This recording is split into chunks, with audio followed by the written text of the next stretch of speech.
Ladies and gentlemen, welcome back. I am, as ever, and as always, your host. The Sneeze Runner, apparently, given this morning. So, first of all, I do want to point out that I was totally right. There they are, right there.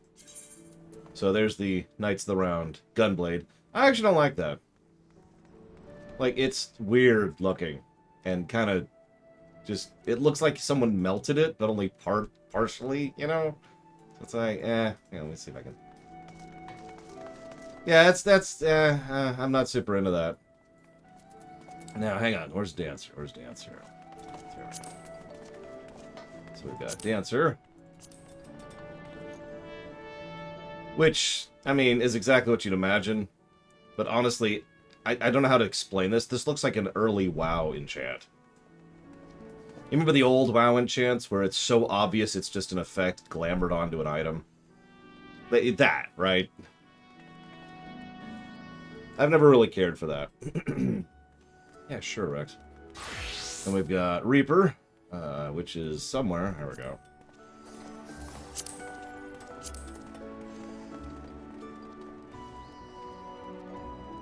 Which is... I mean, I don't actually like that either. I will admit, I actually don't like most of the Knights of the Round equipment in general. So that's just kind of... Take that with a grain of salt. What does Sage look like? What's the Sage like? There it is.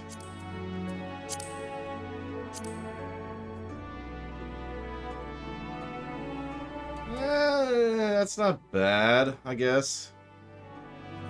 That's probably one of the better ones I've seen so far. By memory, one of the only ones I actually like for Knights of the Round, let me see if I can find it here, is this one, I believe. Yeah. Should be right there. Yep. Yeah. This is one of the only Knights of the Round weapons I actually like, because I actually like the shape and style of the blade, regardless of the glow. And then the glow actually complements this one, because it looks like it's going along the length of the blade. So, woo for that one. But hang on, I was asked to zoom in 8. And this.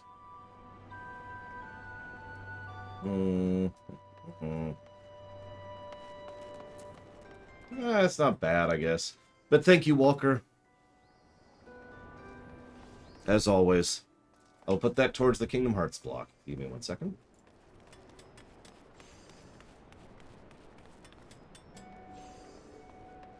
Yeah, I'm kind of iffy on most of the Knights of the Round. In fact, honestly, the only reason I'm using that for the White Mage is because I never found a White Mage staff I actually liked, so... That's just sort of whatever. Anyways, while we're here, I just want to show off something really quick, because I popped on, I was looking for unlock quests. Actually, what was that? Is that...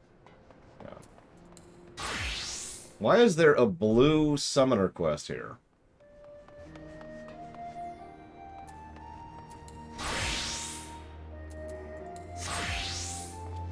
Oh, got it. Okay. Oh, okay. Hang on. So let's go over to Reaper, because that's what I was using it as. Reaper. There we go. Okay. So, I was looking around for where I unlocked the new PvP thing, because I noticed it wasn't unlocked immediately, because the unlock problem continues. Speaking of which, Rax is currently being a victim of the unlock problem. Or perhaps more accurately, I am being a victim of the unlock problem. Alright, so here's my bar. On my Reaper. As you can see, I definitely have a very... I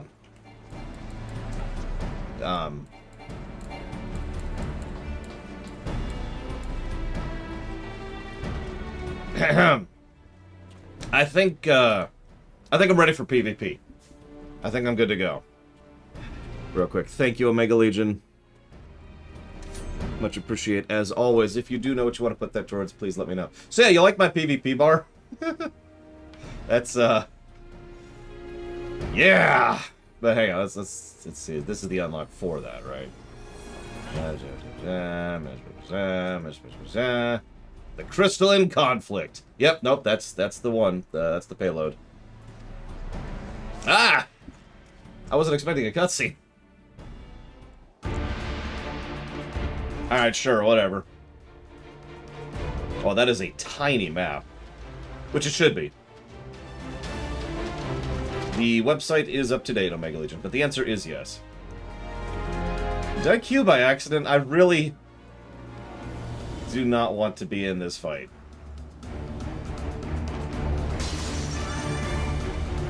Okay, I just...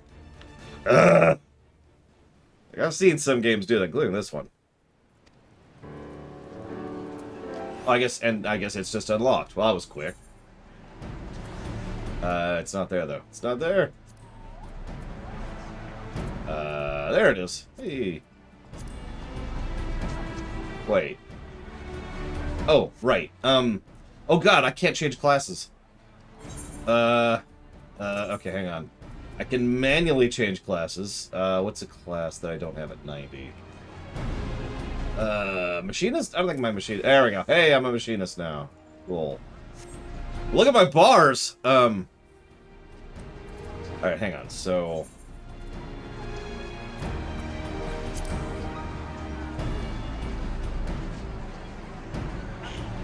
Interesting. Does it not give experience?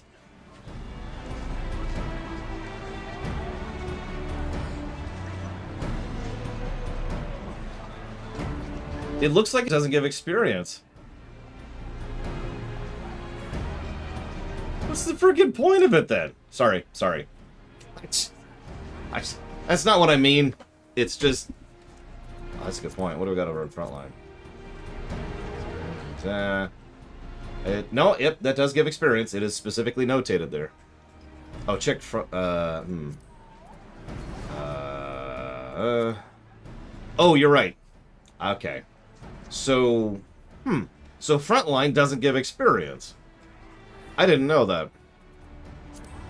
So when do we get it in the roulette?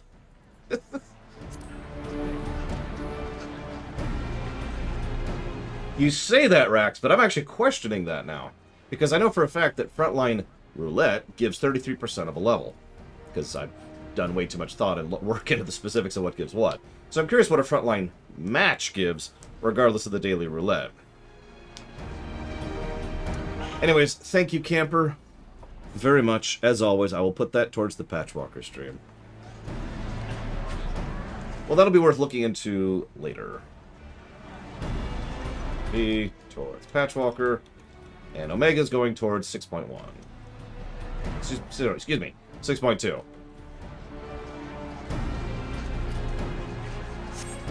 Not even a little, Nerith. Actually, no, I am legitimately curious, because, yeah, there's that, which looks like it is different. We do have different things. So that'll be something to check in the future. But anyways, I need to not be here.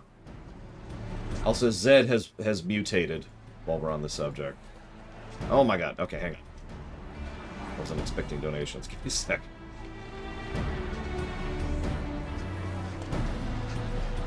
So really quick, thank you, Doom Rider. As always, I'll put that towards the Zelda block. And thank you, Don Crow, for watching my show. What is Primordia? Or more accurately, is it on the list, is the real question here. I apparently just need to... All my bars are gone. This is weird. Alright, let's get out of here. Okay, if it's on the list, then that's all I care about. I don't know what it is. I don't care. Thank you for watching my show. I'll put that towards Primordia, whatever it is. Okay, can I please be a person? Ah, there we go. Okay. So, some of you may or may not be aware of this. In fact, I imagine most of you are unaware of this. We're not actually doing the MSQ right now. We're pausing because we want to make sure that everyone can participate in the finale. So the second shift, or perhaps the lead up to the second shift today, will be that. But because we have all sorts of other stuff we can do, we're going to be doing some other stuff. Most primarily, blue quests. And the Matanga everywhere. Has the town fallen? Fallen to what?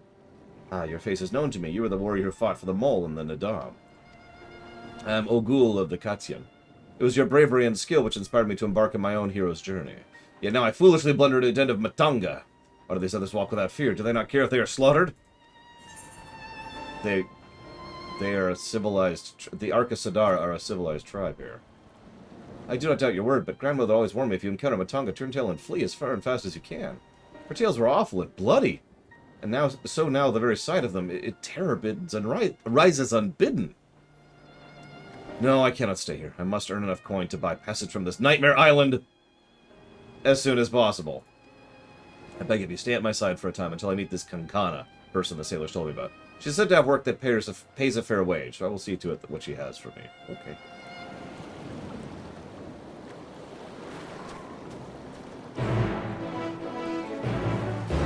Yeah, I didn't really talk much about the Matanga because it was... Alright, I can't fly. I'm working on getting flying. So who wants to hear something... Who here has played Star Trek Online? Because the people who play STO will get this more than other people will. Well, I can still explain it to other people, and I'm going to. But I have something cute to share. Also, something to make fun of me, if we're being completely honest. Is that inside? Alex inside, okay. So, some of you may or may not be aware of the fact that right now I'm debating my current new endgame ship. I'm debating between the Lexington and the Borg Dreadnought. Or, excuse me, the Borg Juggernaut, excuse me. Now, Rax is trying to kill me. Why are you trying to kill me, Rax? But, and of course, Guy, we figure can come to. So I'm trying to debate between the two ships, and I'm not going to bore you with the specifics. There's a lot of variability between the two. They're not even equivalent. That's part of the issue. The Lexington is the Terran Odyssey, specifically. Just came out. It's actually what I'm writing right now, because I already have the Lexington. I could get the Juggernaut at the end of the current event, with the selector thing. Anyways, so in an attempt to decide which ship to get, I pull up just pictures. Just pictures of the Lexington. Now, the Lexington looks, if you've seen Star Trek, it's your classic saucer, hull, to nacelle look, right? It's got a couple of other variabilities to it, and it looks pretty cool, but it's that style of ship. So I show there this ship, and then I show the Borg Juggernaut. If you don't know what the Borg Juggernaut looks like, it's the one from Descent, Part 1 and 2. Giant, blocky death thing with like this weird side thing over here, and then this another giant blocky death thing right here. The ship's also gargantuan, as you might imagine, for something called a Juggernaut. So it's this giant freaking ship, and I'm like, here, what do you think you should do? My sister immediately picks the Juggernaut, and I'm like, why? And she's like, well, because it looks like the most terrifying Doom ship, and that's more your style. And I'm like, ugh. And we're kind of joking about this, so I messaged Pax about this, and Pax says, yep, it's big and weird. So I share the fact. In other words, sorry, let me say that more properly. Pax says it's the perfect ship for me because it's big and weird. So Pax says it's perfect for me because he says I'm big and weird. And she just looks at me with that expression of trying not to laugh. So apparently I'm big and weird. A few minutes later, my niece comes by, and I'm like, hey, kiddo, come here real quick. Just purely visually, which ship do you think I should use of these two? So she looks at the pictures for a couple minutes, just looking back and forth and back and forth. And finally she says, oh, you should pick the Borg Juggernaut. And I'm like, okay, why? Well, because it looks like a terrifying Doom ship. Her words.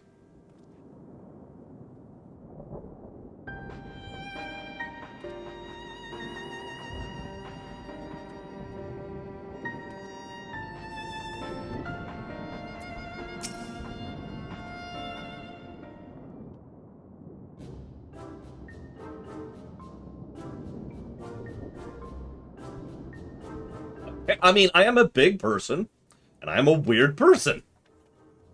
What do you want from me?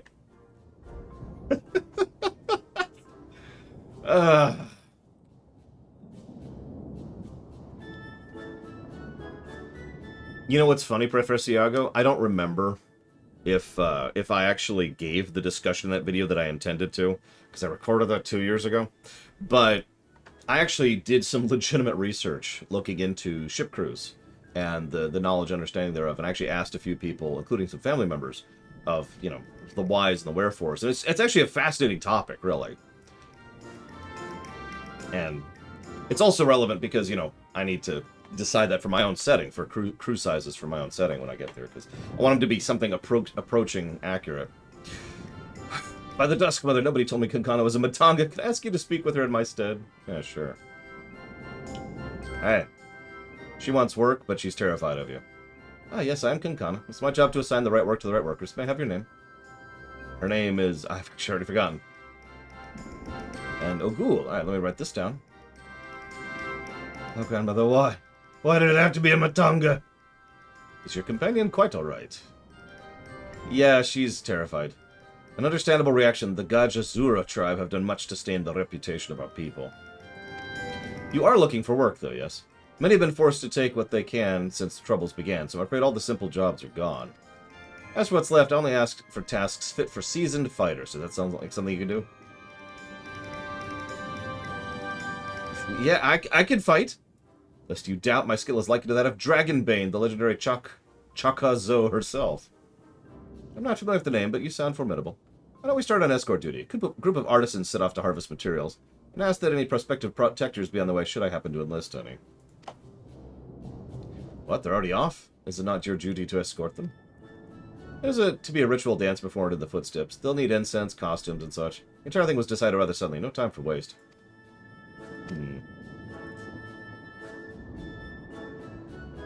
These artisans, do they include Matenga? It was an Arcasadora who submitted the request, so I hope that won't be a problem. Oh, not at all. I look forward to fainting at the feet of my most feared enemy. I cannot do this alone. Pray lend me the strength of the victor of the Dom, and half the reward for this task will be yours. Lady, all I want is the ether current.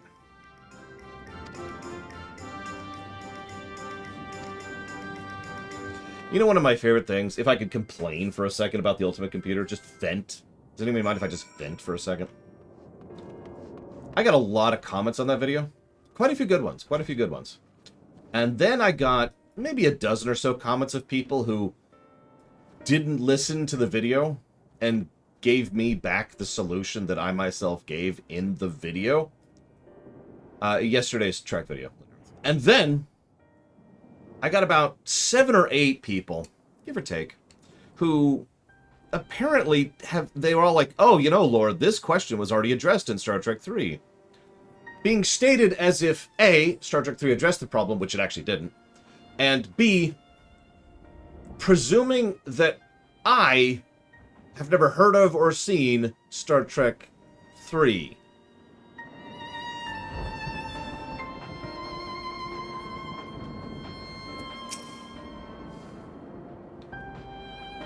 You must be our belated escort, yes? Glad to have such courage as is your companion not well. She seems a bit shaky. She's fine. Of course, I should have thought it before. I shall harvest the necessary ingredients while the artisan stays here. No way to fear from him being harmed. Perfect.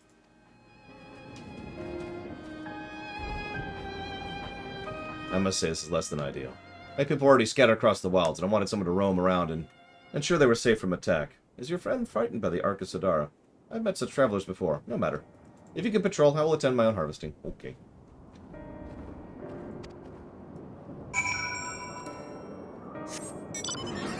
It's just funny because it is such a common thing. Like, I suppose I should actually be grateful. So, I am. But it is weird to think about how much it irritates the crap out of me how much people do not pay attention in my videos. Because it's an extraordinarily common thing to happen. I can't tell you how many videos I've put out where...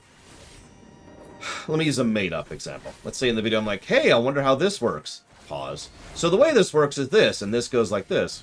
Or maybe I'm doing a video where I say, oh yeah, this thing came out because of this thing. And I will get dozens of comments saying, hey, Lord, did you know this thing is in this thing? And it's always said with the same tone of trying to inform. Like, I didn't know the thing that I myself discussed in my video.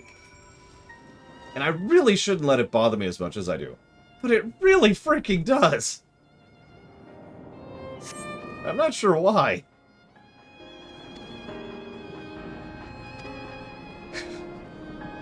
Actually, I know exactly why. It's because it's an implied insult.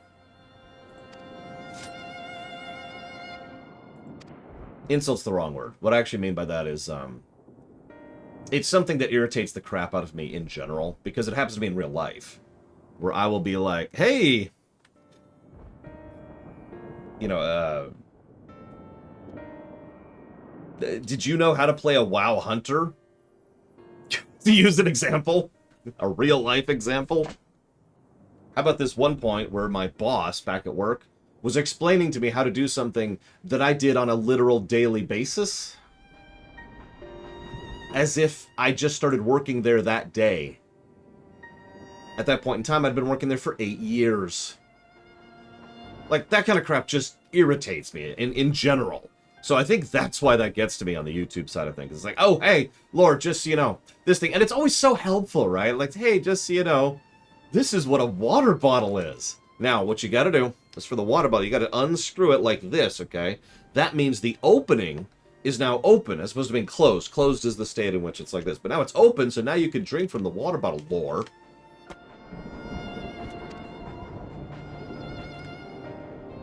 Ahem.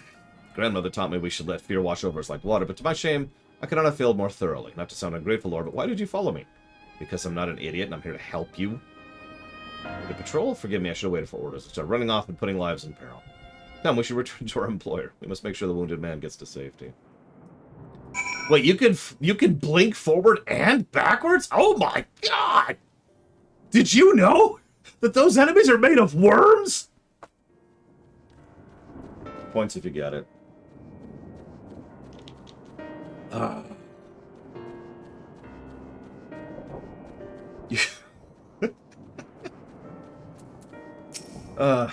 I'm okay. I'm okay. I'm trying to lighten the mood because I have to give a negative to story, possibly 2, possibly 3. And I gotta butter everyone up first.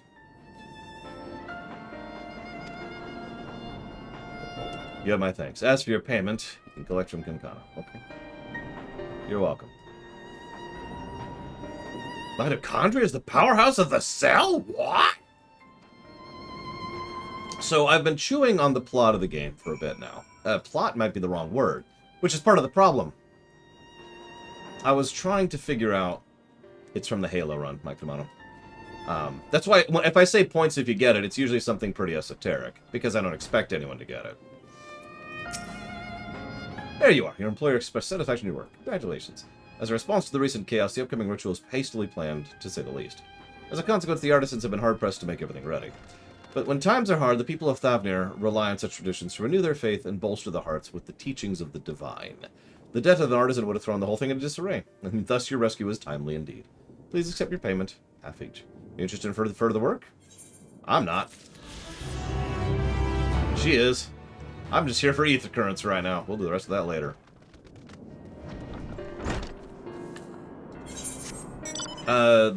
The first... Oh, God. Actually, I'm not even sure. The first game we were documenting with the plus and minus system was Shadow of War.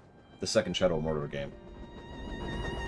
It's a good quest line, but that's not what we're here for. So, boop. We will be doing those when we can fly. So here's the deal. I've been trying... I wonder if Valvedrix is there, because she might have something to say about this. But I've been trying to figure out what about the plot has been bothering me. And it's taken me a while to chew on. I talked about it yesterday with my sister, and while we were planting bulbs and doing yard work. And I was processing a bit, I was debating it a bit. Because on the face of it, the statement I would give a negative to should apply... Oh, that's right. Should apply to a lot of other games, but it doesn't. And I don't mean that in a biased way. I mean, I actually sat down and thought about it and said, no, I don't think I would give that a negative there either. So I had to really sit and process what the issue is. And the issue is that this guy is a colleague, which has gone missing. She was going to Kachia's footsteps to get a bit of exercise, but hasn't come back. Go search for her, but it's almost time for a shift change, and I can't leave her to operate the kiln by herself. Did you find her? No, actually. Oh, that's way over there. Well, this will give us plenty of time to talk. Here's the thing. I don't think it's the plot. I think it's actually the theme. Now, you might think, what's wrong with the theme? Well, let's call the theme what it is. Existentialism. The theme is idealism versus nihilism and all that thing. But it wasn't working for me to the point where it's actually been detracting from the story. Now, I've hinted at this before because of this little thing right here. And so, by definition, this is a negative. And it is a negative. That's not in question. But I was trying to process why it was a negative. And I think I've nailed it down. This morning, I made spaghetti. Now, as I was making the spaghetti, I've got a typical four-top stove, right? So I turn everything on, get everything ready, and the top left is supposed to have water. The bottom right is the one I'm using for the sausages, which I'm putting into it. So, now hear me out, Rex, hear me out. So, I'm sitting there, getting it all ready, and as I'm repositioning stuff, I realized that I've got a little, it's a really small thing. It's like a little cast iron skillet like this. I cook my eggs in it. And it's in the lower left, right? So that needs to move because I'm going to have to chop the sausages once they're done cooking. So I go to grab it with my hand, my bare hand, and about 3 milliseconds later I realized that I actually turned on the bottom right heater instead of the top right heater. Now, that hurts, as you might imagine. You can't see, I'm sure, but the scarring is quite visible right there. Same there. No blisters yet. We'll see how that develops over time. That hurt like hell. Now, of course, that's not exactly my first cooking fire. I've been cooking since I was 7. Or 6, I'm not actually sure which, but pretty young. So it's like, okay, whatever. And I just kind of go back about my business and continue cooking. Make some delicious spaghetti, which is really good. So everything's cool with it, right? So what does this have to do with the theme of this game? One moment. What do you mean I need to get back to work? Oh, have I been out that long? I really should go. I was hoping to get a better look at the stage before I left. I'm sure you're busy, but could you assist me for a moment? Yeah, sure.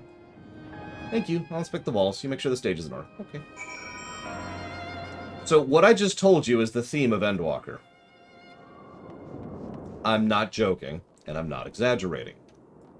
It's something I myself have used as a terminology for so long that I was using this phrase before I started the show. It's the concept of the net positive. Is it worth it? However you want to phrase that, it's the same question, existentialism. As I've mentioned before, I settled the existentialism question for myself years ago. That's not the issue. The issue is, imagine if I told you that story and then paused and said, now, that caused me a great deal of pain while I was going through that. And that pain, that suffering will stick with me for several days. And it will taint every interaction I have with this hand. This wounds me. But then imagine that somehow there's someone else living in my house, who's Gates McFadden. And she's like, but wait, Lore, think about the spaghetti. Think about how delicious it is. Think about how many days you're going to have of this beautiful, wonderful spaghetti. Think of all the art and love and heart that you put into it. Think about my naked body. Think about... Gotta keep the lightness. Think about how enjoyable it'll be. And I'll be like, you're right. You're absolutely right. Even though this causes me pain, I must listen to the joy of naked Gates McFadden. Sorry. Of the spaghetti. I'm ruining my own argument. I must think of it. You get my point? FF14 does what many other games, including Final Fantasy games in general, do. Is it worth it? Is it, the existentialism, one way or the other, is something that many FF games cover. But I realized, as I was processing, that what most FF games don't do is sit and talk about it for 20 minutes. Yeah, FF9 just shows existentialism. FF6 just shows existentialism. It doesn't feel the need to drag it out, and I feel like it actually hurts the story. Yeah, it's presentation specifically. You see why this was taking so long for me to process why this was bugging me. Because, as Rax points out, this didn't bug me near Automata either. And I realized, because of this thing, all 13 cutscenes we're up to, by the way, or sorry, 12. I can read. 12 cutscenes we're up to so far, where they've just sat and meandered about the same topic point. That's the same problem. And yeah, it's just the repetition is really what it boils down to. That's the negative. Like I said, it took me a while to wind around what exactly was bugging me about it. It's like... It kind of is Tom Crow. Yeah, Ultima Thule, I have other thoughts about Ultima Thule, which I'll talk about in a minute. But so let's go ahead and rewind. So, absolutely this is a story negative. You can't talk me out of that. That's not happening. The question is, how many story negatives do we give it? Because, yeah. Floor and paint needs issues. Wouldn't have to be the adventure set by the students of Baldessian. Well, yeah, I actually am. And here I was delegating you to menial tasks. No, it's fine. I'm good. I've always admired travelers like you. You see, I was studying to be a dancer under Mistress Nashmira once. I want to see the realm as I travel through my performances. Maybe I still can. Not as a dancer, but an alchemist. But we should hurry back. I don't want to cause any more trouble than I already have. And then we walk back.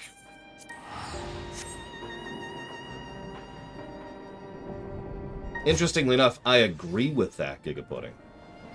Which is funny, because we have been giving those negatives, but I'm not sure if we've given all of the expansions those negatives, so that means we need to do a little bit of due diligence and make sure we give those repetition negatives, because FF14 has a very serious repetition problem in its dialogue.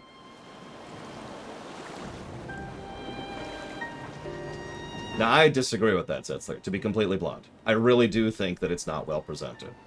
But I'm not going to argue that, because no one's going to agree with me on that. So, let's see here. Yep, there's the ARR, repetition negative.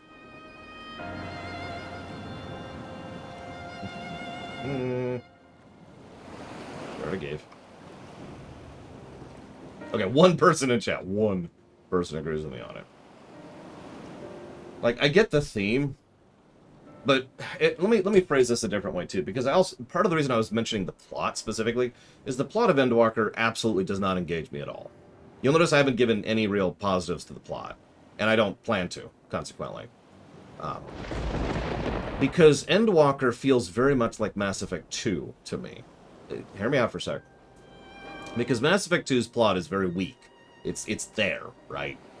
And it has several thematic issues with it.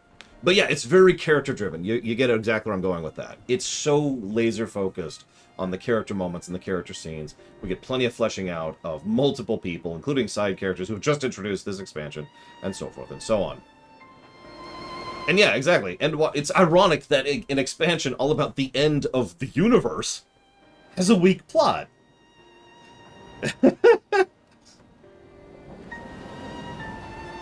So that's why I started by saying I have an issue with the plot, and I realized I had to rephrase that. But anyways, hey, we helped with the stage inspection. She looks up to your kind. She has lost her chance to be a dancer due to an unfortunate injury.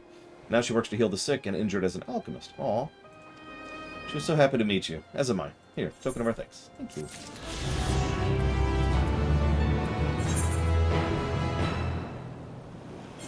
I'll go over here.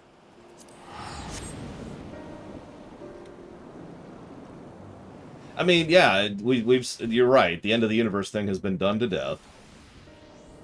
And shrug. I don't know what else to say to that.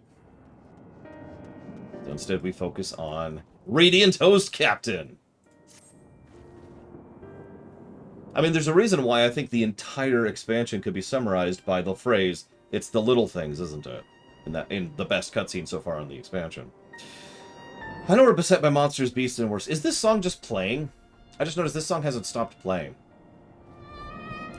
But if you ever have an ounce of strength to give, I would ask for your aid. I'm in need of a brave soul to patrol for lost refugees. Well, yeah, let's do it. Very good. Let's commence at once. Yeah, you know what? Let's just... Because the next zone we're doing is Charlian. So, yeah, let's just pull that trigger now.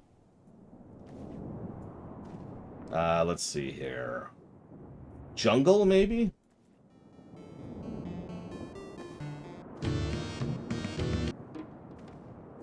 Sure, that'll work. We'll do this.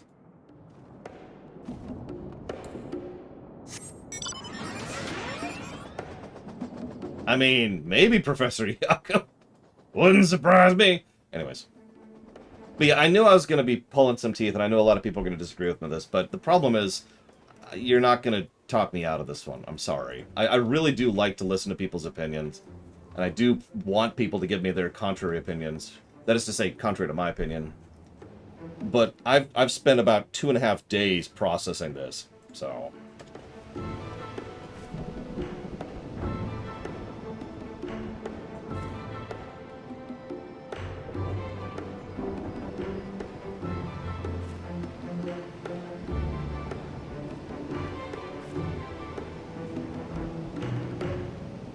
Now, that being said, we can absolutely have a discussion about how many negatives this is.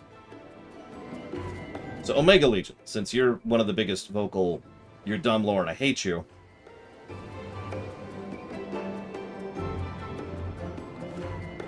What wall?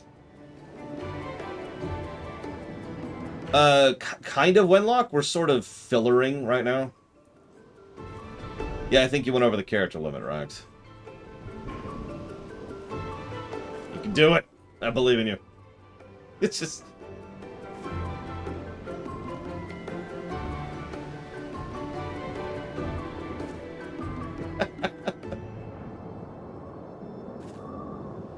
But no, yeah, I agree, Percy. The question is, does it suck?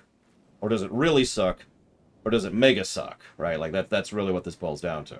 Now, I absolutely, 100% do not think, as I've been thinking about this, I don't think it deserves 3 negatives just for Endwalker. That's silly. So the question here is 1 or 2.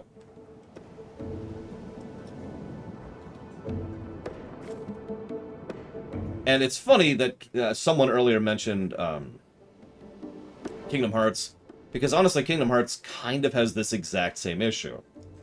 There's a lot of really... Oh, damn it, I'm Legion. Sorry. Like, I can't change the character limit. A lot of Kingdom Hearts story, thematically, is awesome, to be blunt. In my opinion. But it really tends to go ka-clunk, ka-clunk, ka-clunk, ka-clunk, ka-clunk, ka-clunk, ka-clunk. Okay, we've gotten that point across.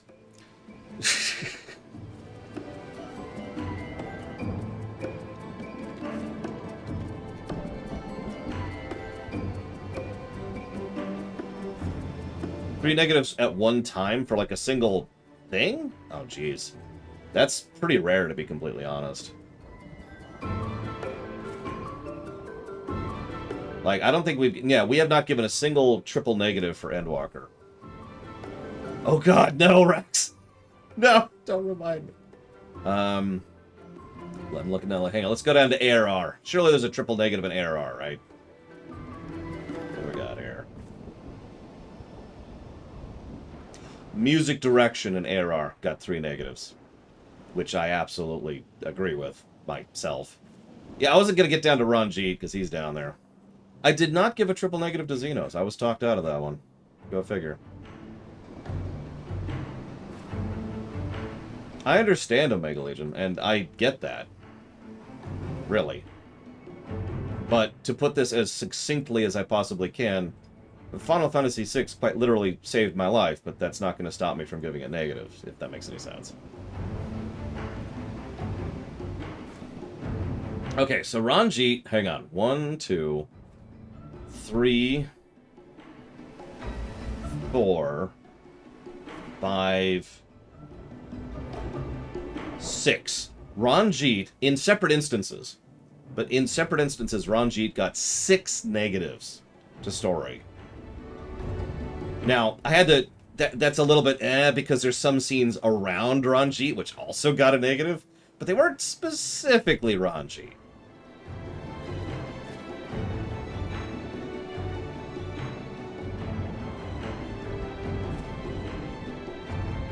And yes, Ranjit was much worse to Shadow than the theme repetition problem of end is to end. No, it's all good, Omega Legion. I get it. I do, like I said. But hang on, I gotta scroll up to see what Rax said now.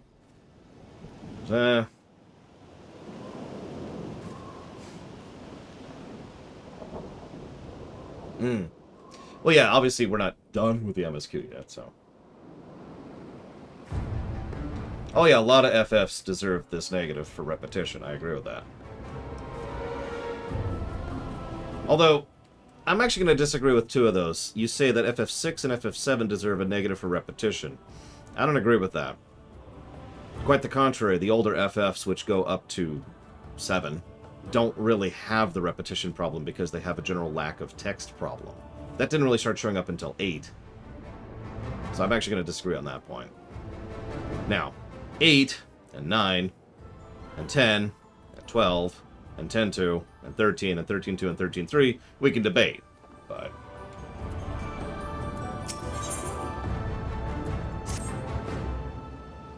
You look capable of braving jungles unscathed. Would you help me search for a group of refugees? So we're patrolling for refugees and searching for refugees. You got it. As the chaos unfolded around us, I fled in the direction of a Agama temple along with a few others. There, one of the terrible beasts fell upon us, and I lost track of my group in the chaos. While I was able to make my way there, none of the others have, and I worry for their safety. I would like nothing more than to search myself, but all hands are required to defend this place. Agama temple's to the west. Please journey there, and guide anyone you can find back here. I only hope that some manage to survive the madness.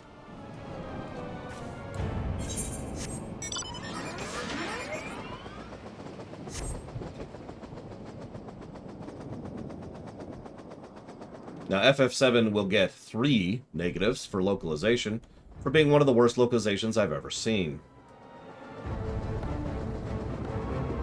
I could probably be argued down to 2 on that one, because I could think of worse. But 7's localization is really, really bad. We should begin our patrol by heading south. Okay.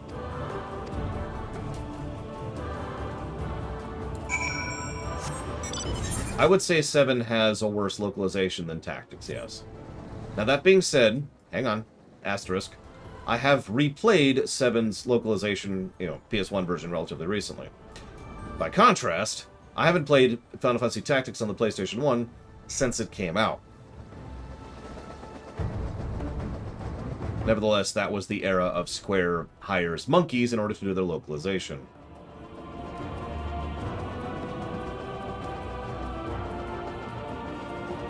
Yeah, the PSP version, much better.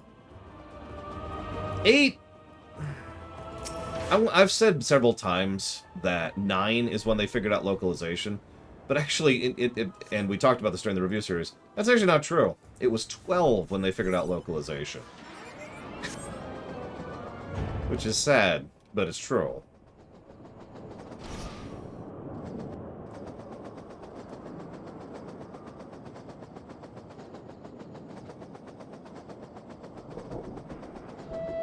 That's a good question, Omega Legion. I've never really analyzed the two side by side. So let's go ahead and talk about this. I've known some people that say that 6's SNES localization is better than GBA 1. Allow me to say that that's fundamentally inaccurate. There are actually entire scenes in FF6 that literally make no sense in the SNES version because the text on the screen is wrong. Just straight up wrong. That being said, that's the wrong button. The number of those things in 6 is much less than, say, 7, for example.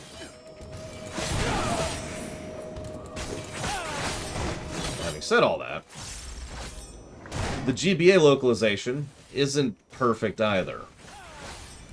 It actually feels like how do I phrase this? It feels like the GBA localization was afraid to go there. Unlike, now let me give you an example of a good localization, Final Fantasy IV on the DS. That was a localization that wasn't afraid or ashamed to pull out its own tone for the work, and effectively rewrite the work from scratch.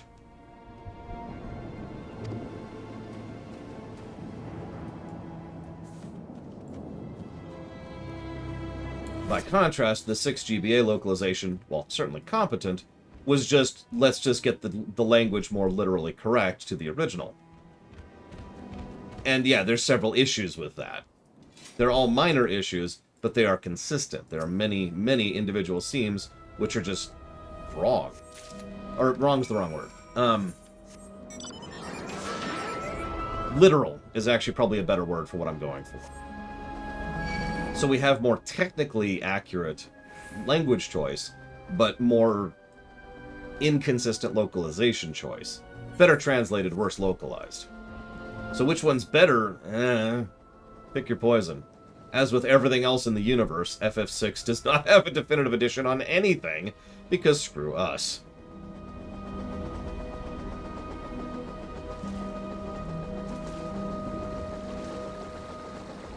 I just need to take over the world. That's all it is. And then I can get rid of Xenos and get rid of I'm sorry, I shouldn't poke fun. I'm sorry, oh my gosh. I'm trying to make light of things. I apologize. Yeah, like the Pixel Remaster didn't get a new localization either, so it's like, okay.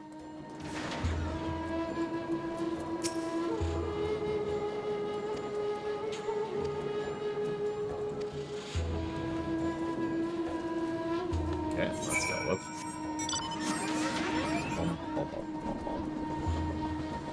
Oh, absolutely. I love the localization of 4DS, so I'm a little bit biased there. But again, it's not just because it's, you know, technically accurate or well.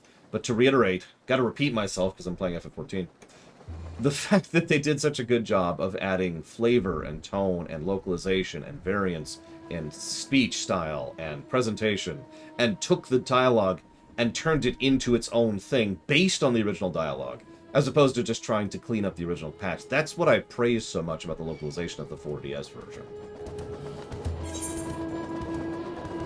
You know? It's okay, Mike Tamano. I deserve it. Question is if I'm a net positive or a net negative. I do think it's interesting, though. Let's talk about psychology for a second. So, let's use Omega Legion. I'm going to pick on you for a second, Omega Legion. Pick.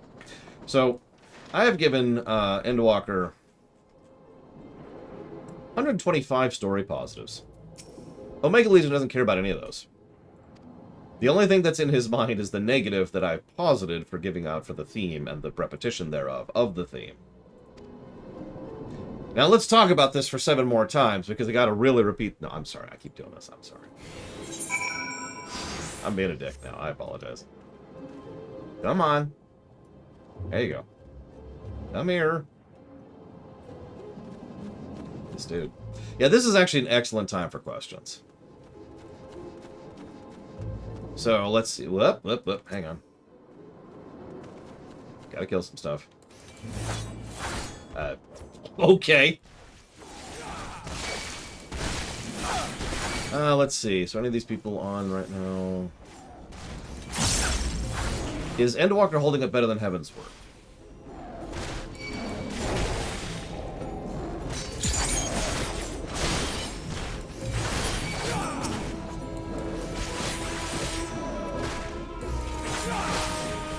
Yes. Sorry, I really wanted to think about that one. But I am going to go with a yes on that one. Does it hold up better than Shadow? That's a little trickier. I feel like Shadow did a lot more right. But then again, Shadow also has the advantage of being done, right? Like, Shadow is out and done. So, we'll see. If you put a gun to my head and right now said, how does this boil down versus Shadow, I would say this is worse than Shadow. But, again, Shadow is a complete product, so that really is an unfair thing, and I would push back against even using such a comparison if I was forced to.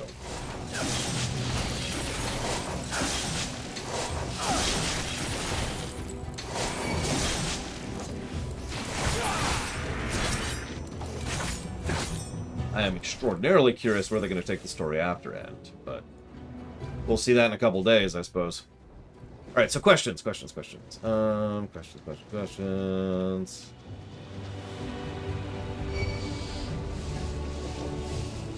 So, Von Falkenstein asks, no, that's actually Paranoid Android.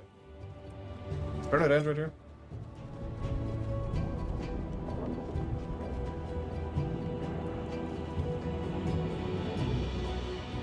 Never.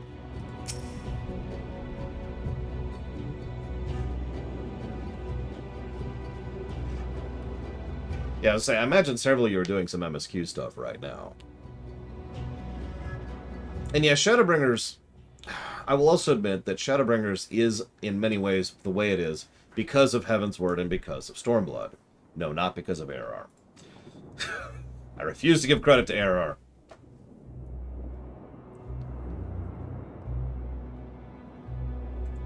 And even Shadow had the weapon chain, which... My god. The weapon chain and Ranjit. God. And near. Holy crap. The work ahead of us is vast. How many lives we can save are precious indeed. Found this.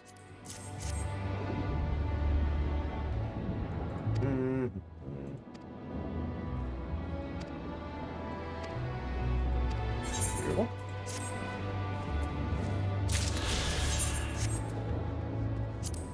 So I suppose the way I would phrase that, Shadow has more and better highs than Endwalker for me, but also has more and worse lows than Endwalker for me. Because Shadow has Nier, weapons, and Ranjit, you know. I'm not sure yet, Omega Legion. Leaning towards no. Leaning towards no.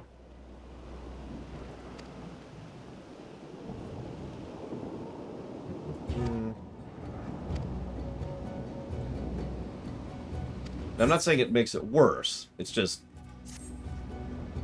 I don't know how to describe it. I'll have to chew on those words for a little bit. It might also fumble the ending. I don't think it's going to. Hey, I think we can fly. Yay! Freedom! Freedom in one zone. Thank you, MPPY, very much. As always, much appreciate. Much obliged. Speaking of which, vocal thanks to Rax, who ferried around my useless ass to get all the other ether currents, if you're wondering why we're just doing those. As you can see, we actually have all the other ether currents. Speaking of which, we'll get Charlene out here.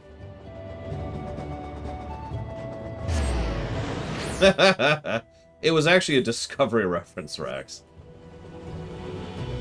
Honestly, one of the stupidest things Star Trek's ever done, in my opinion. But, I'm not here to discuss that.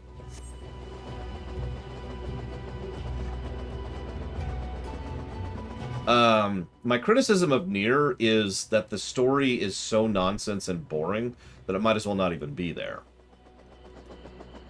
So that's my criticism of Nier. Quite literally, if there was just... So hear me out for a second. Picture the Nier quest chain, okay?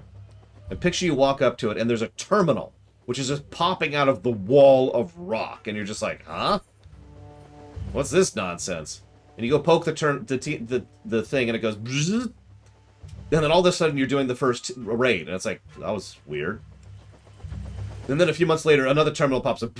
And that's the story. And again, not exaggerating, not being facetious. Just imagine if it was quite literally just, there's a terminal that uploads the fights. I legitimately think that would be a better story than what we got for the Nier raids. God, I hate this particular part of this place. Oh wait, can I actually use... I might be actually able to use that now. Hang on. This might be better. Anyways. Questions. But Falkenstein says, if Omega's people, the Omicrons, are actually the Terrans, maybe they just took a different route than in FF9. Quite possible. It's also worth noting the Terrans might not have all been unified in their plan in FF9, which is a story idea I tossed around for a while. Tim asks, do I like gameplay? Wow, Lore. Do you like gravy? And the answer is no. Go ahead, hate me. I fully understand. Because approximately everyone in the universe likes gravy, near as I can tell. It's so ridiculous that there's a dish which is bread and gravy, which is several of my friends' favorite dish. This is alien to me.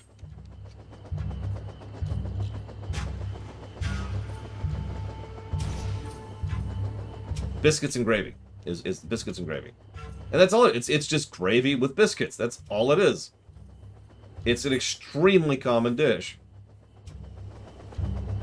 And rather well beloved for some reason. Now, again, no insult intended and no offense intended, because that's just...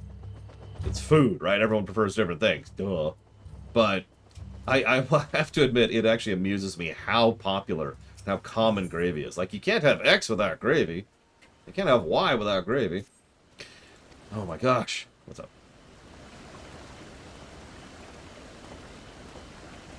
My sweet Shaggles, one of Archeon's precious samples has fled! No! Oh, right, we're in a different area. Hang on, we're not in the jungle anymore. Where are we? We're in, like, a technology place, aren't we? Let's go with high technology.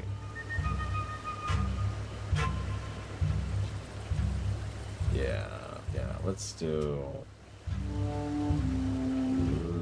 this. You have no idea what I'm talking about, do you? My apologies, I'm an archivist. It's home to all sorts of samples. Go help it. Go save it, please. Okay, sure.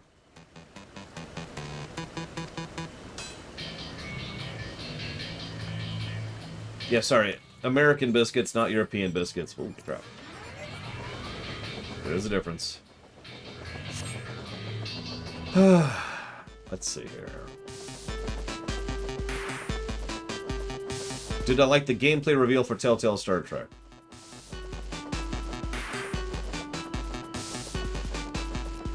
No. It's pretty rough. It looks rough. I don't know how else to put it. I would have to go into details. It looks like a prototype or an unfinished product, and unfortunately, I don't think it is. I think what we're seeing is actually what the game's going to look like, and that worries me a little bit, to say the least. We'll see how it ends up if we ever end up playing it. If I had a choice... Hey, here's a question from today. Blade Traval asks, Lore, why are you dumb and stupid? If you had a choice, would you prefer a proper remake of FF6 in the vein of FF4DS or FF7R? FF7R. Now, hang on. That's my knee-jerk reaction. Not my in-depth, thought-out reaction. Let's actually think about that for a second. I'll open this up to the crowd. Would you... So, FF4DS doesn't really have many issues with it. So, it's a generally good, proper remake. Much, much, much better translation of localization, actual cutscenes, they added voice acting, you know, there's actual cinematography going on. The combat has been mildly changed, but not really changed. All they've really done is alter the specifics of how encounters work and how and changed every boss in the game. So the structure of the game is almost unchanged, whereas the content of the game is rather changed across the board, okay? So that's what the FF4 remake means. It'll be FF6 with some tweaks to the specifics, but the game will still play like FF6. The FF7R1 does not that. Instead, FF7R1 completely changes the combat and the strict structure and the systems and everything. It's all thrown out the window to make a completely new game in the bones of the old. Now, that's awesome, and kind of what I want. But I should also mention that it also nails it on the presentation side, the voice acting side, the animation side. As I've said many times, the characters in FF7R1 are the best presentations I've ever seen of those FF7 characters. However, the caveat is the price, the negative here, is that FF7R1 has some really serious issues with dungeon design, which is frankly terrible, and padding, which is also frankly terrible. So there's the trade-off. Would you rather have a completely new game that's awesome, but, you know, has bad design elements, or do you want the original game with tweaks, and that's it? And those are your two choices. That's why I lean towards FF7R, because even with the negatives, I would still probably prefer that, because let me talk about it for 15 years about existentialism.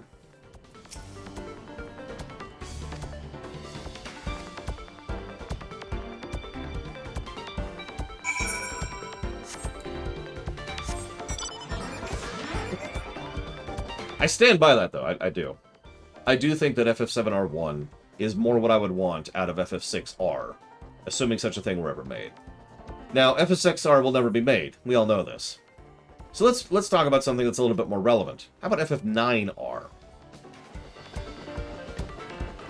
Since that, as time goes on, it gets more and more likely that FF9R is actually going to be a thing, which direction would you want FF9R to go in? Original system, but tweaks to the specifics, the content, or brand new system with flaws?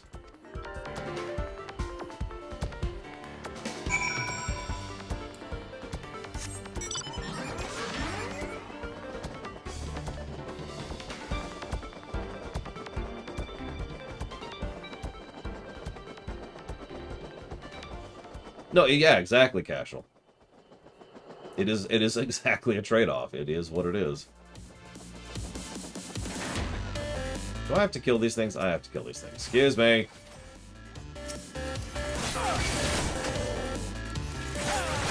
Well, see, that's not a remake at that point, Omega Legion. Which is fine. If all you want is a remaster, there's nothing wrong with that. That's the point of a remaster. I will freely admit, I don't want a remaster, I want a remake. Or, more accurately, I want a remaster and a remake. But that's probably getting a little bit too greedy at that point.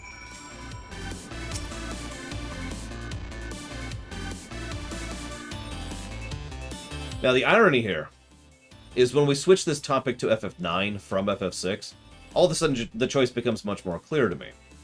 Because I don't want FF9 system. FF9 systems kind of suck.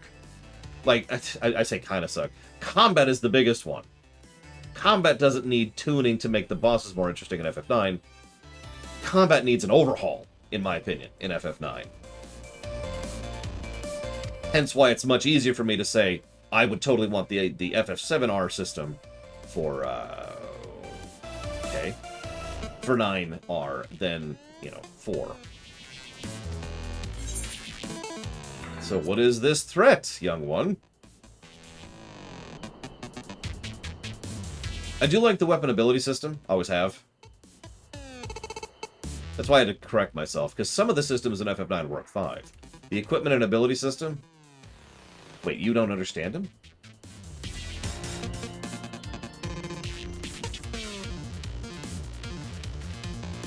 You've never met with someone with such skill before? But it's... That's a good point, Omega Legion. What was wrong with 9's combat? Oh, Jesus. Okay, so there's the obvious stuff. But there's a lot of under-the-hood things, which is hard to explain. The trance system is an obvious thing, but even the way and nature of the trance system is just kind of strange. The way that it calculates damage variables is a little bit strange. The way that it loads certain things is strange. The way that it staggers attacks is wrong. Like, there's several things in FF9's combat that I would love to just throw out the window and replace with something brand new. So let me start with one of the more basic things. FF9's combat is actually FF10's. It just doesn't look like it. What I mean by that is you've played FF10, right? So there's the Q over there. That is actually FF9's combat. Each event has to happen to conclusion before the next event can happen. To conclusion before the next event can happen. To conclusion. Now, obviously, this slows everything down to a crawl, but there's other issues with that too, because it means that certain attacks and certain abilities are either completely overpowered or worthless, depending on how they interact with that queuing system. I myself have given out one of the most obvious ones of these, and that would be regen. If you have the ability to have regen in FF9, you have basically won the game. Because regen happens in real time regardless of the queue. So as events are slowly staggering, and as it's going through each action bit by bit, the real-time interaction of the regen is completely bypassing all that, and you're getting all your health back, even regardless of what's going on. Stuff like that. Like, there's nitty-gritty details about FF9's combat that is not what I would call good. Thank you, Ben Smack. Very, very, very, very, very much, as always. And welcome to the 2-Year Club. And, if you know what you want to put that towards, do please let me know. Aw.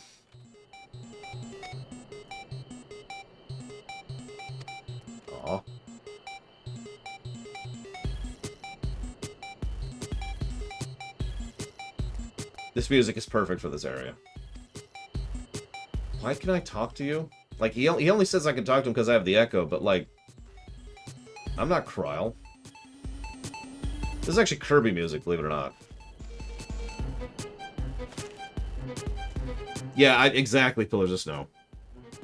The thing is, it's actually even worse than that, because the other thing that FF9... So, hang on. I could keep talking about FF9's combat, because I've studied it. I did a whole theater for it. So, I talk about the stack system, but the thing that makes it even worse is things can interrupt stacks. Yes, Robobot, very good. What I mean by that is, I'll use the most obvious and overt example. Auto Potion. So, if you get hit, auto potion has to happen. Which means auto potion is, for effect, all intents and purposes, shoved up to the stack. But that goes for every reactionary ability. So every reaction ability gets priority on reacting, and everything else has to stop while that's happening. So if you have 4 people with auto potion on, 2 people with a counter strike on, and you get hit with an AoE, what you have is 6 separate actions that have to go play to conclusion before anything else can happen. Now, obviously, that slows the combat down, but again, it also interacts weird with the way the game works. So, like I said, FF9's combat needs a bit of an overhaul. And again, that's ignoring the really obvious stuff like the super long load times, or the slowness of the ATB, or, most importantly of all, the freaking trance system. Yeah, let's switch to Overworld. What do we got here? What do we got? Yeah, we'll do this one. Put it on random.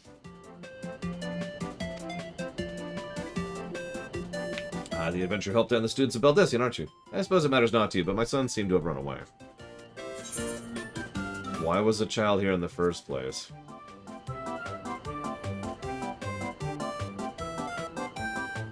Simply put, my wife and I at Aporia happened to conceive while living here.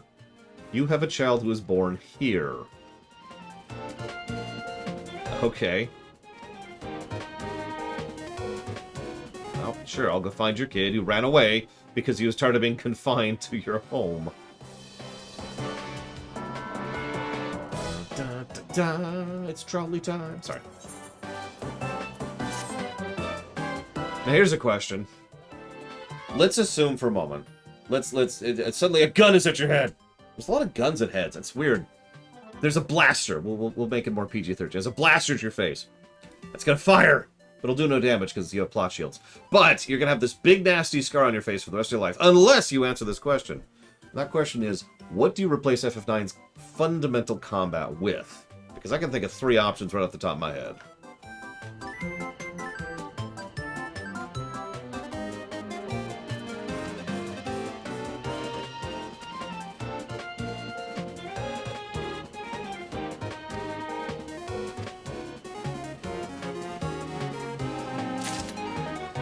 FF10s would actually work better. I've actually pointed this out during the FF10 review, but FF10, even though it is the turn-based system, is substantially better constructed because animations don't count for the turn. Or, put differently, you can queue other actions while animations are playing in FF10, and animations are quick and jumpy in FF10, so chunk, chunk, chunk, done. Now, there's some variances on that, and there's some limitations on that, but, you know, it's a lot more well-paced than FF9, for example. Oh, that's a wonderful overworld song for this. 10-2s, I think, would work a lot better. Not just because of the fact that I like 10-2's combat, but also because 10-2's combat is pretty much the total opposite of FF9's. So 10-2's combat, if we really zoom the camera in for a minute, it's animation-focused, just like FF9's is. The difference is they got rid of the limitations of other things happening while you're doing the animation. What this means is in FF10-2's combat, all of a sudden animation time matters. It becomes something you have to take into your calculations when deciding what you want to do when and where. Because if you have a big attack, but it's like a 3-second cast, and the enemy's on their way to you, then you're screwed, because they will hit you before your cast goes off, which can actually interrupt your cast, which will make it take longer. I've said before, and that's actually a good thing in my opinion. FF10-2 is much more tactical about its combat because of how it interweaves both animation and distance time, as well as everything happening at the same time into its combat system. But, hang on, I got one more thing to add. Imagine 10-2's combat, but you can actually control positioning, which could then alter things such as animation time. Because if you're over on this side of the battlefield, the enemy has to physically reach you before attacking you, which means you can actually have like a backline, for example, of people who are casting, because cast spells usually tend to take longer, or like Dark Knights, where their attacks tend to be relatively quick, you can move them up front, etc., etc., and that would add another layer of tactical combat to the combat system. By the way, that's my answer. That's what I do with 9. Imagine a situation in which Protect Girls functions by literally having Zidane move in reaction to someone attacking one of the female members of the party and taking the hit, preventing any animation interruption, for example.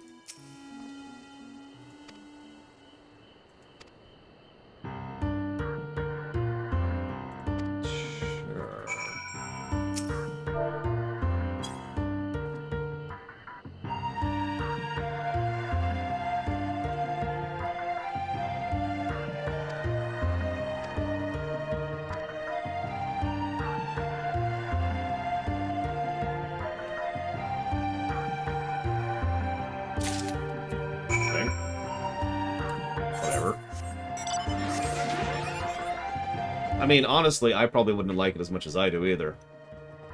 Now here's a fun one, if we really want to jump onto this.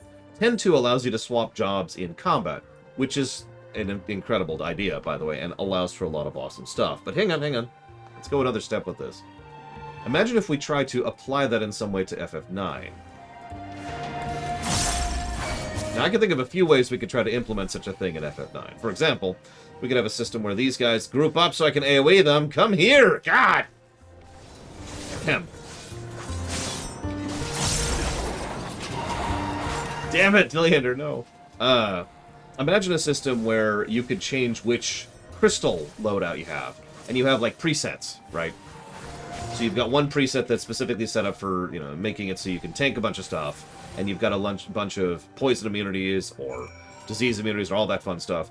And then you've also got Protect, and that person is up front, and you could just swap to that kind of a thing. And I know I'm kind of describing 13 at this point, but what do we think of that idea? Bad idea or terrible idea? Have some fruit.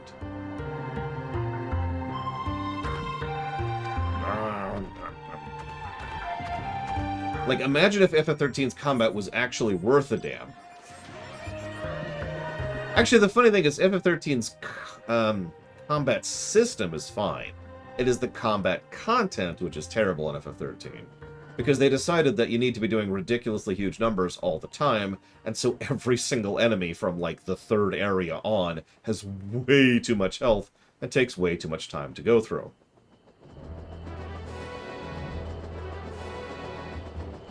Like, some of the boss designs in FF13 are actively bad, in my opinion.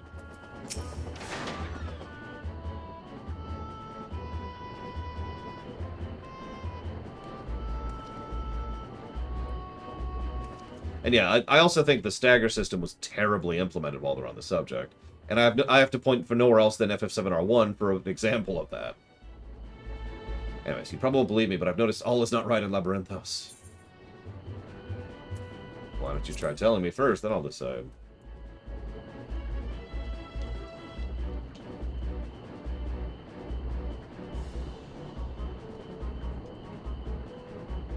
Yeah, no, the stagger system... The stagger system is not a bad idea on its face, but an enormous quantity of RPGs had no idea how to implement it, in my opinion. I should tell you what I've seen. The color of the artificial light changed recently. It's nighttime right now, but sure. Most people notice when you spend your whole life here, the difference is like night and day. Even so, nobody takes me serious when I bring it up, all because of my age. I got into a big fight with Father about it. But Labyrinthos is danger. What if the artificial sun broke? I must get to the bottom of this. I will help you when I do the side quests later.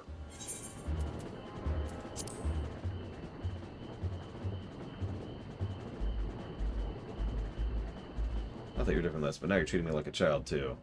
You've got to take the money. I would... Okay. Give me your money, then!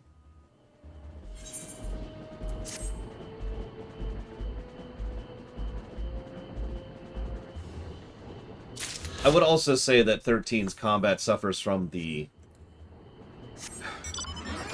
fact that you only control one person. I know, you're saying, but FF7R1 did that too. Yeah, but 7R1 did it better. You notice how much 7R1 has aped 13 in many ways, just did the same systems better in terms of combat. Like, you've noticed that, right? Like, instead of having a boss which you have to stagger by doing X, Y, and Z, and then hit it for 7 years... It's like, here's a boss that will do this particular attack.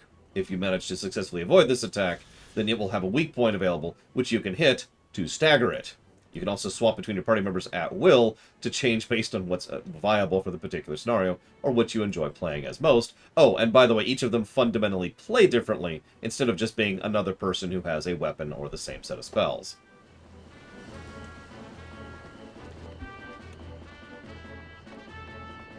So, yeah, that tracks. This is really quiet. Why is this quiet? Okay, that's weird. That's Eternal Wind and Eternal Wind, almost back to back.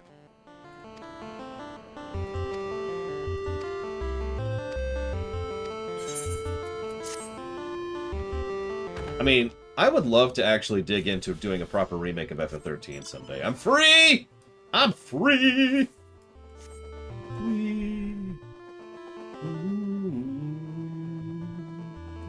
Eternal Wind. This is actually the original Lunairith. All the way back on the NES. FF3. The Eternal Wind. But yes, this is the tune, melody, that they use for Garaha Tia's theme. And I am free. Oh, I wonder, how high can I go? Can I get to the sun? Has anyone tried this already?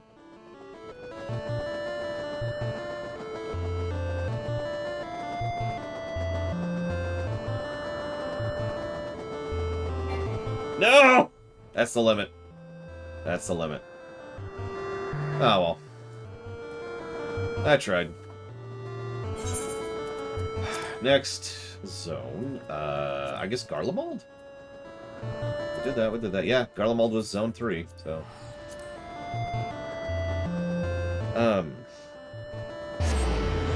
I admit, however, I've done no thought whatsoever. Yeah, there's quite a few Lunairith.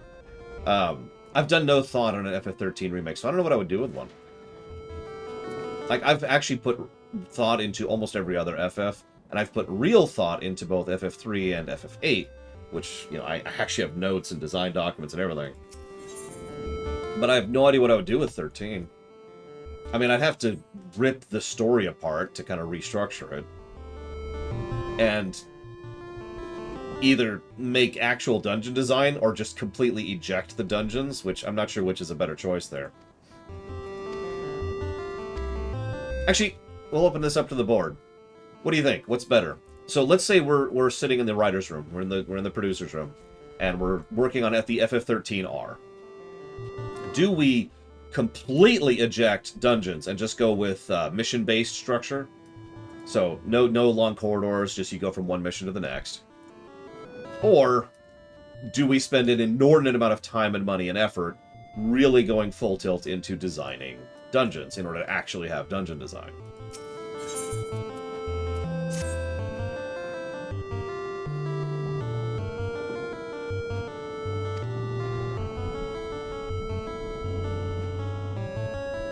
Interesting, Rax. That sounds like fun. Crisis Core? So, the Crisis Core is mission-based. That's what I'm talking about. I know what you're thinking, but it has dungeons. No, it has missions. There's no connecting threads other than a menu. That's what I'm talking about. I suppose I should probably use the word overworld instead of dungeon. That might be a better word choice.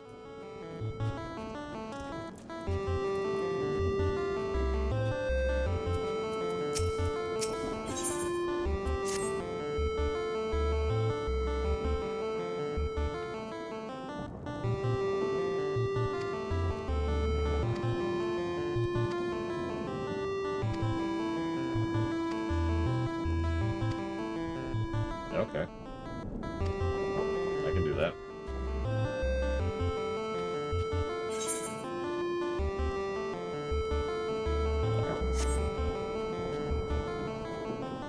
Actually, yeah, no, we can accommodate a hub.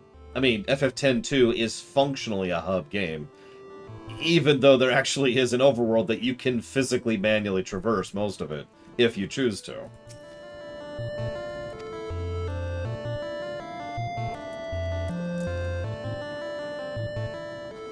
That's true.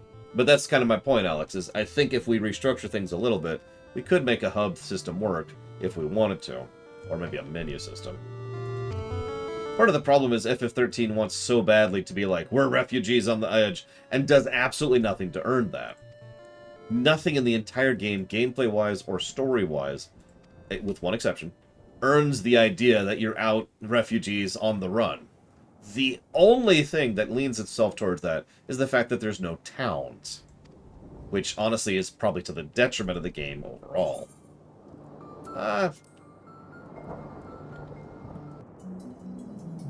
I told you, 2 in a row.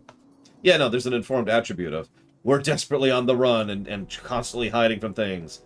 Anyways, let's go to the gold saucer.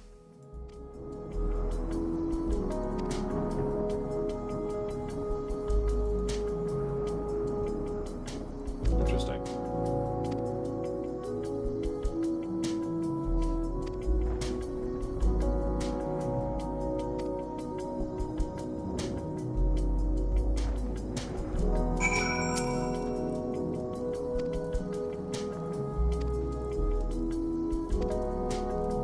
Okay, sure. This is a terrible idea, but whatever.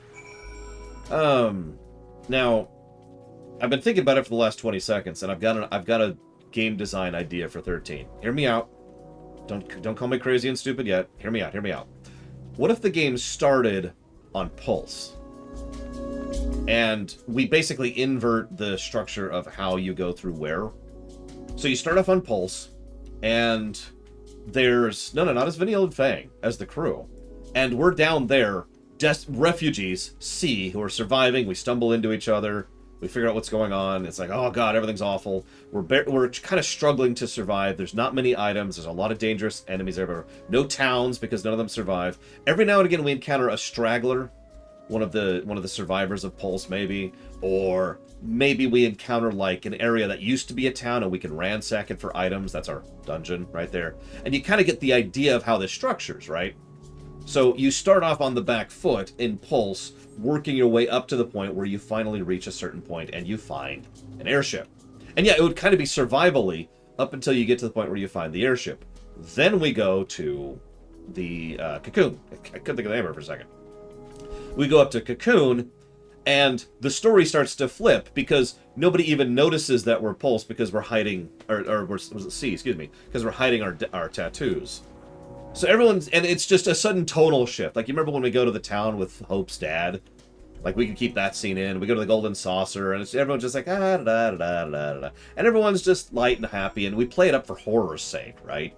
We play how normal everything is for horror's sake, and we build up to this by making the life down below much worse. And yeah, you get it. We would have to restructure the story pretty significantly to make this work, but I think it could work. In short, we'd probably just be deported. Rather than the whole, we have the fight on the train thing. Instead, make it so that our group was successfully deported down to Pulse. Start there. Work from that point forwards. I'd also really strongly consider getting rid of the Seath, or whatever they are, the Tier 2 gods entirely. Or either that or completely changing how they work.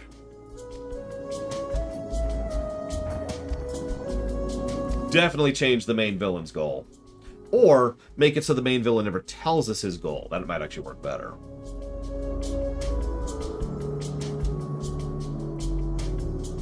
Like, if the main villain's goal is to, die for whatever reason, then sure, that works. But yeah, that's what I was thinking, Rex. Just kind of make them Etros branded and jump over the middlemen that really have no real purpose in the story, other than their connection to the tier above them, which doesn't really come up until 13.2 or 3, but could serve as a lead-up if we remove them in 13.1. I don't know, what do you think? How terrible is my idea?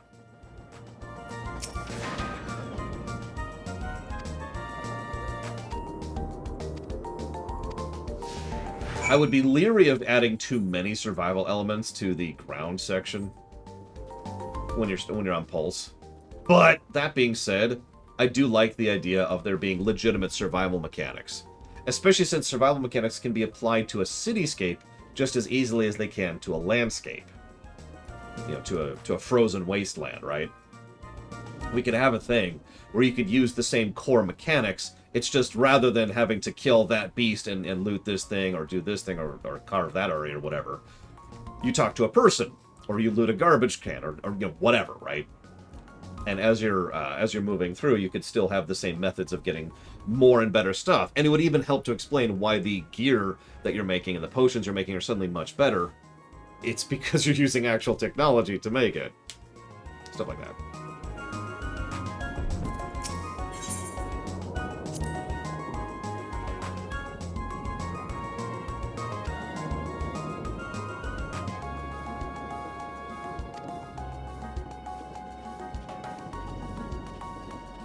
That's true, Rex. You're absolutely right, and I swear I did not do that on purpose. One of the things that tends to... I don't want to say irritate me, is how often I pull something that's inspired by something else that I don't realize is inspired by something else. Because I've been reviewing games for 10 years.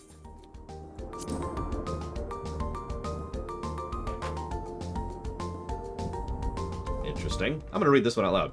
There's only hearsay, but I've been told the masses are formed when ceruleum bursts forth from the earth and comes into contact with the surrounding water, freezing instantly and capturing the moment of violence forevermore. The water mixed in it prevents the ceruleum from being set aflame, so we can't use it as fuel without refinement. The amount of ceruleum you get after all that work is barely the trouble. Pure ceruleum is wrestled straight from the earth. That's what you get those rigs you see off in the distance for, or so I'm told. A little ceruleum world building there. Now here's the thing, Alex. I hate your idea, and it's the worst idea I've ever heard. But I think we can make it work. If we were going to make us inhabitants, there we go, inhabitants of Pulse, we'd have to explain a lot of things and restructure a lot of things, and I'm not sure if that's worth the effort. Because we lose the refugee thing entirely if we do that. We lose the fear, misuse, abuse of people thing entirely, and we lose the society marches on because it's okay with kicking the undesirables outside of the thing entirely. All three of those story points are nuked if we make ourselves inhabitants and from Pulse, right? Now, that being said, we could gain some other things from Pulse. The obvious thing is what you already mentioned, the fish out of water thing.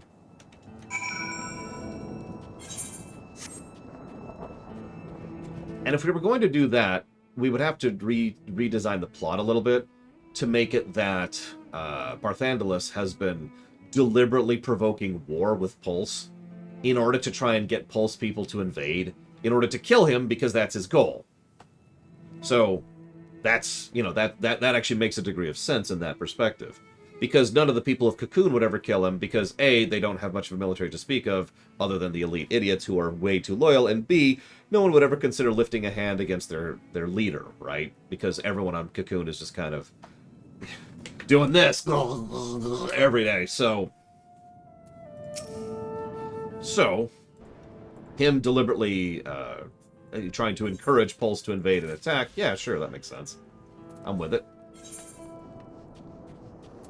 Go up here.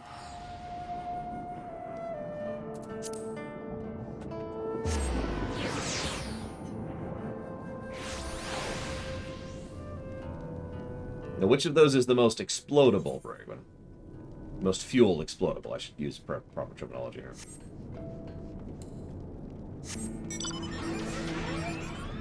Hey, look, it's the Worldly Imperial. I should play cards with him.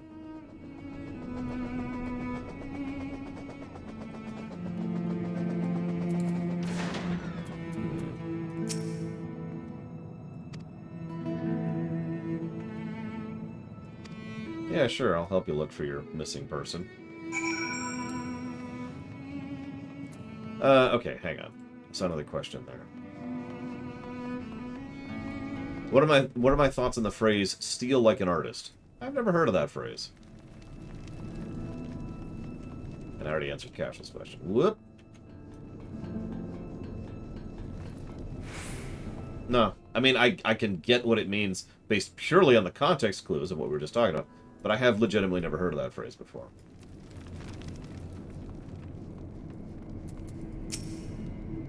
Who are you? I am your dad. I mean, hi. I mean, I've been saying that for years, Pillars of Snow. Volus has been looking everywhere for you, still refusing to join everyone at camp, I see. I'm not going anywhere. Not without Mom and Dad. Don't you see? It's for your own good.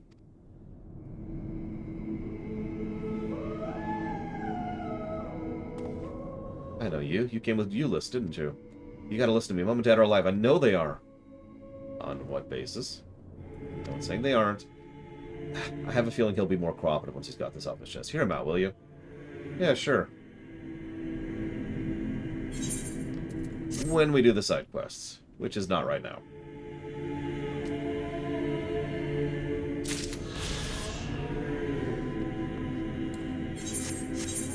Good, Lunar Ruth, because side quests have sucked in almost every expansion so far. I hate to quit it. What item level are those? Total junk. Get out of my inventory.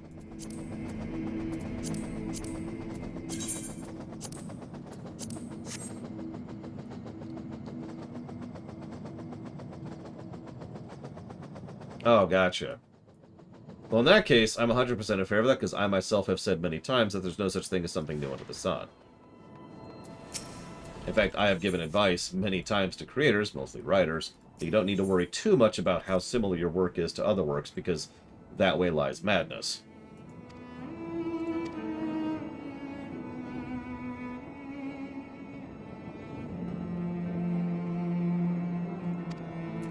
I can't tell you how many times I've seen a writer try to be like, oh shoot, this has been done before, I need to change it. And so they're less focused on making a good story, and tend to be more focused on trying to make something that doesn't look like it's derivative.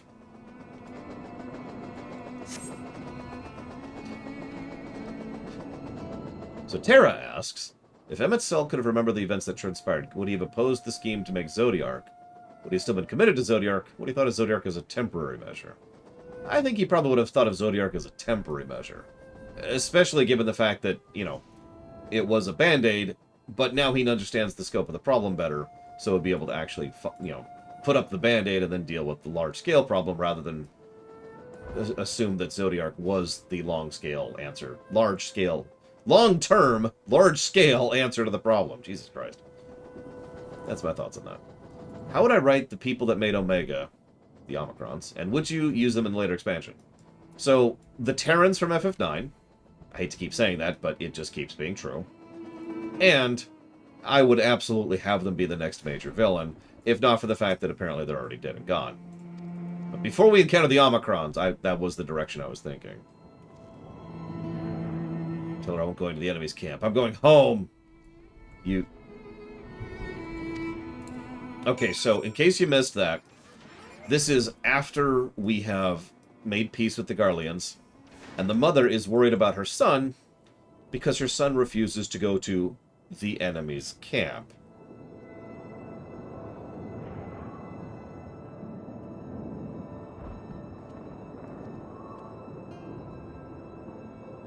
Stop following me, God.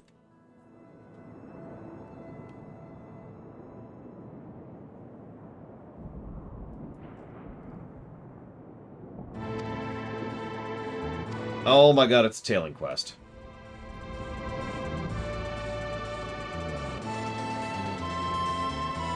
This song is so wrong for what's happening right now.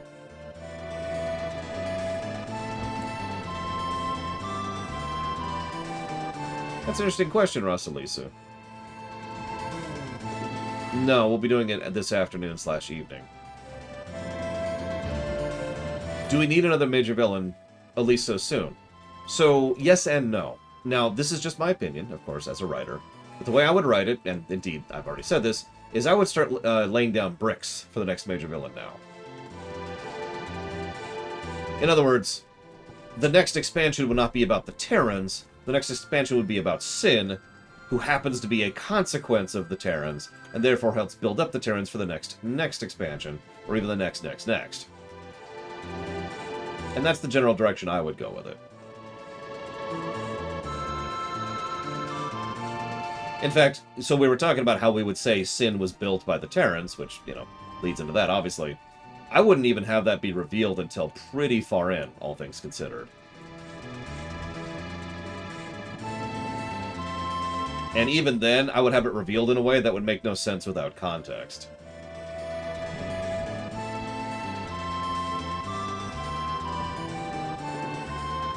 trying to think of a way to explain that.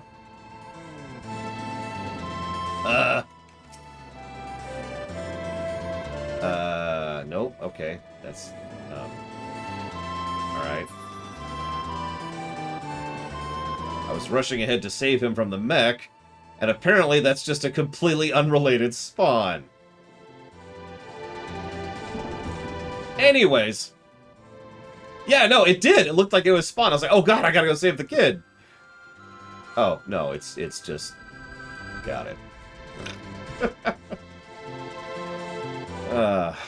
Perfect music for where we are right now.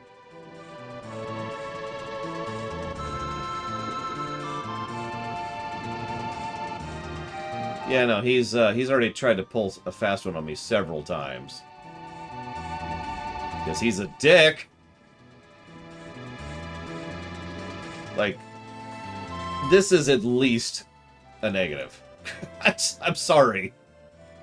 A fake-out, long, binary fail state mission with no mid-mission checkpoints. That's a negative. That is the definition of a negative. That's awful.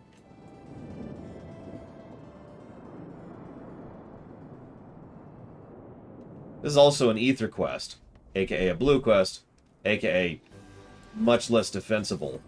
That was weird. Than a lot of other quests could be. Please tell me this tree hides me. Oh, thank God, we're done. Jesus. And you saw how he tried to juke me twice, right? Twice he tried to juke me, and I just happened to be ready for it. Leave me alone. I'm staying here to build a new house. Bigger and better than the old one. With blackjack and hookers.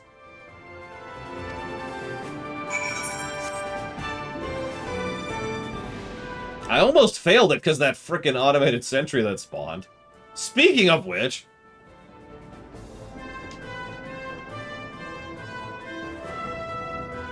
No, I actually would agree with the Omega Legion. And not just because of your name.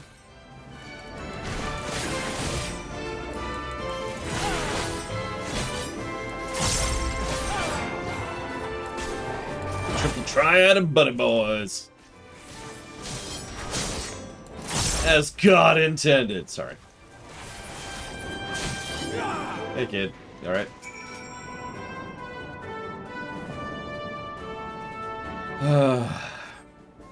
Why do you care so much? We're enemies, remember? Why are you trying to help me? How would your mother feel if something were to happen to you? I actually missed it. Sorry, hang on a sec, Alex. So I'm kind of reading this one out loud. I don't care what you say. We don't need your help. But Mother's worried. I should go back. To the station! Okay, kid saved. Jesus. I love people who resist being saved. Alright, what did you say? You said, sin itself should remain mostly bestial, thoughtless thing, but should sin spawn be able to talk? Ooh. So we've already established that sin is actually a probe that went wrong, right? Like, because of the multiplanar nature of the source and the other shards, sin kept accidentally shard hopping and gathering ether it shouldn't have, right? Like, that was the core idea. So I really, yeah, screaming! I really like the idea that something about that goes wrong and starts spawning off, like you say, mini AIs. Maybe not even full AIs, but definitely like at the VI level. Because the core VI starts thinking, okay, my mission objective is this. I need to do something to do this. I mean, I'm essentially describing Elidibus, but whatever. I need to do this, therefore, you. And it spawns off a chunk of itself. And yeah, this other VI is now, you know, a bot. Maybe not even a full VI. Maybe it's just like the Roomba. Must go do this. Must go do this. You are in the way. Please no longer be in the way. Please no, boy. Oh god, it's destroying the town. Quick, we gotta stop it. You know, stuff like that.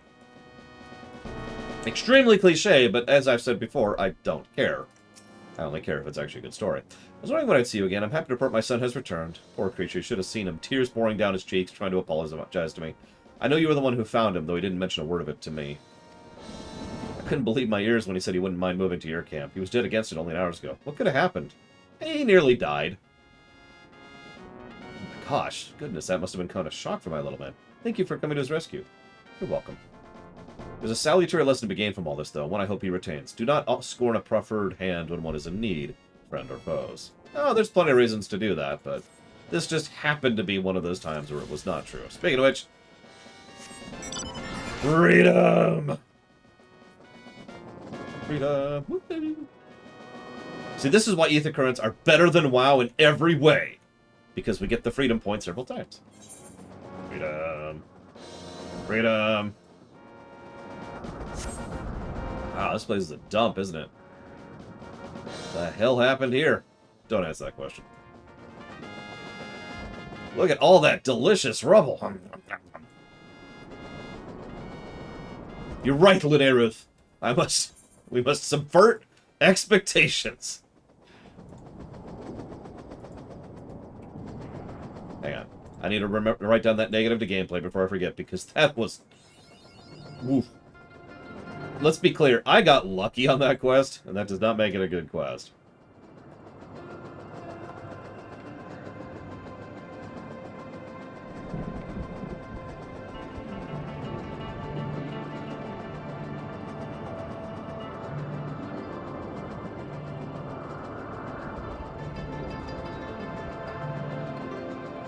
Exactly. Do I actually prefer Aether Currents as opposed to WoW's method?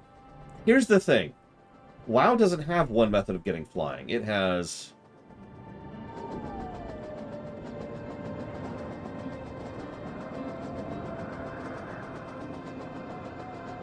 four methods of getting flying. No, 5. Sorry. I suppose 4. So... of those 4 methods, I would say 2 of them are worse than 14's, and 2 of them are better. Also, WoW's flying is per expansion, and is also per account. Which I do think, obviously WoW is more of an account game than this game, but, you know, whatever. Just mentioning the comparisons. But I would take the Wrath method or the Pandaria method 10 times out of 10 over the Aether Currents method.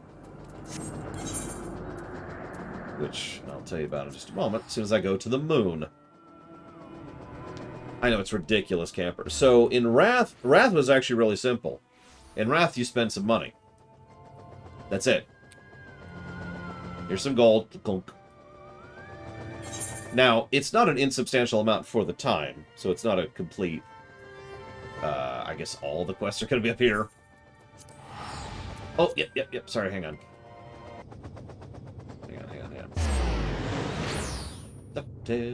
I suppose, actually, Cataclysm also had the gold method, but that was kind of a weird situation because there were no new...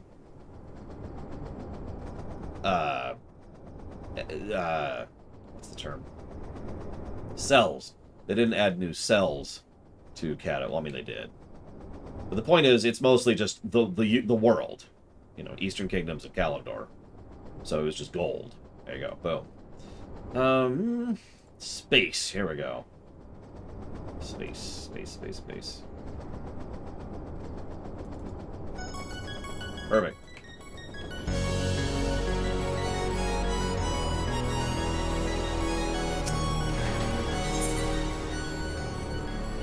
Oh yes, and what Luneruth is mentioning is also only the recent methods. They didn't start doing that until Warlords, because they're stupid. The other one I mentioned, so in BC, you had to get a flying mount, and that basically gave you flying. That meant getting to max level and having gold. That's it. You have a flying mount, you're good, you can fly. So, that was all that was required in BC. In Wrath, it was money. In Cata, it was money. Both of these could be done before max level. In fact, they kind of had to be in several cases. Then you get to Pandaria. Pandaria was a little bit different. Pandaria had a rep grind, but it was one of the quickest and easiest rep grinds ever. It's something you can literally do in a few days if you do it daily. It's the Wind Serpent one, for those of you who remember. You go, you do the Wind Serpent chain. It's actually a story chain. It's not just, you know, a rep grind. You raise your Wind Serpent from egg to full mount, and then you ride it, and now you can fly in Pandaria. Pretty cool method, only takes a few days, and can, you know, there you go, boom, you're done. And of course, all the methods I just mentioned were all available at launch, the equivalent of X.0, right? So all that's good, And I actually approve of all of that, and I legitimately think all of that is better than Aether Currents. Hang on. Then we hit Warlords. Now, Warlords didn't have flying at all at launch. So that's problem number one. Then they were like, I guess we'll give you flying because we're stupid, and we're trying to restrict you from flying because we're stupid. So, we're going to add this thing called Pathfinder. Now, Warlords Pathfinder wasn't terrible. It required you to go explore. You had to explore all the maps. You had to do the main quest chain, and you had to do something else. But that was the requirement, and it wasn't awful. It wasn't good. It is worse than Aether Currents, but it wasn't as bad as it would eventually get. Legion was the same thing. Legion and Warlords are practically identical. Then we get to BFA.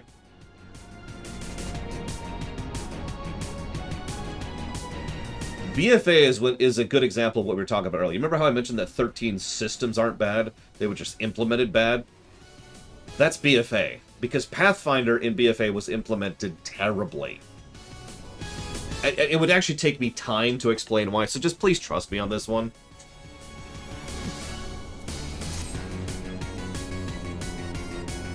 And that's why most people say flying in WoW sucks, because they're talking about the last 2 expansions, because it's also bad in Shadowlands.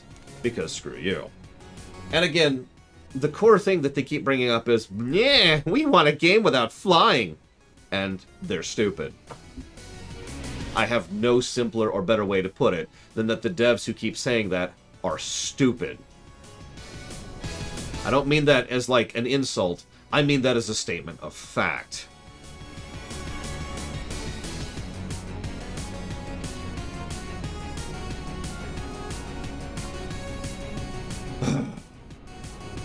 What expansion is Endwalker so far? Shadowlands. I know that doesn't quite equate, but that is the closest equivalent. Hail, person. Do you have a moment? Wait, what? Why is this repeating? Oh, I've literally got 2 copies of the song. That's funny. Didn't realize that. My bad. Sorry. Hang on, I do actually have a song which could fit this place.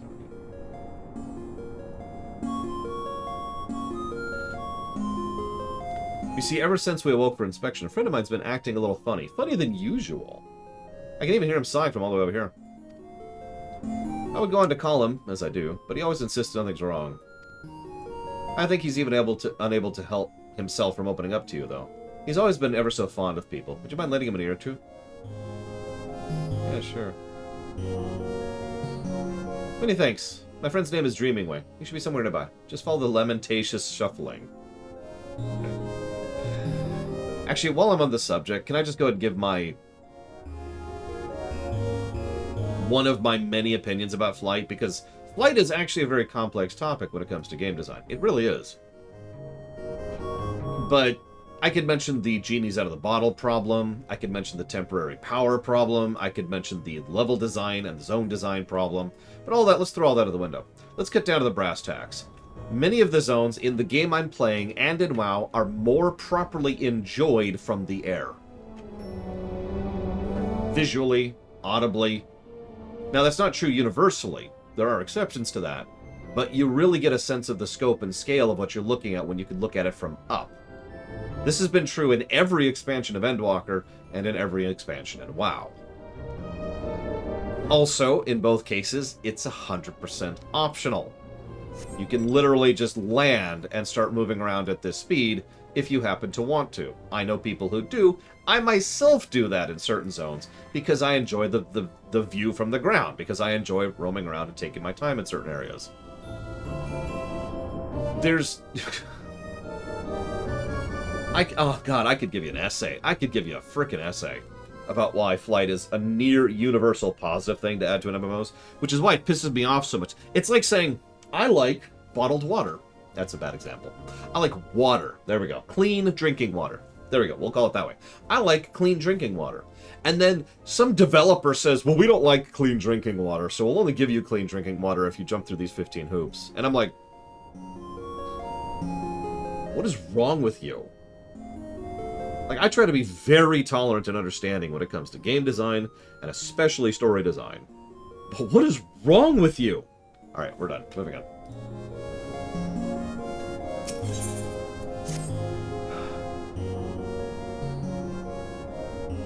I hear you have a penchant for excitement and adventure, is that correct?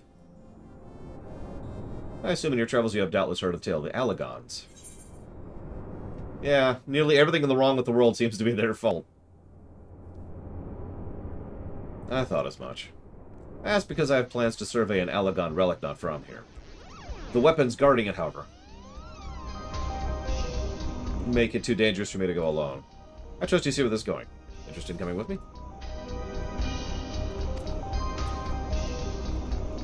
I did actually notice, Asdomine. It's one of the reasons that we've only given one negative to ether currents. Because I assure you, in the old system, that could pretty easily be argued to be 2.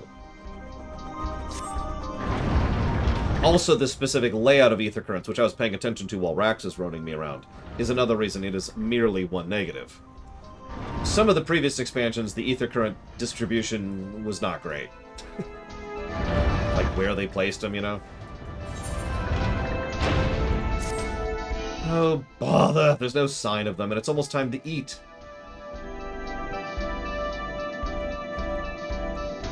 You there. If you happen to be heading to the Curatorium, would you mind letting my fellows know it's mealtime? If you don't eat, I can't take my nap. Many thanks. They should come running at the mention of carrots of happiness, so just say those 3 magic words, they'll be on their way. Okay. So, here's the thing, Alex. You're incredibly, completely wrong. But hear me out. I'm going to explain myself. This is Mega Man X4's cyberspace. Cyber Peacock's thing. Excuse me, sir. Have you by chance seen any thieves prowling about with ill-gotten carrots? Iron carrots. Crimson, tender, surprisingly heavy. The carrot is, not the thieves. If you haven't seen them yet, I'm sure you will. We've been told that you adventurers are quite good at solving crimes and no one else can be bothered with. Wonderful. I'm relying on you to solve our carrot caper. Excellent. I look forward to carroting. Carrot caper. Oh my god, I can't talk now. Okay, so let's go do that quest first, because that's way the hell out of there. God, that might actually be faster to go that way. In fact, I think it literally is, so let's just do that. Alright. Let's actually discuss why Endwalker is an equivalent of Shadowlands really quick, and why it's not the equivalent of Legion. Because you're thinking only in terms of quality. Legion was the end of a major story arc that had been going for years. Now you might be thinking, that's Endwalker. No, that's Shadowbringers. Think about it for a second. Really think about it. If none of the stuff about the Medions, or any of the Matea, how the hell I pronounce it, or any of that stuff was ever revealed, would you consider Shadowbringers to be a concluded story as of, I guess that'd be 5.3 specifically? The main plot. And you see why I'm bringing this up.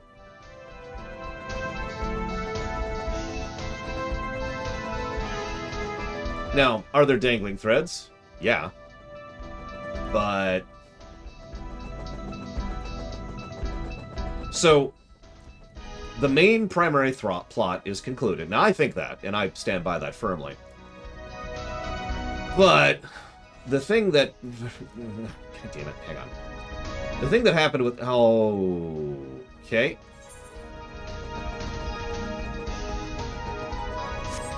I guess we'll go this way. I guess we'll go this way. The thing that Endwalker did was it said, actually, hang on. There's this other thing that was behind everything all along. There's this stuff you've barely been talked about before, but has been vaguely mentioned in the background several times, which is actually kind of the build-up to this finale. And this is actually the finale. It's like finale +1. Now, I'm not saying that is a bad thing, but both Shadowlands and I almost said Shadowwalker. Both Shadowlands and Endwalker do the same trick. The story has, in many ways, conclusively ended, except for the fact that, hang on, there's this other thing. Now, the biggest... Again, this is how execution matters, because obviously the jailer was garbage. But even the nature of what the jailer... Let me walk this back. The nature of death has actually been built up quite a bit in WoW. What I mean by that is there was going to be a jailer. We knew that. We've known that since at least Warlords. Because there has been very vague, but occasional background elements leading up to the fact that there's something going on with that. We saw that in Warlords with the quest chain in the Spires of Arak. We saw that in Legion, with everything to do with the Third Lich King and the Death Knights. And there's other things I could mention too, but I'm not going to go into it.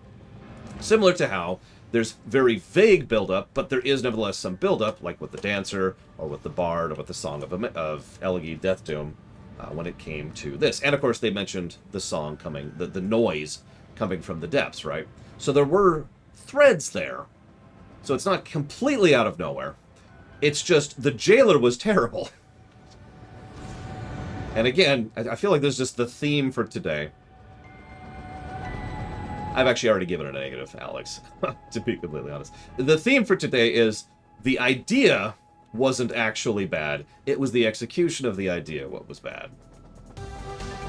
You with me so far? Now hang on, there's another way that it's similar to Shadowlands, in that, now this is where everyone's going to disagree with me, but that's okay, that's how this works. I feel that Endwalker's main plot is weak, and its themes are worse. But the character moments, and the regional stories, and the actual, the zoomed-in stuff is fantastic. Which is Shadowlands. Even people who spit on Shadowlands tend to agree that the regional stories, the character moments, and the zoomed-in things are awesome, and that's because they are. The main plot of Shadowlands is drivel. Now, obviously, there is a variance of quality on display here, but you can see how the thematic focus and the writing focus are actually quite similar between the two expansions. Hence, this is Shadowlands. And I can't go over that crack at all, so we're just going to go the long way around, which hopefully I am physically capable of doing at some point. Shadowlands done well? Shadowlands done differently is a better way to phrase that.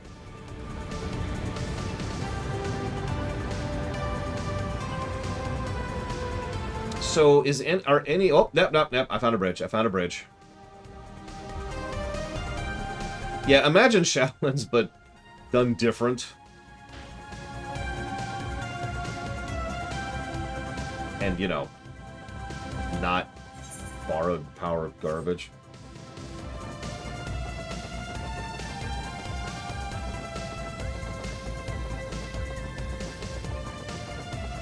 Good morning, Ross. Alright, so now the real problem. I actually need to get up there. I may need to ask someone to help me get up here, because I'm not sure... Oh my god, you've got to be kidding me. So I just noticed you could see the bridges. It wants me to go from up here, up there, and then up here through that bridge to get over here.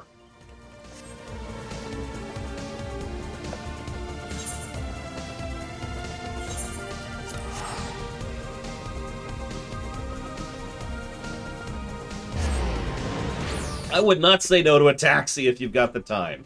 I didn't want to ask because I figure everyone's busy with the new patch stuff. But holy crap. Wow. That's... Really?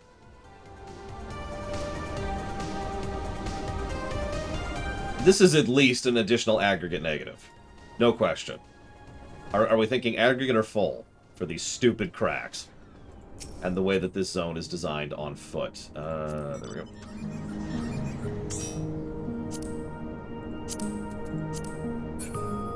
And I need to go to here. Nope.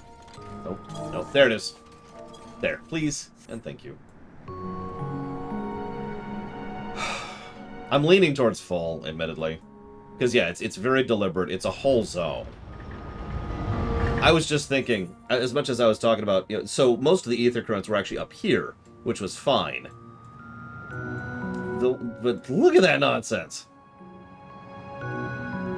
Also, if I'm reading the map correctly, which I do believe I am, that means you actually, on foot, cannot act... Like, there's this chunk of the map, right?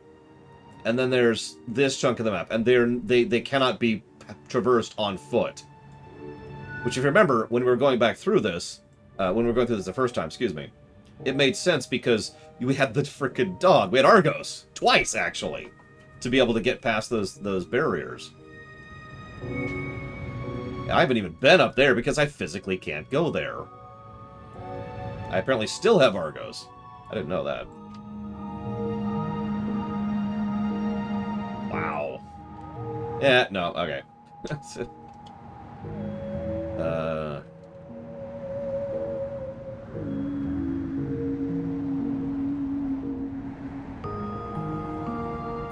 Yikes. Okay, where is this? There it is. Thank you, Rex. I do appreciate it. Good lord. Yes, so let's go retrieve some stuff from the crash site of the Allegons. Yep. Get rid of that. Get rid of that. There we go. It's the only... Actually, I just realized we're back to zones where the music doesn't suck, so I can turn the music back on.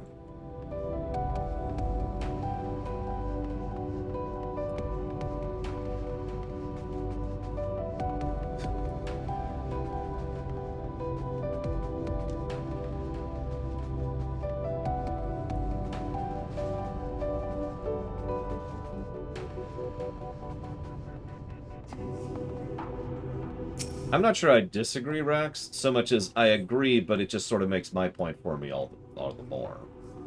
The theme of death really ties into Warcraft lore in a big way, which is why I mentioned it the way I did. But the problem is, of course, the execution. You know, the jailer is stupid and terrible and multiple negative worthy.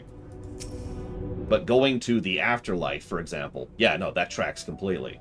Dealing with the structure and components of the afterlife, that tracks completely. Death being a thing that's slowly overtaking the rest of the world, blah, blah, blah, blah, blah. You know, all of that actually tracks and fits perfectly. It's just, they decided to hinge all of that to this random bad guy they invented for the expansion, who's already dead, by the way. I don't even care about spoiling that. The jailer was introduced in Shadowlands and killed in Shadowlands.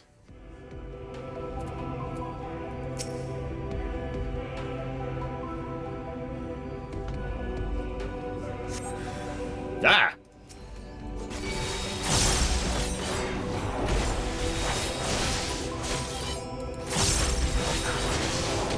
And yeah, you could fit all of his dialogue onto probably about half a page, maybe a full page if you really stretch it out. And almost all of it is extremely generic. So, you know, that too. I Canada Banks. But yeah, I'm sorry. I didn't mean to turn this into yet another WoW discussion. I apologize. I was specifically asked the WoW parallel, and that's what I was answering. I should probably go ahead and stop. Mea culpa.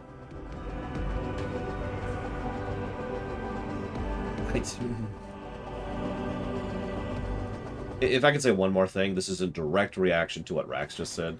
The Jailer is such a misstep in WoW because Warcraft villains tend to be both good and memorable. There are exceptions, of course, but think about how many Warcraft... Like, people who've never even played WoW, I bet you could point to and name WoW villains right now off the top of your head. Because they tend to be well-constructed, or very charismatic, or memorable, or whatever, right? Going from Garrosh to Sargeras to the Lich King to Illidan, and then dropping down to frickin' the Jailer was just... It's like whiplash. It's like... It's Ranji. It's fricking Ranji. The Jailer is Ranji. That's what it is. He makes everyone else worse in every scene he's in, and every scene he's in sucks. That's where it is. And just like Ranji, we could have done it better. There was ways to make it work, and they super didn't. Ugh. Anyways. Alright, now I'm never talking about WoW ever again. Ever. Questions? Let's see here.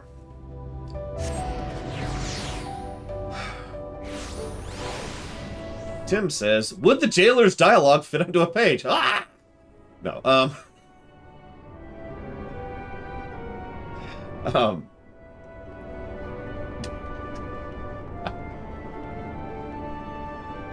No, it's okay, Alex. Hang on. Let me scroll up a little bit here. So, let me finish talking about this. Yeah, I think it's gonna be right here. So, I found a systems cube. Here you go. This is an Allegon decryption unit. With it, we can read any Allegon tombstones about history, science, poetry, if we had any, which we don't. Nevertheless, I'm deeply excited by the prospect. Yeah, take my tombstones, please! No, yeah, I agree. The word count thing, I hate to keep talking about WoW. The word count thing isn't really the problem. How much dialogue does Sauron have in all 3 movies? Now, we can argue whether or not Sauron's a good character or not, but I am beginning this supposition I'm beginning the statement with the supposition that Sauron is a well-done villain, because he is an environmental villain. His presence is felt constantly, and the nature of the threat he is always there, especially in the 3rd film. He doesn't need lots of dialogue to be good, right?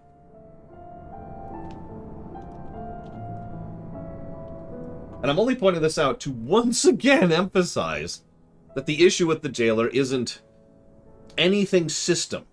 All of the systems, even narrative systems around the jailer, are fine. In fact, they're even good. It is the specific implementation of each system that is wrong. Each single different way they could have implemented it, they did it wrong. Ugh. And now I'm not talking about WoW anymore. Ever again. Ever, ever, ever.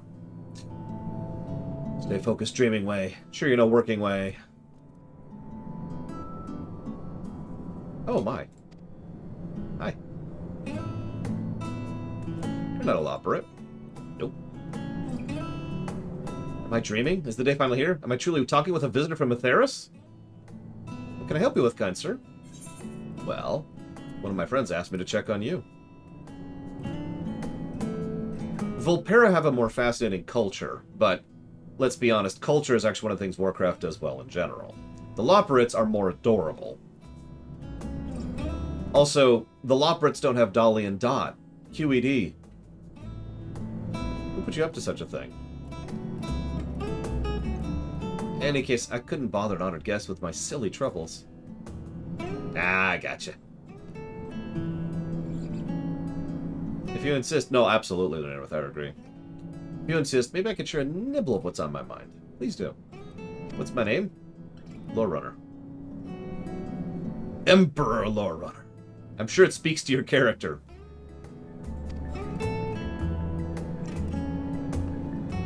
Dahlia and Dot are my best friends. Perhaps it was a mistake to choose Dream from that tome of words, for try as I might, I have no such thing. And seeing everyone else live up to their names since the Awakening has only made me even more aware of it. People of Aetheris, on the other paw, seem to dream a great deal. Have you any advice for me? Focus on what you enjoy.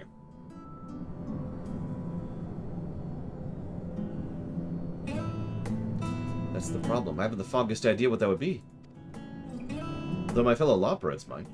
I've known them since we were created, so perhaps they see something in me that I cannot.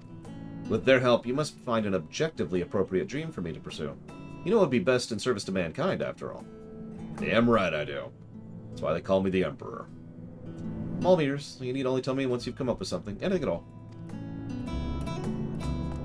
Agreed, Omega Legion. Vulpera were awesome. To be blunt. My biggest complaint about the Vulpera was that we didn't get to play as the snake people, whose names I can't remember right now. And that's not really the Vulpera's fault, is it?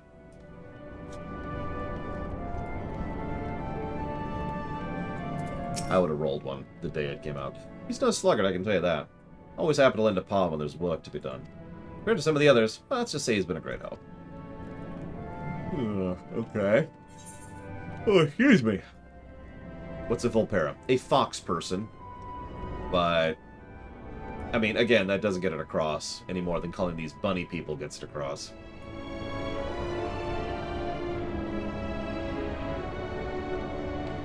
I'm completely with you on that, Omega Legion. I'm telling you, once I conquer the world, there's going to be some overhauls to WoW. I tell you what.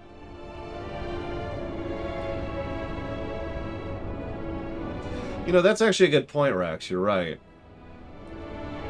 Because if they pulled a Necron in WoW, which they did, then I would have been pissed about it. Like...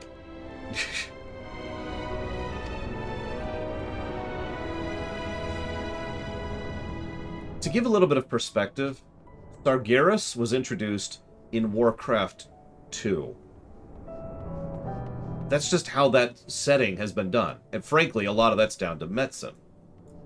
Like, they don't do the out-of-nowhere thing. That's not their approach. That's not their style. Instead, they mention someone, and then they flesh them out, and then they add to them, and then they flesh them out, and then they add to them.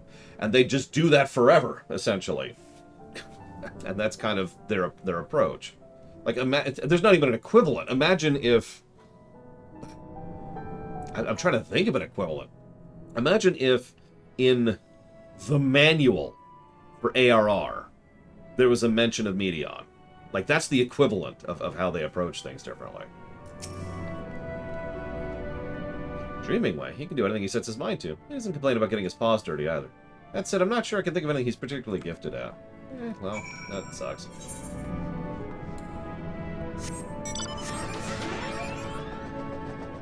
Oh, excuse me.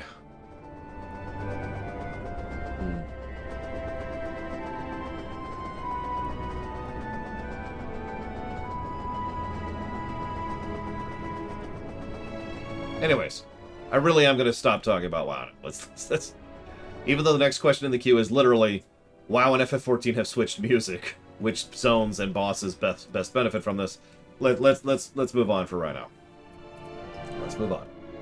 They are different games. Moving on. Okay, so Alex has a beast of a question. There's an NPC that's a soul golem. So hang on. Is it made of the souls? Or, like, is it a golem with a soul? Is it a golem for a soul?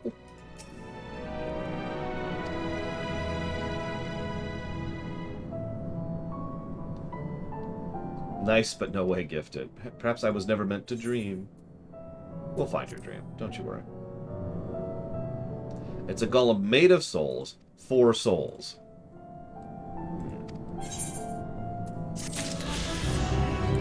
And yeah, there are many narrative parallels between FF14 and 9. I mean, duh, really.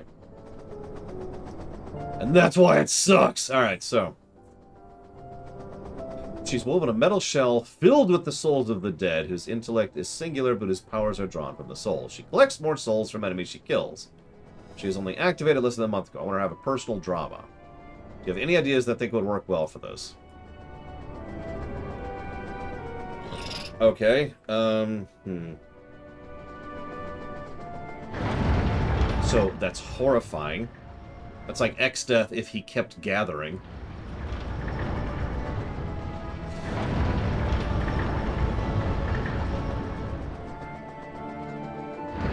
I'm telling you, Bragwin, whenever I win the lottery / take over the world, I'm gonna have a spot for you in the writer's room. And I don't mean on the couch.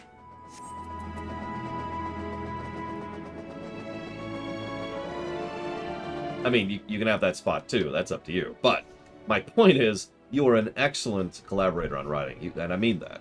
There's no exaggeration. There's no joke. There's no lightheartedness. You are a wonderful person to bounce ideas off of, and you serve as a great counterpart to storytelling. Point, I suppose I should say. Carrot of happiness. Is it that time already? I was working for projections for optimal carrot production. Never mind. I don't want to miss seconds. You eat seconds?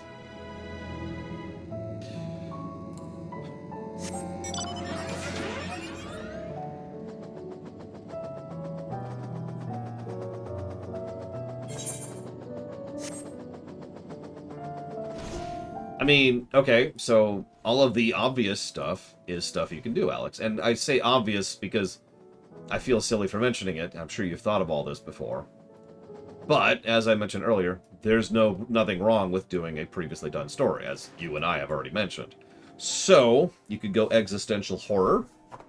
You could do existentialism in general. You know, what is my purpose, etc. It's a good idea, Lunar. Let's just get a carrot of happiness. Here, have a carrot, Medion. Oh, this is really good. Hope wave. Alright, I'm supposed to do this. She can't eat. Well. There we go. She's dead. We're good. Hey, Arax, have a carrot of happiness. Wonk. Ah! It's just... Okay. There you go. We've got a carrot of happiness. Special delivery for a Medion. She has all this reality-changing power and she can't eat.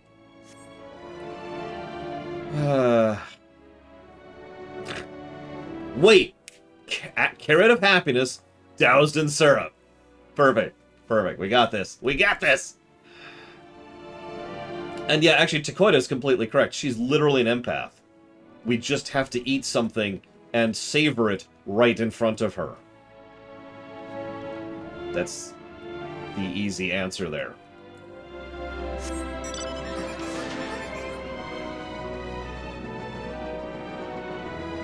Okay, so hang on, Alex. Let me think about this. So we could go existential, we could go horror, but actually, I like the idea. Have you ever read Questionable Content, Alex? To use a parallel. I know, I use parallels a lot. It's just an easy way to get across ideas, you know?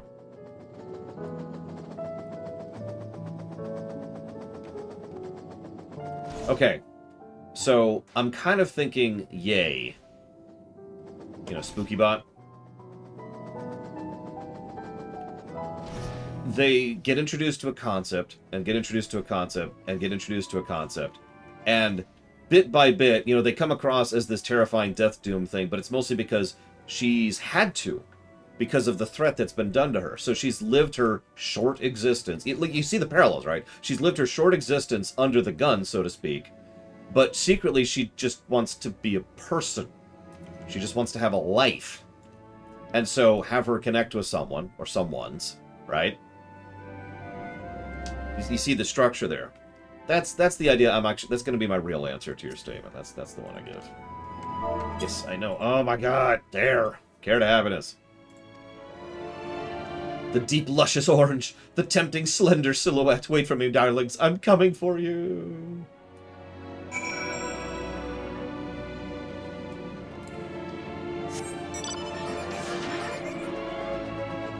Good food is best shared. Alright, so. Gum Gum has a question. Hang on. Delete. Whoop! How does the FF7 final dungeon rate now? That's an interesting question. So, I've gone on record multiple times that I don't like the FF7 final dungeon, especially since I am harsher on an outro than any other aspect of game. It doesn't help that FF7's final bosses aren't really all that great either, with, like, 2 exceptions. These are nibbled iron carrots. No, you didn't, Gum Gum. It was actually Paranoid Android who asked that. I misread it at first, sorry. I need to ask Zalok if we could do some reformatting for the document, because it kind of dumps it all in one... It literally dumps it into one text thing, so it's a little hard to parse at times, especially if I just glance at it. Anyways, so... the thing with the place and the stuff.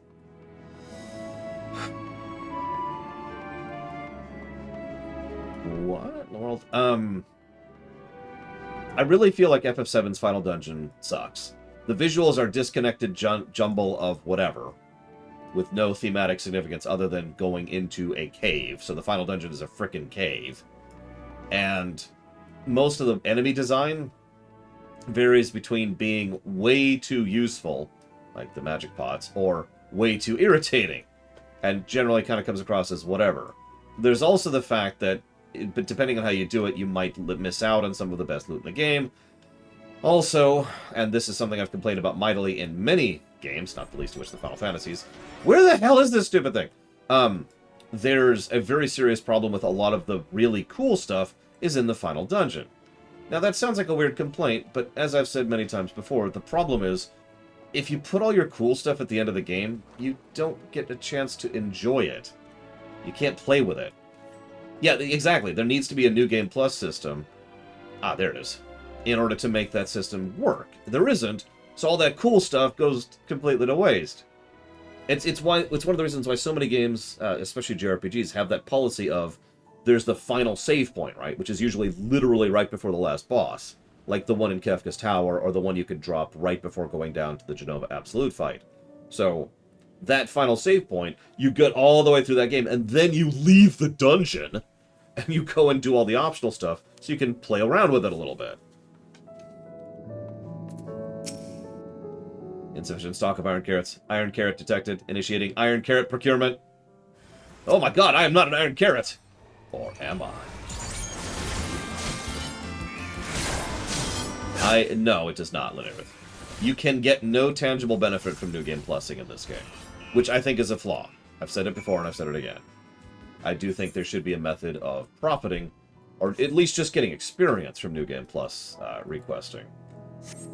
I know I am not the only person I know, thank you, Rex, who would level alts by hitting the MSQ again a few times, right?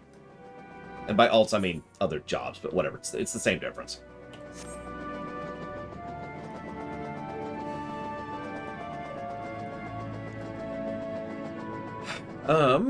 Scarier economic boss, Tataru or Rowena? Oh, Tataru. Rowena's just... She's actually not that good at her job. She's just a bilker. Tataru's smart. Much more terrifying.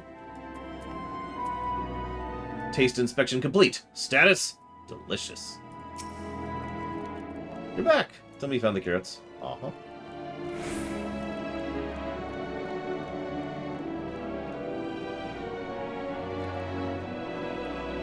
Yeah, exactly, Asdamine. Like I said, I wonder if it's a Oh, so it does, thank you. Oh, that's why. Hang on, I actually gotta hang on. So the problem is Google Docs is stupid and periodically requires you to re-log in. So QuestionBot is technically a separate login for me, so I have to re-log in every day or so on average. But anyways, what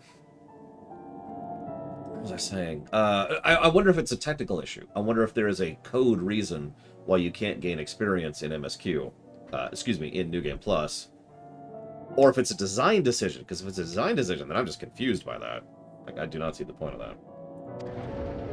So anyways, the technician said something about enhancing its code with a love for carrots to increase work efficiency. Yeah. Good job. You did it.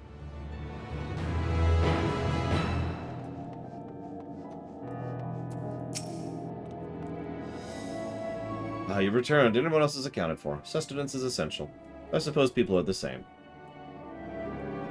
In any case, we expend a lot of effort, this is yawning way, in raising a whole variety of carrots. Carrots of happiness have a new cultivar that are particularly comforting, though. Seems almost silly to have our workers consume so many carrots just so we can produce more carrots. But that's a problem that can be solved with even more carrots. Not to worry about the details. I'll figure it out soon. Just, what were we talking about? We were talking about freedom! Woo! Freedom! Freedom! Freedom. Yeah, you get so all the New Game Plus stuff, all of this, MSQ, raids, side stuff, all of this, you get nothing for doing any of that. Zero, zip, zilch. No money, no code, no items. No nothing.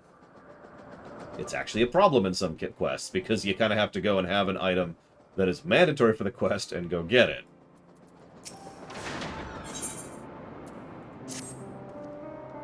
Welcome to, I am Suppless, and I manage this region, and I'm cool, and everything's cool. Oh, you're a soul-bearing familiar. Yes, I am. Are you here for the purposes of observation? Yes, that must be it. In which case, you need only mention my name to Charmant. You will gladly give you a tour of the domain.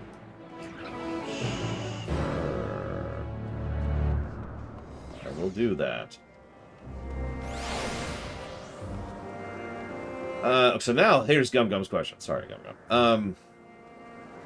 It's not uncommon for Krychia to adopt comrades they fought in battles with. They fought in battles with as their brothers and sisters, and of course adoption of younger Krychia without parental figures is quite common. A lot of adopted were of the war, ferocious and tenacious. Children would be impressed, and with their parents, with their perseverance, making them ideal candidates for adoption. So that's pretty horrible. What you're saying is there's a tangible layer to adoption, as opposed to an intangible layer. Which sounds like Krychia, or Kryta, excuse me, for me, because... yeah. So it sounds like it's very on brand. It definitely sounds like you're going the right direction with that. I didn't mean like that. I'm more than happy to share one. I was just wondering why the Overseer chose to send you me, of all people. I haven't been here long, truth be told. Until quite recently, I was wholly engaged in a prolonged research project at Academia United. Surely there are other more experienced individuals who could provide a more comprehensive... The grumbling is hardly constructive now, is it? The task was given to me. I will attempt to cover the most salient features of our facilities with the best of my abilities. After all, it's not every day one is asked to indulge the curiosity of a rare and fascinating visitor. Let's do it.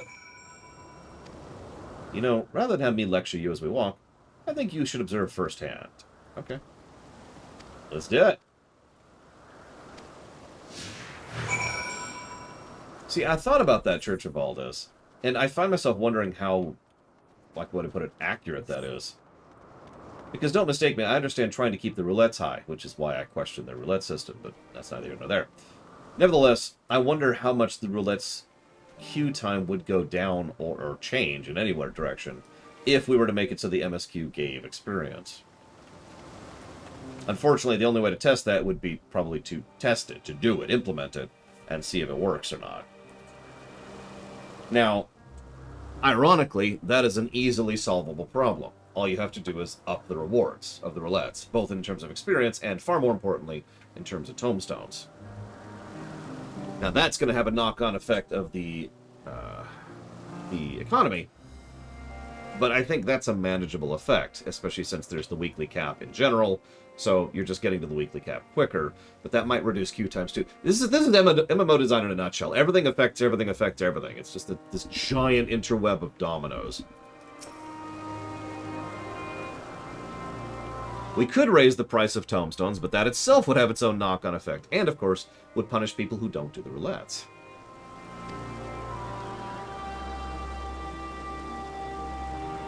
As I'm familiar, you appear so astute and deliberate in your thinking. I'd like to make an extended study of your composition and consciousness. Oh, thank you. So, arcane servitors are rarely permitted to roam the world at will, but our research here is given special dispensation. Yeah, we could just send random bird girls up into space and nobody will even question it. Jesus Christ. Actually, speaking of which, something was brought to my attention somewhat recently. It was done as a joke.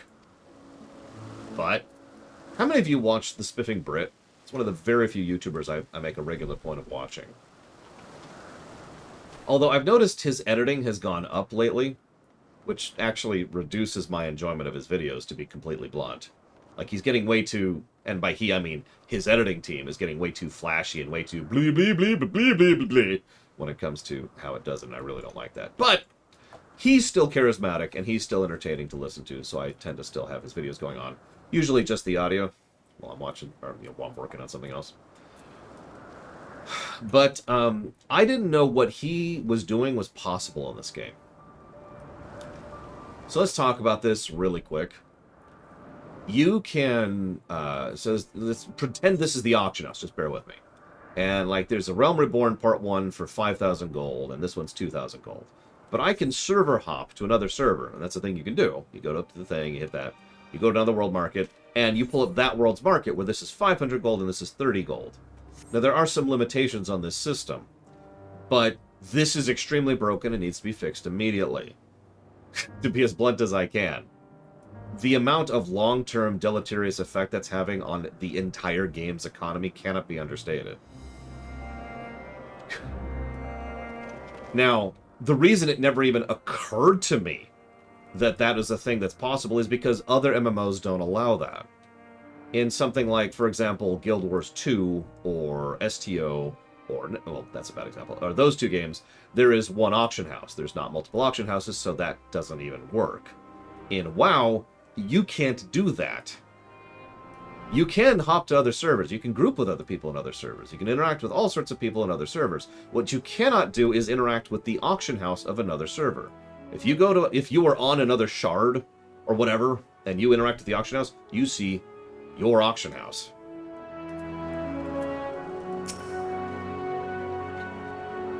So,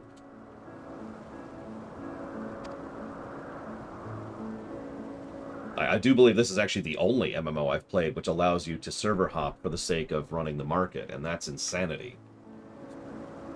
It's no wonder some people are running around with multiple millions of gil, because that's a joke. I could probably do that in an afternoon if I cared. I don't, because I'm not going to, but that is pure insanity. Especially since, by the way, for those of you who know where, there actually is a plugin which you can grab which just tells you what the current server prices are on any server.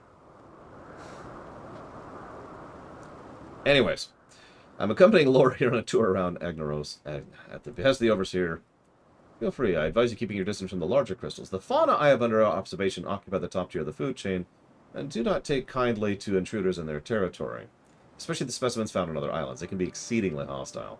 While I'm sure you're quite capable of defending yourself, no one appreciates a tusk to the abdomen. Right. Like, I suppose it may or may not actually be a problem, but if that can be solved, it should be. I cannot properly explain how much of a problem that is from a large-scale perspective if anybody decides to really go hog on it. By the way, so for those of you not aware, one of the biggest reasons Spiffing Brit does exploit videos is he's deliberately drawing attention to them so they can be patched. Like, that's not actually me being facetious or a joke. Developers will reach out to him saying, please exploit this game so we can find something in it to fix and patch. You know, it's an extra layer, and then, of course, they fund him for that. It is a legitimately good service, I agree. It works. It's what originally drew my attention to him, actually.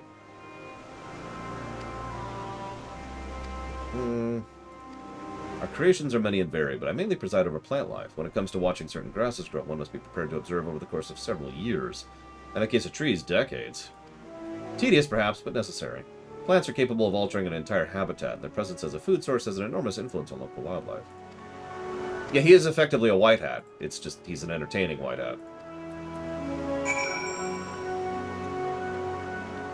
But yeah, someone mentioned, I think Alex mentioned this, it's very possible that there is some spaghetti code problem, which means this kind of can't be fixed. And that's just whatever at that point. I'm not sure what Band-Aid could be used there if that ends up getting to be, you know, really bad.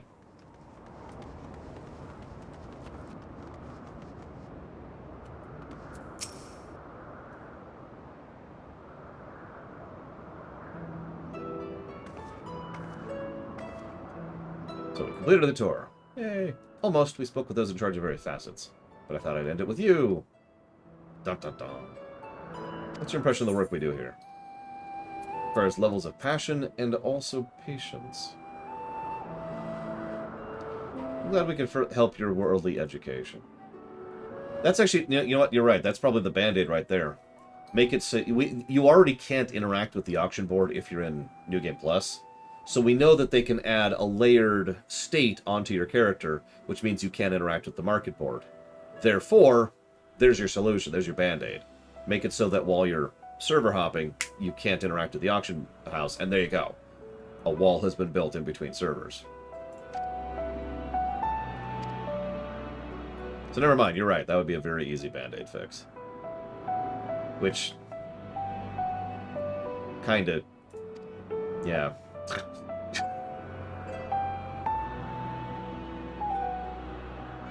Anyways, I second this invitation. In the long years I've resided here, I've never encountered such a unique entity.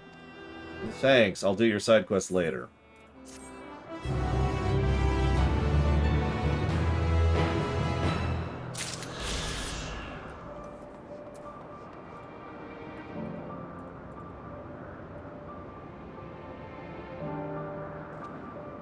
I admit part of the reason I found it so damn horrifying is because it's a real-life concept.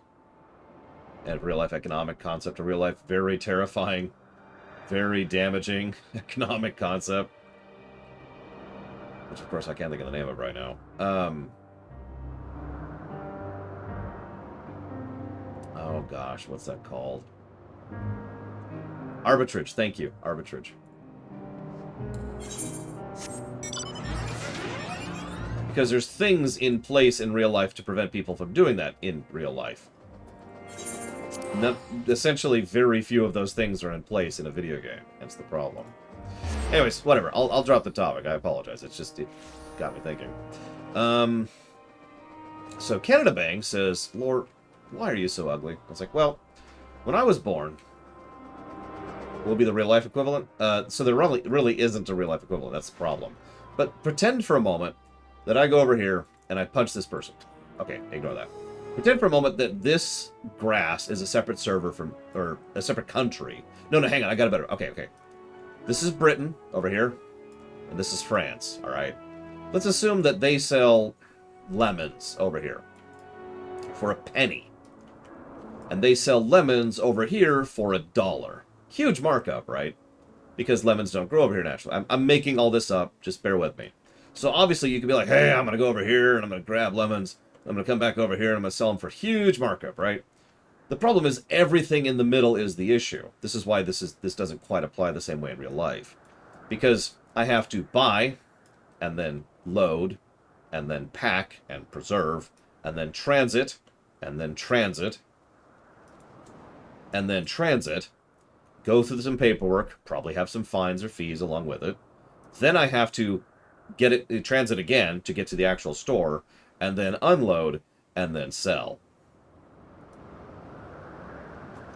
So all of those steps are why this thing is relatively uncommon in real life. There are actual things where this is done with in real life, but usually those things are things that are selling for 5-digit range as opposed to $1.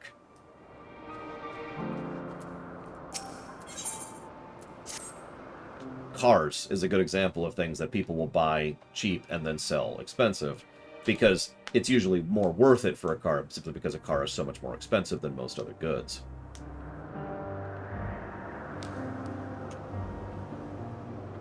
I misread that twice. What a familiar essence you have, like that of a familiar, if you're familiar with the concept.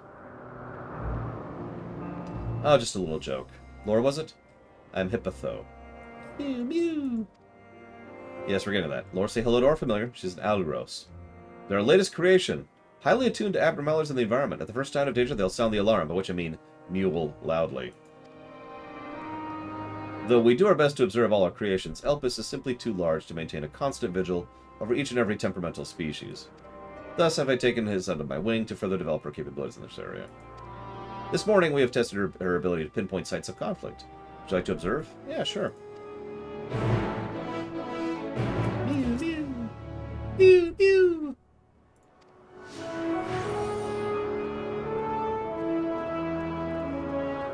Well, the problem is, it's already too late to patch it, because from my understanding, people could be lying to me, but there are people who have been using that exploit for the years range at this point. Or years is probably over. Months and months and months, and just absolutely gobsmacking several economies in order to drive up prices, in order to get certain amounts of money, especially now. Hence why I'm so alarmed by this even being a thing, because I'm surprised this was ever allowed to be a thing, especially since, in the advantage of hindsight, this should have been a really, really easy patch fix, right? Because the MSQ, or I keep calling it the MSQ, New Game Plus exists. Mew mew! Oh no. Which creatures about to attack each other? I'll kill them both. Oh my god, I really will. I was joking! Die for being in conflict! I'm ready. I'm ready for the solution. Here it comes! I mean, I'm literally killing them so they can't fight. That's not actually a joke. That's literally what I'm doing here. Right. I'm not killing them. Wink! Set scythe to stun! Ignore the corpse that just vanished on the ground. We're cool. We're cool. Everything's cool here.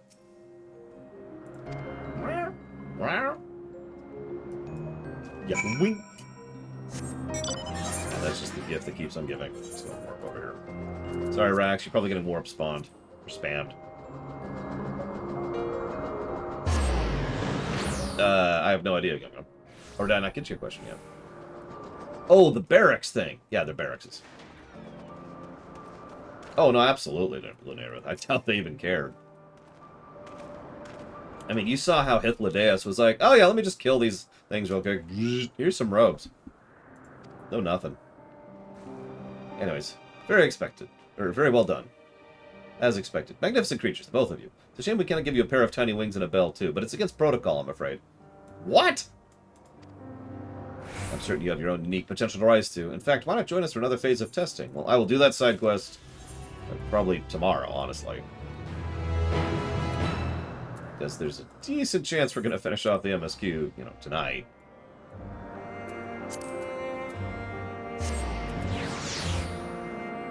Kind of the goal. I'm actually thinking as soon as I finish the unlock quest, I'm going to go ahead and just start the MSQ. Because, you know, we have to get through some stuff first, right? Story-wise, before we get to dungeons and raids. And I'm sure it's going to be a nice long haul, and I really want to make sure that I finish it tonight. So. Please tell me you're here to deliver a message from Cleon. You are a familiar, yes? Yes. I am a familiar. I like the name. I don't get that a lot, but thank you. I actually get that all the time. If you belong to Azem, what has become of our visitor from Amarot? He was supposed to arrive some time ago. Our wildlife subjects are accustomed to the presence of long-term observers, but when someone from outside of Elpis comes to visit, they sometimes get violent. Oh my god! I will go and kill this thing for you in case it gets violent. Death to violence! Don't worry, Mega Legend. I will absolutely do it. I've already kind of committed doing it on camera. Just I really want flying first. Okay, questions. Canada Banks, sorry, asks, how do you prepare for a stream? Oh god, I don't even know where to start with that. The easy answer is, it depends. There's a blue-haired woman who wasn't wearing a mask. Yeah, there's a decent chance that the Thavnarian and Charlian side quests will be whatever zones. But I'm looking forward to the Garlemald and the Moon. The Loon? Really, Lore?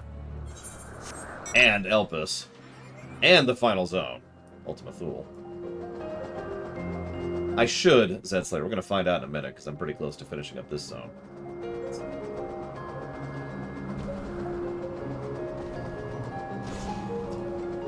How do I prepare for stream? I exercise. I usually, if it's a game I've played before, I do some research in order to try and be a little bit up to date on certain concepts and behind-the-scenes stuff. As much research as I can manage is really what that boils down to. If it's a full-tilt lore run, then yeah, I do a stupid amount of prep work, which is one of the reasons we kind of stopped doing full-tilt lore runs, is because the amount of prep work was substantial. So the reason this guy was standing there to let that thing attack him was he wasn't sure of the etiquette of attacking a violent creature, so he just was sitting there letting it live. I believe here I just have the 2 that I'm currently doing. And I am correct. And then the 5 in Ultima Thule. But anyways, I don't know how to summarize it. I do a lot. A lot goes into prepping for lore runs. Not as much goes into prepping for classic runs, and Premiere runs are actually different. I deliberately go out of my way to not research or look into behind-the-scenes stuff for Premiere runs, unless it's of a franchise I'm already familiar with. You know, like if we're playing Kingdom Hearts 4, I will probably go ahead and be like, all right, well, let's talk a little bit about the construction of this game. Because I know the Kingdom Hearts series. I've done a full lore run of it, technically twice, so...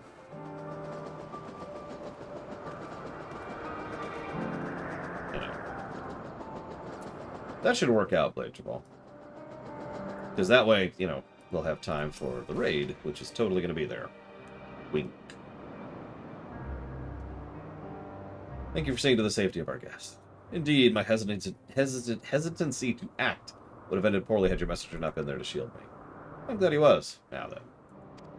Something about personal creations? Yes. I was worried the concepts I registered may not be fit for release into the wild. Ah, you mean to be embarrassed. You'll be the first visitor we've had who's expressed difficulty in helping their children leave the nest. We'll look on them right now. Yes, but first I have a request. When you swooped in to rescue me, I was treated to an impressive display of battle prowess. An entity with your strength and instinct would be the perfect candidate for evaluating my creatures. Okay. I mean, you know my play style, Rex. Or my play pace. I don't know. But one of the things Canada Bank specifically asked is it must be draining and a mental trip to play games, pay attention, be good at playing, and you also forgot reviewing at the same time. And yeah, no, it's a whole thing. Like I said, I exercise both during my mornings and during my lunch break to keep my blood rate going and my heart rate going and my breath up. I meditate a little bit. I call it meditate. I don't actually know what to call it. I focus mentally for a bit. Sure, we'll call it that. I make sure I have something nice to eat. Make sure I got water. Clean a little bit, you know. I usually... I don't know how to describe it. My brain is in gears. I have different gears in my brain, and so I tend to shift depending on the type of game I know I'm going into. Especially in a game I'm in the middle of. Like I mentioned, like I was just talking about, the negative that I gave to story for the repetition / thematic problem. Is something I chew on. I call it chewing on it, right? I process and I think on it for a bit over the course of, you know, off-camera time. And so oftentimes while I'm doing, you know, while I'm cooking or while I'm doing whatever in the morning, I'm thinking about, well, okay, this goes here and how does this work here, but why is this good or why is this bad, right? As ever, it's easy for me to point to something and say, I don't like that. It is much more difficult for me to say why I don't like that, and that's the important part for me. So are you lost? I can help you. Maybe. A woman asked you to come and find me. That'd be my friend, no doubt. How embarrassing. I'd hope to keep this hopelessly directionless side of myself under wraps. I feel terrible rushing, leaving her like that, but I'd clean forgotten a task of one of my professors. I rushed back to, oh my god, to collect the item I was asking for, which I found, but now I can't return because I'm lost. So, don't worry about me. I'll be fine on my own. Now, if I'm right, following this road east will lead me to a teleporter. I think. I mean, I know. You know, I have business with them anyways. I can escort you. You mean it? Well, I mean, if you're heading in that direction anyway, please, after you. If I'm able to get as far as the teleporter that connects to the point in Oikos. Yeah, sure. Yeah, for some reason, Rax just wants to pry my brain apart. I'm not sure why, but, you know... It's all good. It's all good in the hood.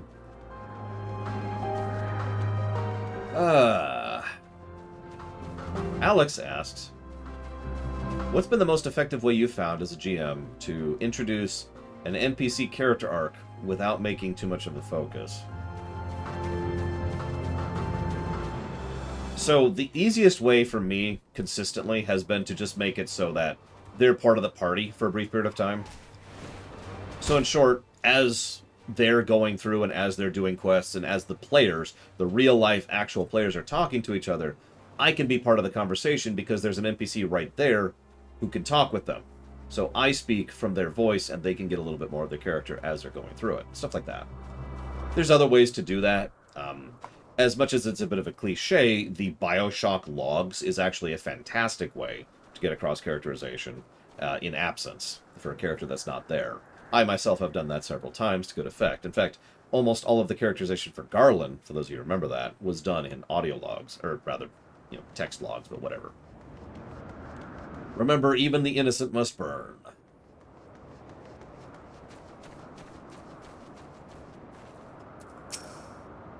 What a relief to see a familiar sight. I should be all right with you now. It's just a straight shot from here. Goodness, the earful I'm going to get from my friend. I've been kept her waiting for far too long. I should hurry. She owes an explanation and an apology. Do come see us, though. I'd like to thank you properly. Yeah, sure.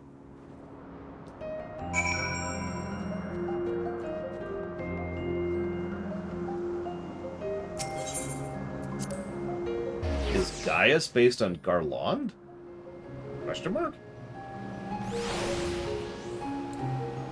I feel like we have a spelling issue here. Because Gaius is from... Unless you mean, is Gaius based on Sid? Is what you're asking. Is that what you're asking? Because Gaius actually predates Sid, technically speaking. Gaius was all the way back in 1.0. Not even 1.x, 1.0. He was way back. He was the original big villain. There's also Garland from FF1. Gaius from FF13, too. Because, of course, we gotta have two Gaiuses. There's also Jack Garland. There's also Garland. There's also Garland from FF9. Is Gaius based on Garland from FF9? Yeah, I would lean towards no. Thank you for your help. Truth be told, when my friend first dashed off, I assumed it was because she forgot aside from Mitron. Lo and behold, I was right. We're studying at the words of Mitron in Academia.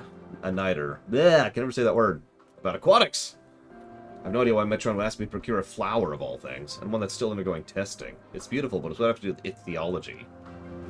Who's the prettiest FF villain? Multimetia. By virtue of being the only female. This is certainly news to me, though now that you mention it, I suppose that I've seen sparks between them. I wonder why I never noticed before. That settles it. We need to hurry back and begin an in-depth observation of romantic entanglements. Oh my god.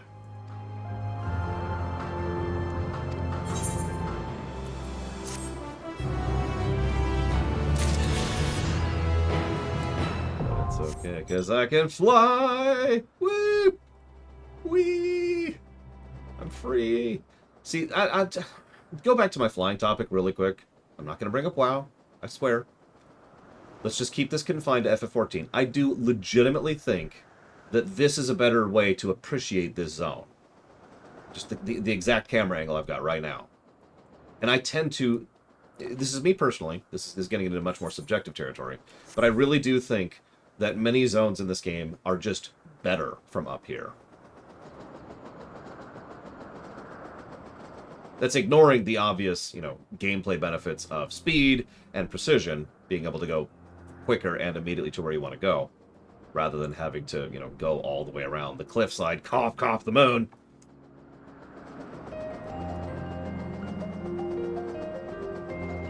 But anyways. And not having to avoid mobs, or terrain is more irritating to me than mobs, but yeah, both are a problem. Is there anything over here? There's like nothing here. It's just a picnic spot with apples. Whatever. To the moon, and by the moon I mean to the end of the universe. Edge of reality. Let me teleport to Thoughtland. That's the wrong spot.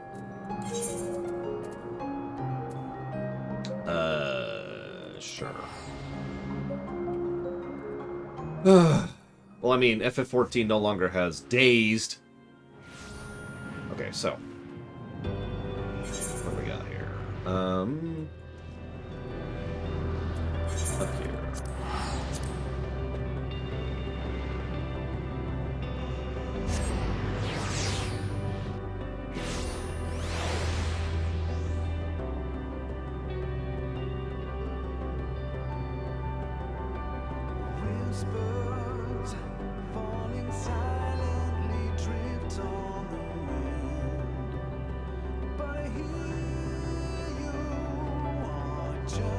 By the way, I tried to find a copy of this song that didn't have the lyrics. In other words, the version right before this. Couldn't find it. Couldn't find it. I'm sure that there is a version somewhere. I actually don't like this version all that much. I like the previous version better.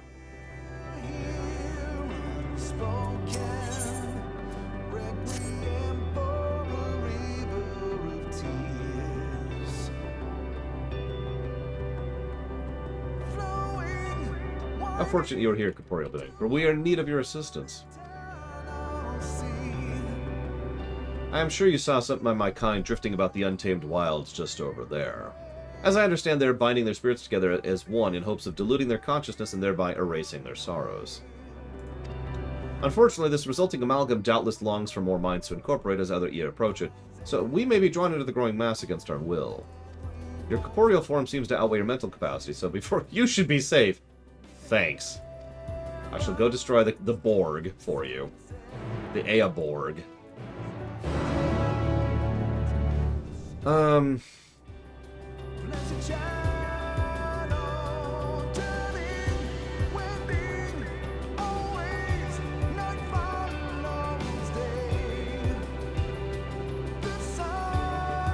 figure something out.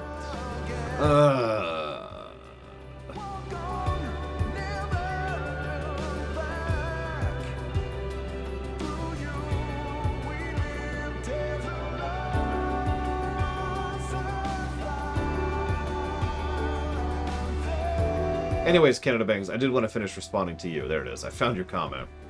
I will take that as a compliment. I actually was complimented by my brother-in-law, of all people, just yesterday. They had a game. I'm not going to tell you the name of it because I can't even remember it. And they were having trouble getting past this one boss with multiple people. Like, all three of them playing together couldn't get past this one boss. So I picked up the game by myself and smashed him in the face. First try. Now, that's not me bragging. As weird as that probably sounds. It sounds like bragging to my ears. And this is something... I'm just gonna self-therapy for a second, if that's cool.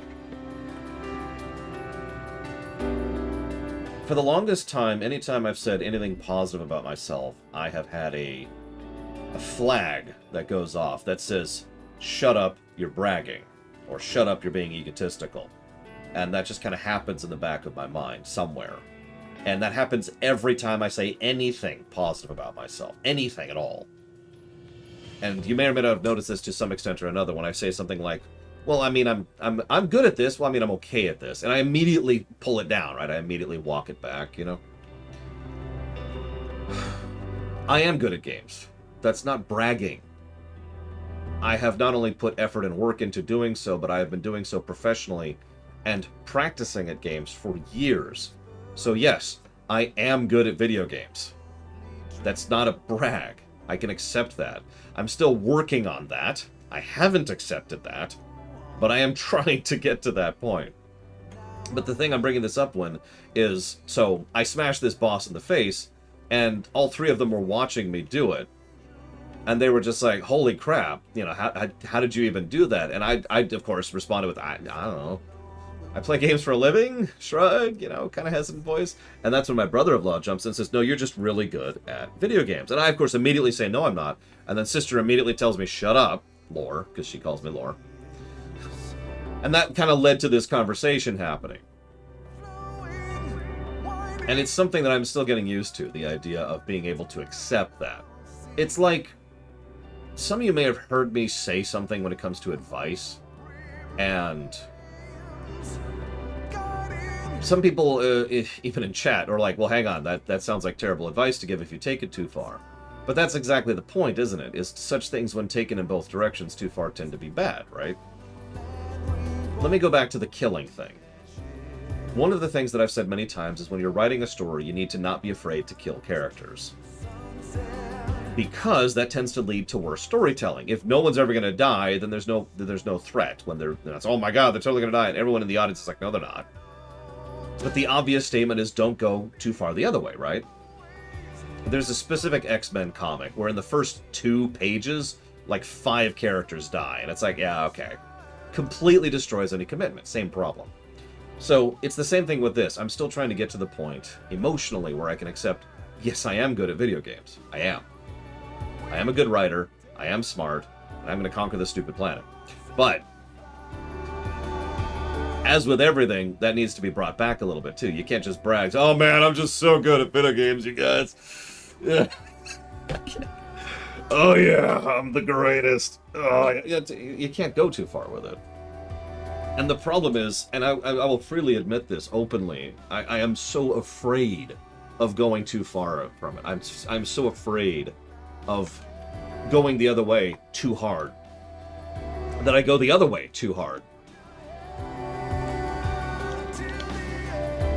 And that's just something I've been dealing with since I was a kid.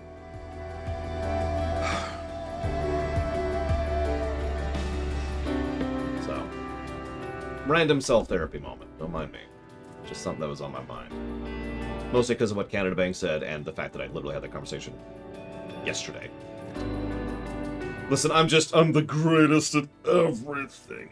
Ever. No,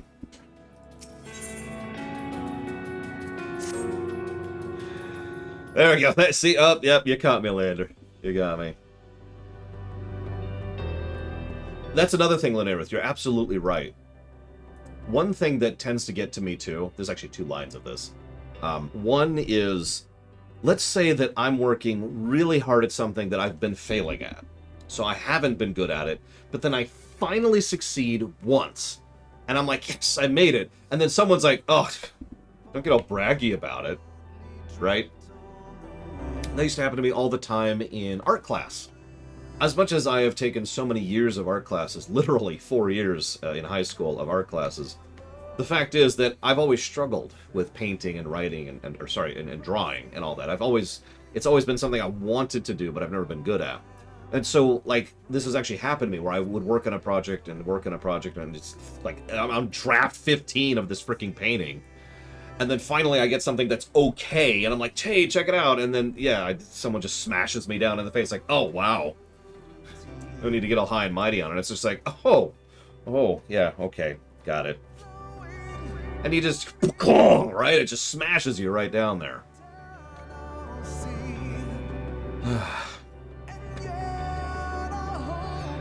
Pardon me, traveler, I lack a sense of time as perceived by those of finite lifespans, but might you have a spare moment to speak with my fellow Aya? It's rare to find one so unmarred by scars of deepest wisdom. Your appearance and perceptions of an outsider differ so much more than their own that I wonder if a degree of interaction might prove stimulating. Yeah, I'll talk. Much obliged. Yeah, sure. Actually, I can't either, Leander. If you've seen anything I've ever drawn, which of course you haven't, it's all curves. I worked in curves in.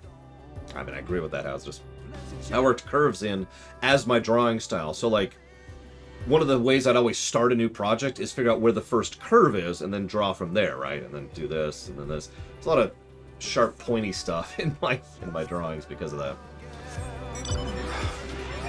Anyways, you can tell everyone in Discord that I will not start until lunch. I'll figure it out. I guess I can say that. Hang on, let me pull up Discord really quick. Pulling up Discord.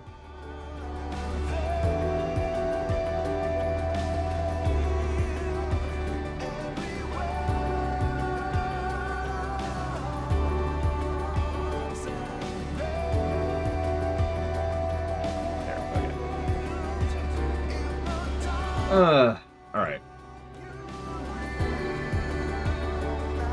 I mean, that's an interesting idea, Zetzler, and I know several people exactly like that. Who... Am I just killing these? I am just killing these. Die, monsters! I did, actually, Yosenkork, thank you. I obviously haven't listened to it yet, but it's there. Whoop.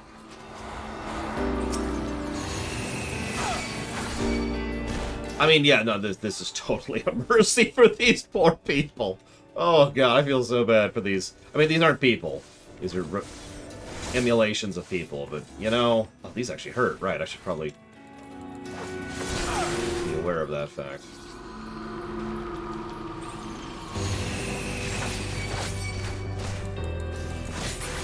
Which is funny, is I think this is my best geared character. I'm pretty sure I actually have full classic gear. Yep, I am right. So this is actually my best gear. Oh, God! Best geared character. So, this is about to be funny. Let's pop that and that. I'm treating this a little bit more seriously.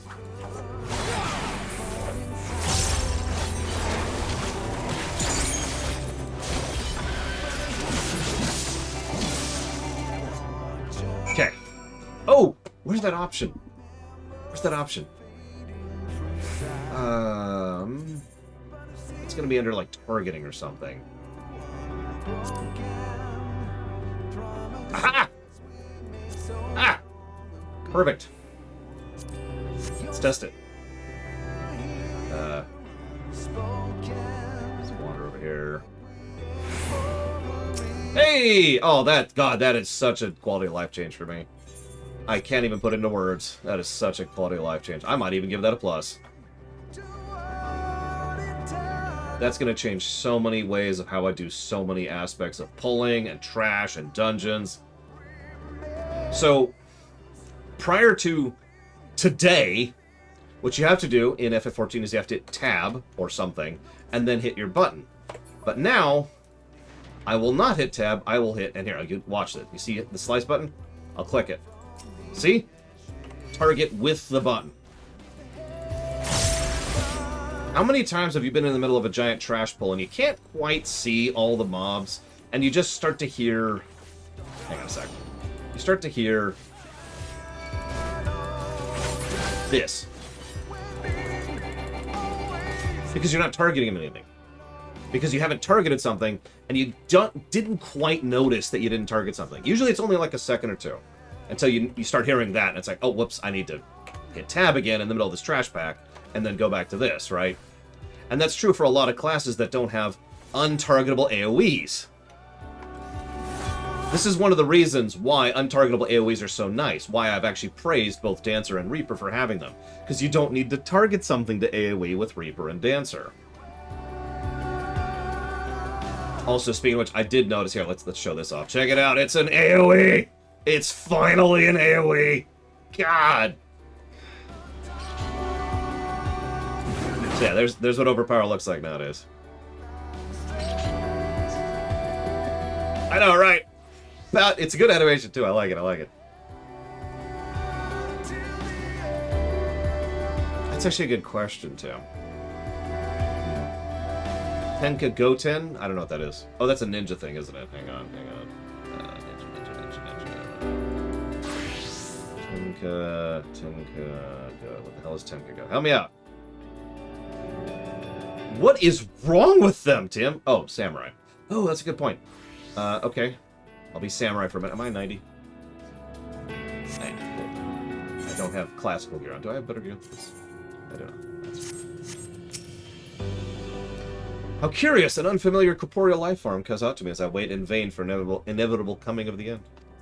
This is indeed the chance of a lifetime, maybe many lifetimes, and so I pose to you the question, what is the true nature of life in the universe?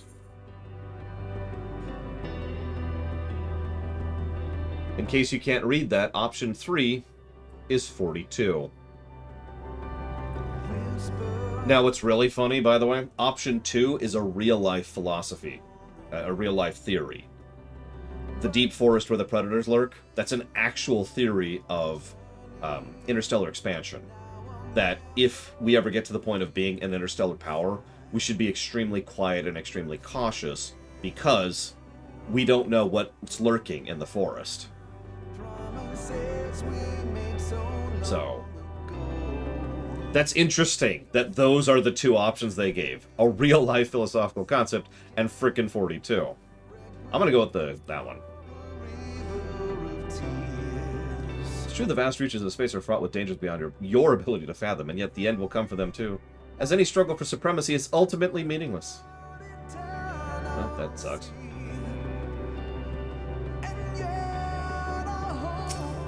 Damn Reapers. Always getting in the way. Alright, so let's try out this sucker here. 42 is a reference to... It's actually kind of complicated, but it's Hitchhiker's Guide to the Galaxy. Alright, so... Nice! I actually like that. It's essentially the same animation, but it's an AoE instead of, you know, the cone. So there you go, there's this new Samurai AoE. Very nice. Yeah, exactly. It would literally spoil Hitchhiker's Guide to the Galaxy to actually explain, so it's a reference. That's all I'm gonna say. What was this? Oh yeah, they got rid of that. Which is good. Be gone.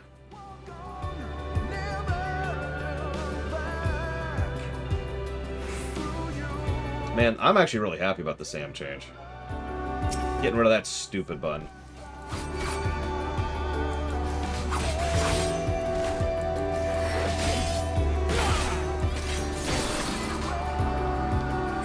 Am I seriously the only one who likes the...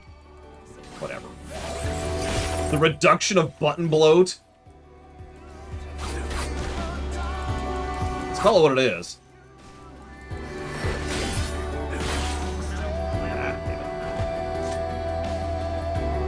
Oh my god. People will complain about everything. I bet I could give everyone in the world $5 right now and people would complain about it.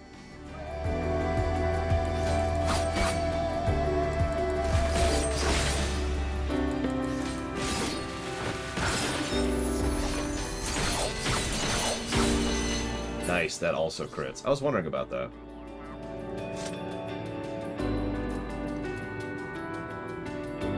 No, I know, it's people. That's exactly my point.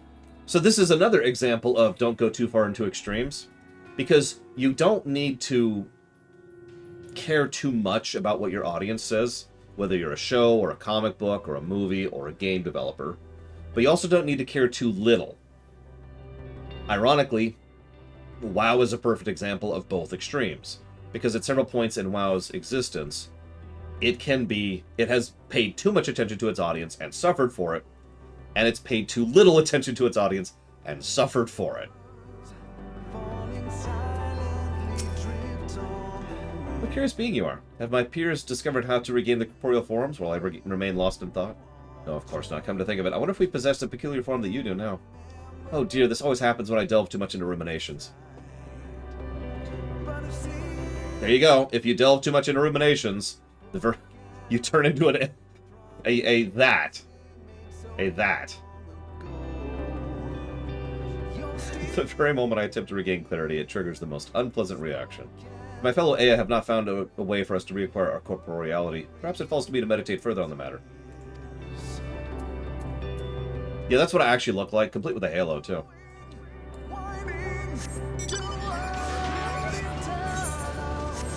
Right, questions. Okay, hang on, let me fleece the queue a little bit. Totally not taking my time or anything, because apparently I have to delay like another hour now. Okay, so I answered this question. Answered this question. Answered this question. Asdamine asked, can you talk about WoW some more? Yes, I could. Omega Legion says, Kai Lang, Ranjit, and the Jailer walk into a bar. How many people cringe?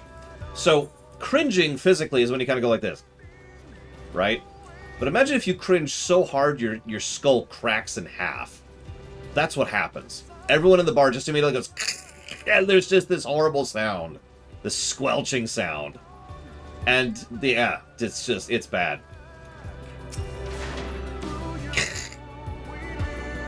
That must be the traverser from beyond who's been causing quite the stir in our abode. What a stroke of luck. In fact, I've been hoping I might have the opportunity to exchange thoughts with you and your companions. For you see, I have too long whiled away my days in listless banality, drifting wayward as my mental faculties dulled and slowed. I so longed to strike up a stimulating conversation with a traveler, yet none would pay me a visit.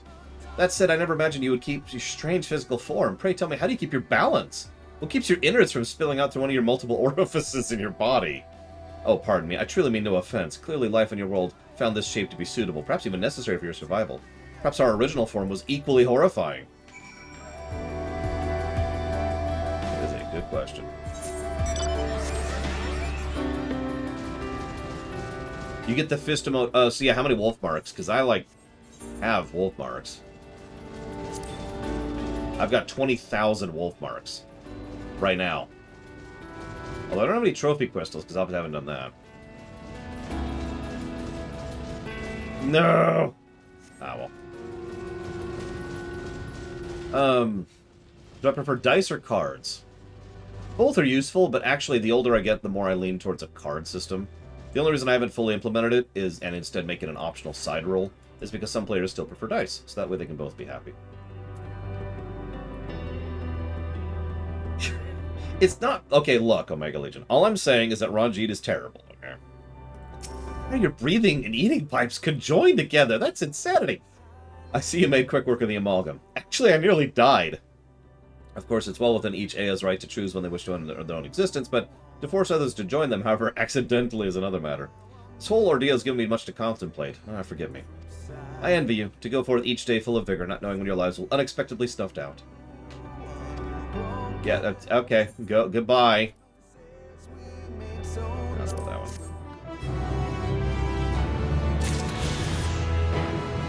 Yep. Cool.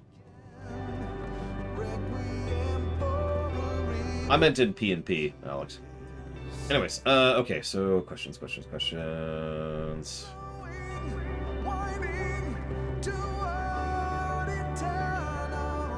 I mean, the more I hear about it, Gum Gum, the more it sounds absolutely horrific. Like actual hell. In fact, if you told me this is where demons were, it would not even faze me.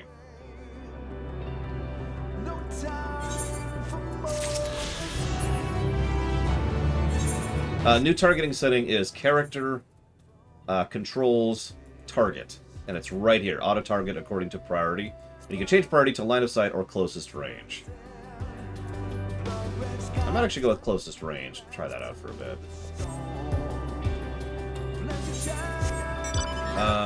And now we go do some Omega quests. And by Omega, I mean Omicron. I think...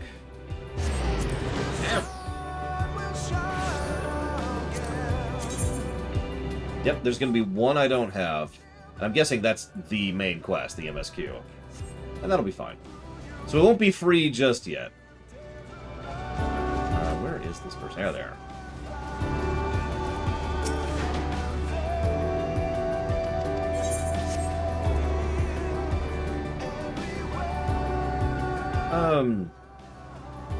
If Canada Bank says, if you could do a crossover with FF14 and WoW.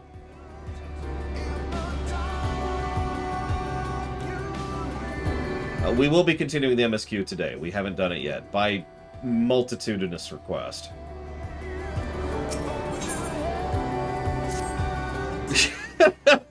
No, okay, hold on. Real talk for just a second. Let's assume that I am in total control of WoW and FF14. I've conquered the planet, I have the powers of the queue, and someone has... Yoshi P. And someone who's freaking competent, I've put in charge of WoW, have both reached out to me, and they've said, hey, we'd like to talk to you about doing a crossover thing. So, picture 14 at its height and WoW at its height, essentially, okay? Do we want to do a crossover? Now, we actually have answered this question before. The question is... so, first of all, let me just be very clear. I would rather it not be canon.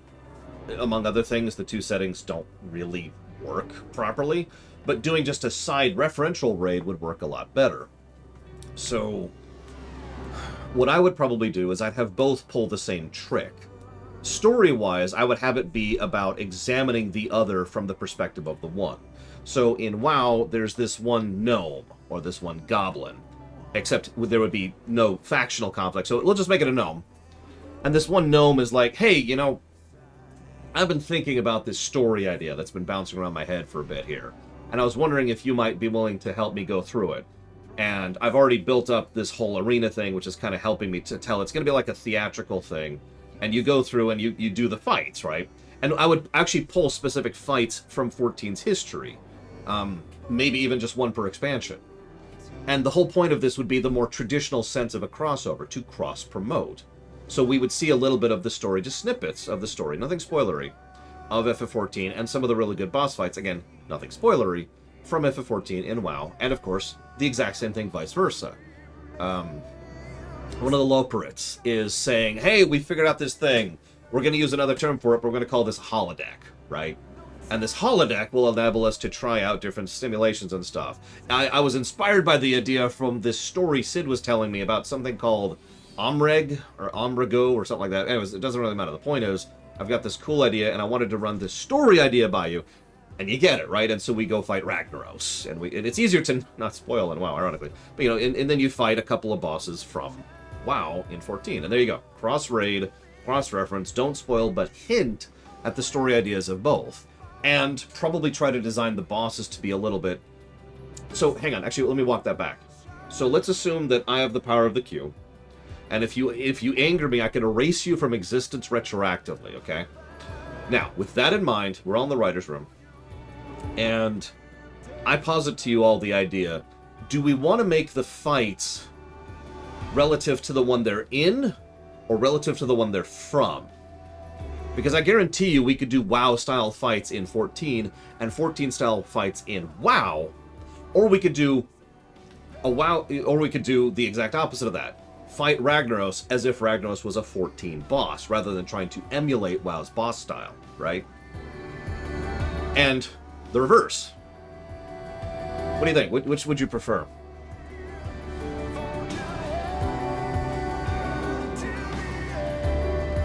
And I'm going to AFK for a second because I'm out of water. So I'll be right back.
That's true, we could do both, Leander. And see, I'm torn because on the one, I like both ideas. Like, on the one hand, if you do the cross style, so let's use Ragnaros as a specific example.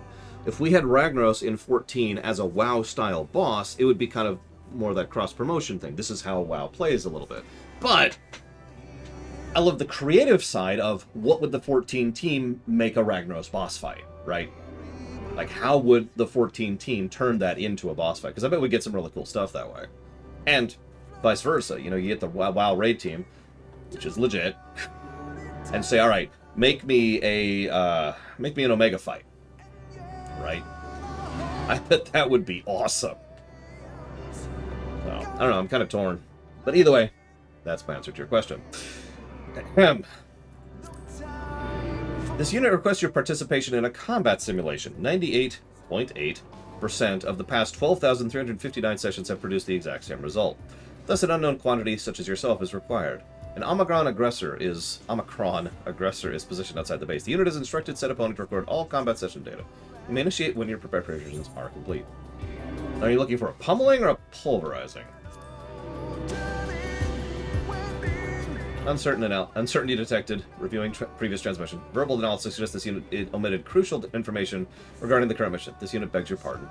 Once you have nearly destroyed the aggressor, you are requested to activate the device, which automatically transfers combat data to a convenient portable format. Initiating handover protocol.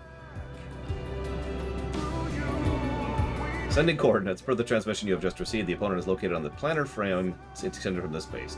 Reconfiguring emotional state to grateful. This unit is thankful for your cooperation.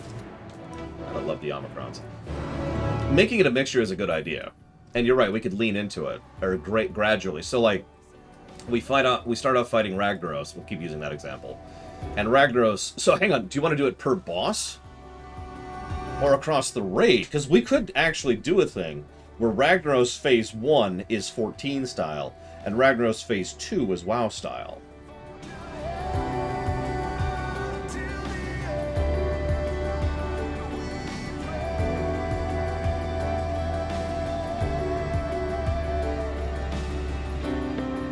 Which is funny, because Ragnaros has 2 phases.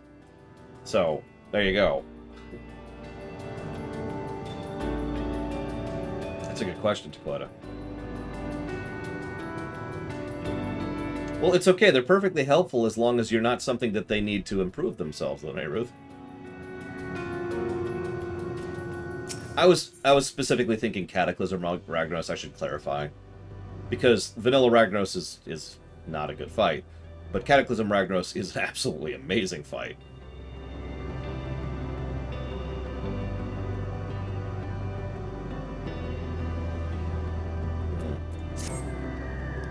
Assistance requested. This unit has observed a curious phenomenon in which certain members of enemy factions have exhibited a marked increase in their combat capabilities. Analysis suggests that members share unique interest-specific bonds with others in their faction. These individuals are conferred titles such as consort and family. This unit detects no difference in physiology, though provide notable advantages in combat, yet presence of interest-specific bonds alone led to an increase in performance. Records indicate one member of bond group exhibits this exponential improvement when others are eliminated. Potential benefits of such augmentation are projected to be immense. Thus, are you familiar with the aforementioned phenomenon? Yeah? Oh, you suck, Omega Legion. This is fortunate, as this unit has constructed a consort for research purposes. You are asked to delineate the method by which this unit might form an interest-specific bond with said consort.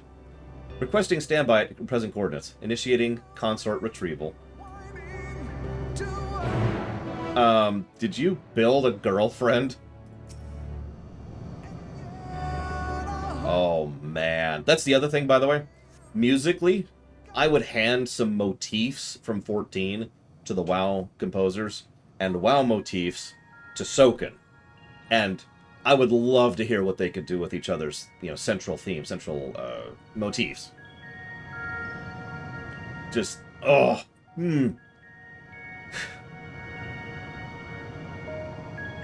Activating introduction. Yeah, WoW music by Soken? That almost has me drooling. That sounds so good. Just, God, yeah, that would...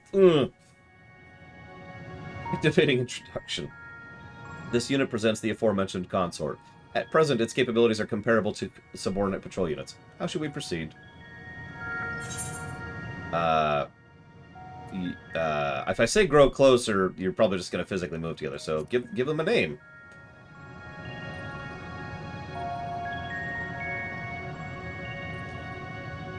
Scanning identification database. Records indicate this Omicron is designated Test Unit 0043. This unit requests confirmation that said appellation sufficiently qualifies as sufficiently pet.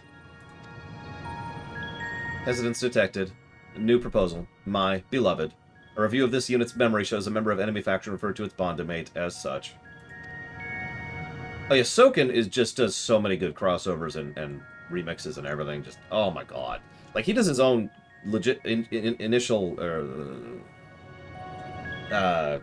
original music, but man, he nails those remixes. Appellation change confirmed. New designation, my beloved. Reconfiguration, emotional status 2, grateful. This unit appreciates your assistance in facilitating the creation of special bond with beloved. Initiating phase 2 of experiment.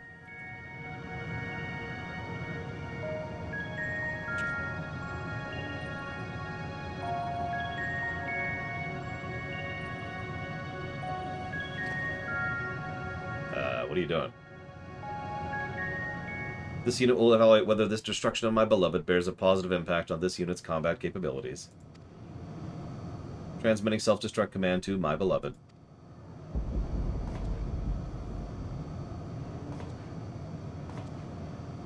Well, this is horrifying in its own low-key way.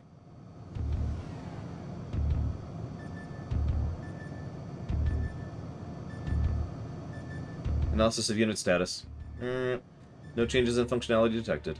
Possibility of transmission failure estimated at 78%. This unit asks you confirm beloved has been successfully executed.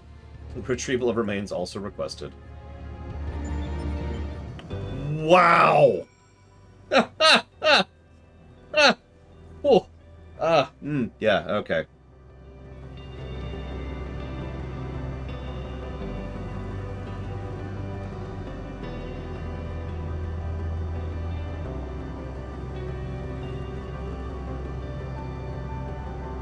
Nothing, Savacom. Nothing happened.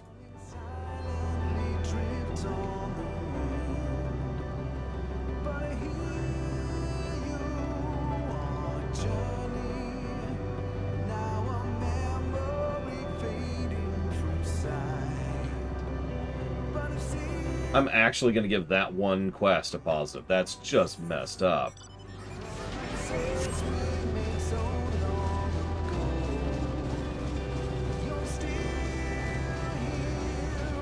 Like, god dang. Yeah, no, that Uncanny Valley thing from Elpis is even worse here. And by worse, I mean better. But you know what I mean. You know what I mean. Hey, Evo. Aw, you missed us talking about painting, but that's okay. You would just make fun of me. Like, Laura, you're dumb. And I'd be like, yeah.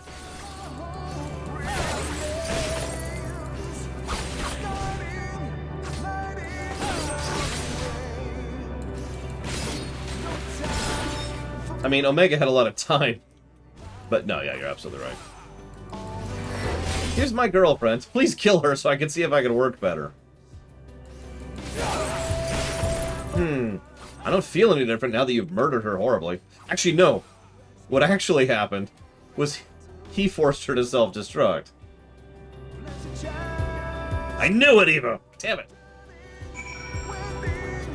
Also, we just used a level check for Mini. Yep, gotta die screaming. Okay, so hang on. Questions. Why is WoW the great... No, I'm joking. I am trying to find it, though, here. Here we go. Delete. What do you think of a dungeon based off the Cave of Wonders from Aladdin? Yeah, no, that sounds awesome. Hey, look, it's my beloved. That's what he named her.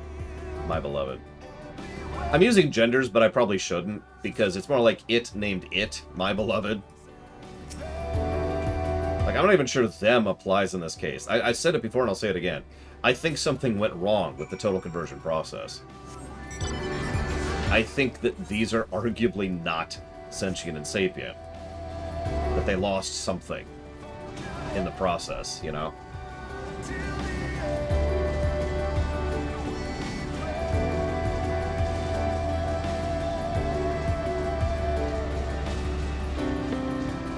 It's actually one of the reason that's a topic at the front of my mind is because it's something I've considered several times. If I were to live long enough to get to the point where we could do that in real life. Nope, see, they doesn't work because they implies that's a sentient sapient person. This is an it. This is a Roomba. Requesting retrieval of my beloved. Potential for reconstruction and further experimentation remains high.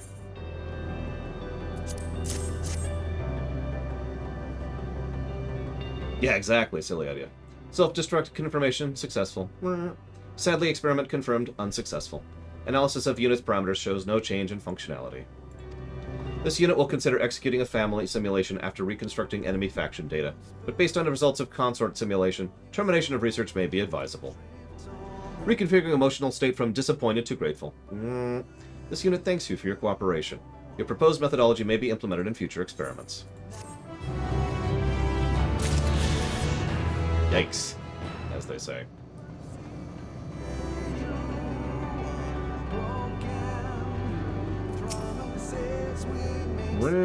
Reviewing received transmission. Analysis suggests aggressor is no longer operational. Requesting return of previously provided recording device. There you go. A device containing data from your fight against the Omicron aggressor. For some reason, the screen reads level 90, and its speakers are emitting a jaunty tune.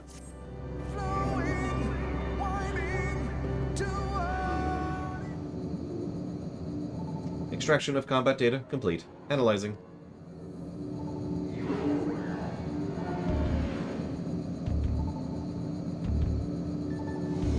Quality of data greatly exceeds expected values in all previous records. Reconfiguring emotional state to impressed. The data suggests you engaged the aggressor at close quarters and gave it little time to respond. The unit will submit a request to the logistics matrix for the augmentation of emergency escape apparatus. Searching database for situational appropriate accident. Only through combat can we improve ourselves. The absence of new challenge results in stagnation. Records indicate this base has not yet encountered new threats in a considerable amount of time. This unit sees potential value in enduring attacks more frequent, though its Discord prevention module is buzzing at a most irritating faction. Reconfiguring emotional state to grateful. This unit appreciates your cooperation with the collection of combat data. Analysis suggests it will prove invaluable to the further development of base Omicron.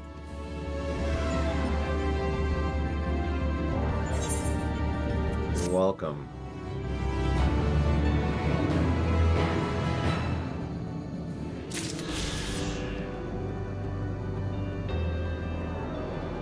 I mean, I'm kind of with you on that, Rex. But, so that's actually it. And now we've got an hour and a half to burn. Well...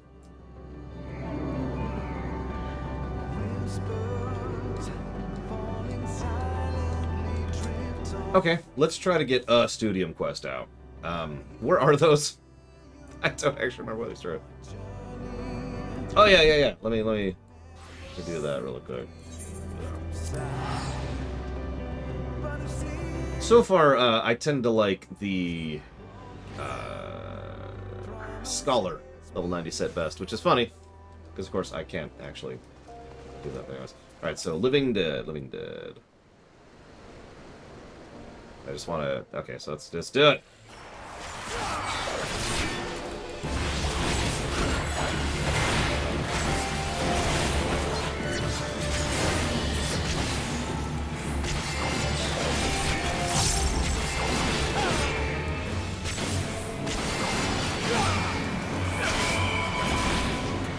Throw that shadow right next to me.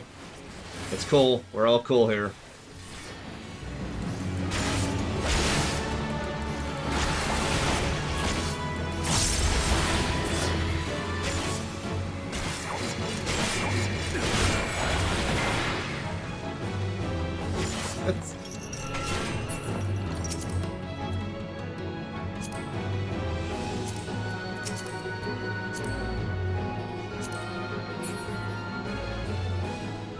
But yeah, Sage 90 is great, which is a shame because I can't show it to you. Well, actually, I guess I could. Couldn't I? Because of how that works. Speaking of which, is this the first time we've had heirloom equivalent gear in 14?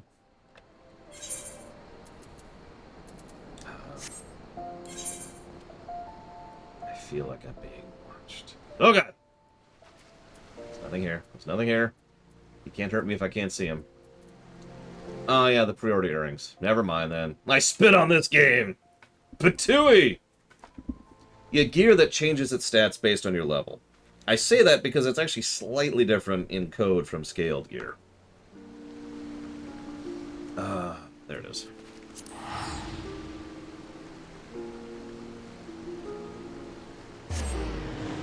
That is nice, though, Rex. That's awesome. Dark Knight certainly needs the help. Anyways.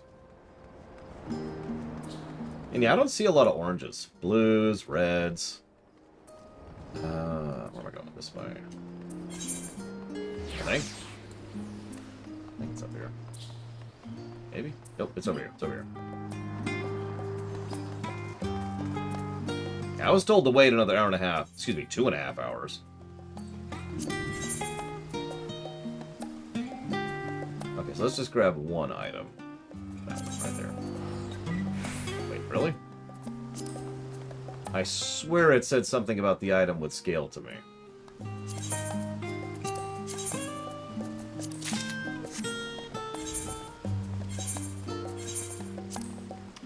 But I can't equip that. Alright, whatever. Discard. Yes, get out of here. Oh, also, if you're wondering, just to show it off super quick, because I'm just meandering at this point. Oh, it scales 3 levels. Okay, that'd be why. Okay, so it's this thing. And I need to that one. I mean, honestly, I could stop here. This is why I like Scholar, right here. It's a straight-up military jacket, and I love it. I straight up love it. In fact, let's just get rid of that hat, because screw the hat. Look at it. Look at it! That is awesome. That is the best artifact suit I've seen in a long time. And yeah, I would... It's Scholar only. I could only ever have that on Scholar. By the way, we can dye it. Which unfortunately doesn't get rid of the orange. But, check that out! I could have the white setup I so love. Or we could go orange. Hang on, where's orange? Some orange going on here. Something like that. Hey, maybe go over here. There we go. That's a little bit better. Like that right there.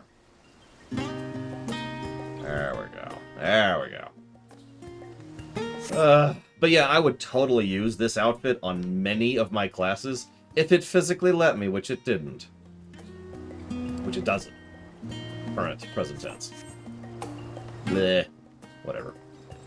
Studium. Where the hell's the studium? There it is. To the studium.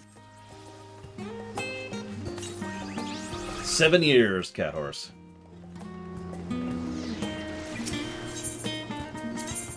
Alright. I don't know, Lune Ruth. The problem is, I hate to bring up WoW yet again, WoW also limits you on cosmetics, but WoW doesn't have a reason to anymore. They just still do it. What I mean by that is when WoW first introduced the idea of transmog, it was limited by style and approach because it had to be, because the code was brand new. But they have since fixed it to the point where that is no longer a thing. You could wear cloth and plate and mail and leather and a two-hander on your mage if they wanted to let you do that in WoW. They don't, and I don't know why. It is artificially limited, not code limited. Now, I don't know how true that is in 14. Because 14 has its own thing. But it follows some of the same limitations. Like, you know, I can't use I can't use the Scholar outfit on anybody else. Let's just go directly there. I cannot use a Scholar outfit on any other class. It is Scholar specific, even as a transmog.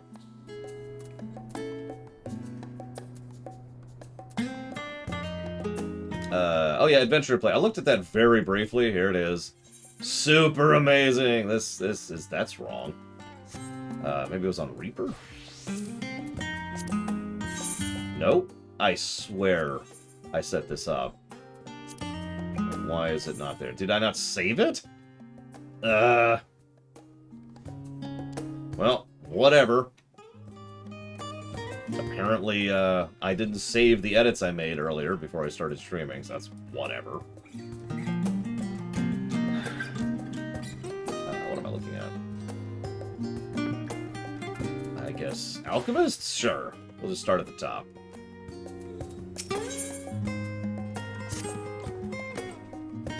Here's one the Scholar was telling about. No, I actually spent some time this morning, right before I hit stream, setting up my adventure plate, and it just didn't save it for some reason.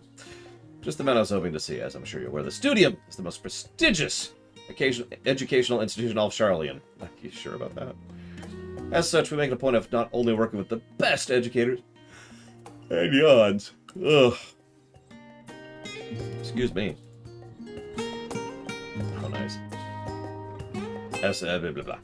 The gleaners we employ are also held in the high standards, of course. Maybe that's why it's been so difficult to find the assistance we need of late. Surely you understand the trouble of finding competent and capable help. You have no idea. So, that you are here suggests you are willing to lend a hand. Certainly you have much to gain from us. Oh yeah, that reminds me, quick question. Is the role quest conclusion in 6.1? Because I've been deliberately ignoring patch notes.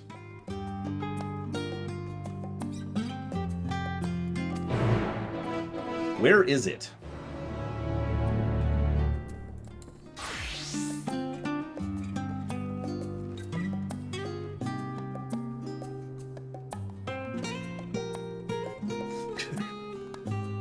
I actually was touring the cities earlier to see if there were any new blue quests, and I didn't see any, but I also didn't hit every city.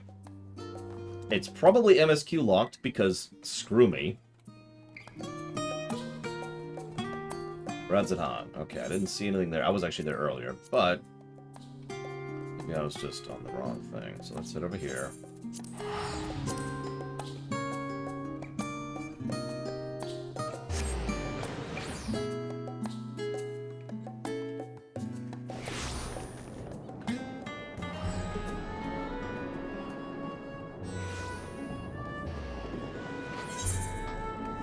Ah!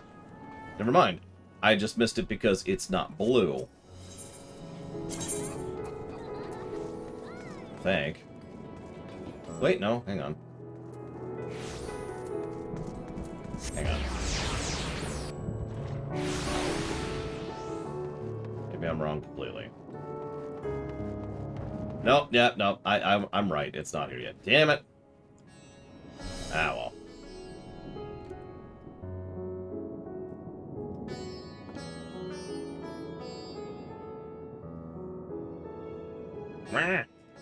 Sorry.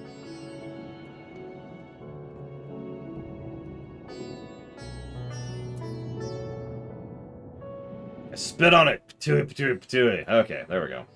Back to being a crafter.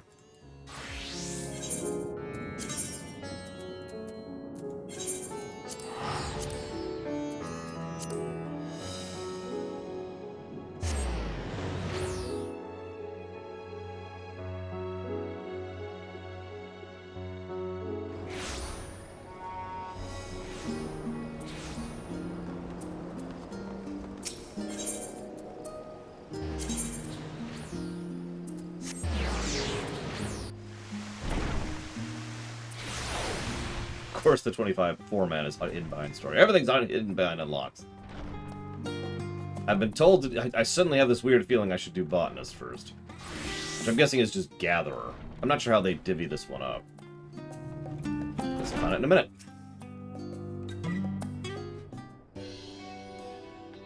Now, allow me to explain your work here.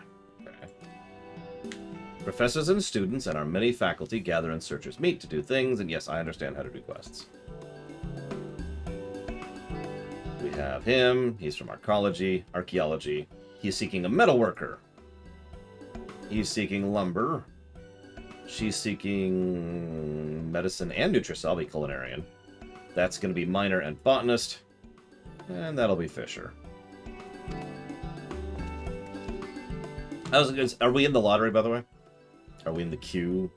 That's the wrong word, but have we joined the lottery? Be sure not to leave them in the lurch after you agree to help them. Aww. Jesus. It's okay, just server hop to make some money, Rex. And the winner is drawn on the 16th. So when is that? That is this Saturday. We'll probably still be streaming this game then. We might not be, but... Wait, you're not, Rax? This is news to me. Alright, which of these is worst? Let's start with the bottom. We always start with the bottom. Which of these is worst? We'll do Culinarian last. Because Culinarian's been good since RR, right? Every expansion, Culinarian's been good. So... Yeah, I actually feel bad that only, like, I think 4 million of that is me. From mashing my brains out on the frickin' cookies. I do like food, but it's not my fault that the quests... I mean, it actually makes sense. It's kind of a Japanese thing, right? Alright. We'll start with Botanist. Alright, okay, we'll do it. Am I a Botanist? I'm a Botanist. Hey, what's up?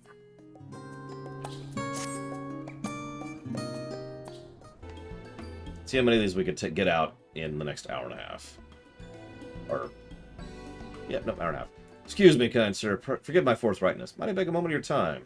Why do you think I'm talking to you? Anyways. I definitely have interest in your work. That's why I'm talking to you. Magnificent! Searcher's meat, which is...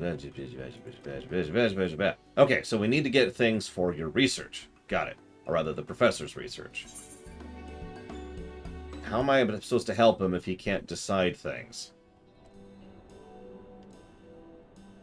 Thank you. A haste to find aid. It seemed I got ahead of myself. You see, the professor must submit a research proposal to the studium soon. Otherwise, he'll be unable to secure funding for his work. His tenure could be cut short. It'd be a great loss for the studium, as he is a remarkable scholar. The very definition of calm and collected until he discovers something that piques his interest. So he's Rax.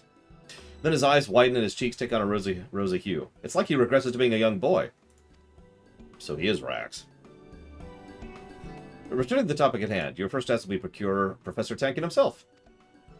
Sure. When you find him, offer him a slice of Archon loaf. He apparently has forgotten to eat. Like Rax.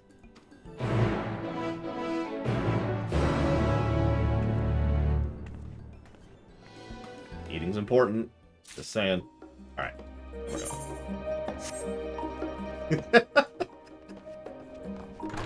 Sorry.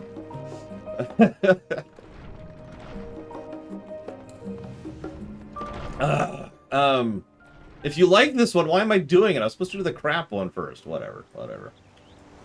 FM Aylward says, did you notice anything special about the Aether currents in the final zone? They're probably the best designed of the zones that I've seen. Rax can attest that I had almost all the Aether currents in the final zone by myself.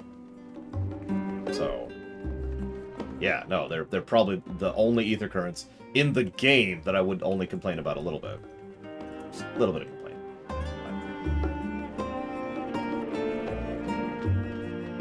Aw, still can't jump over to my death.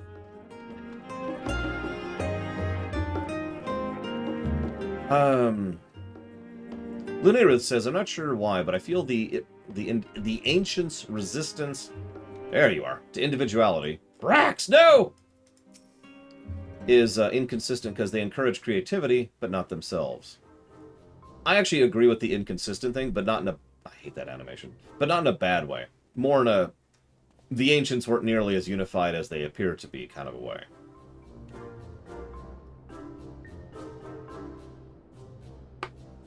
Really, Omega Legion? I did not notice that. Although, actually, no, I guess I did notice that. You're right. Because all of them are not in the first zone. The dragon area? The first subzone? Anyways. Damn it all, I succumb to the sweet... He even looks like Rax. Succumb to the sweet song of slumber yet again. She always strikes when I least suspect it. I don't suppose you would happen to have a morsel of food. Yeah, sure. Have an Archon loaf. You weirdo.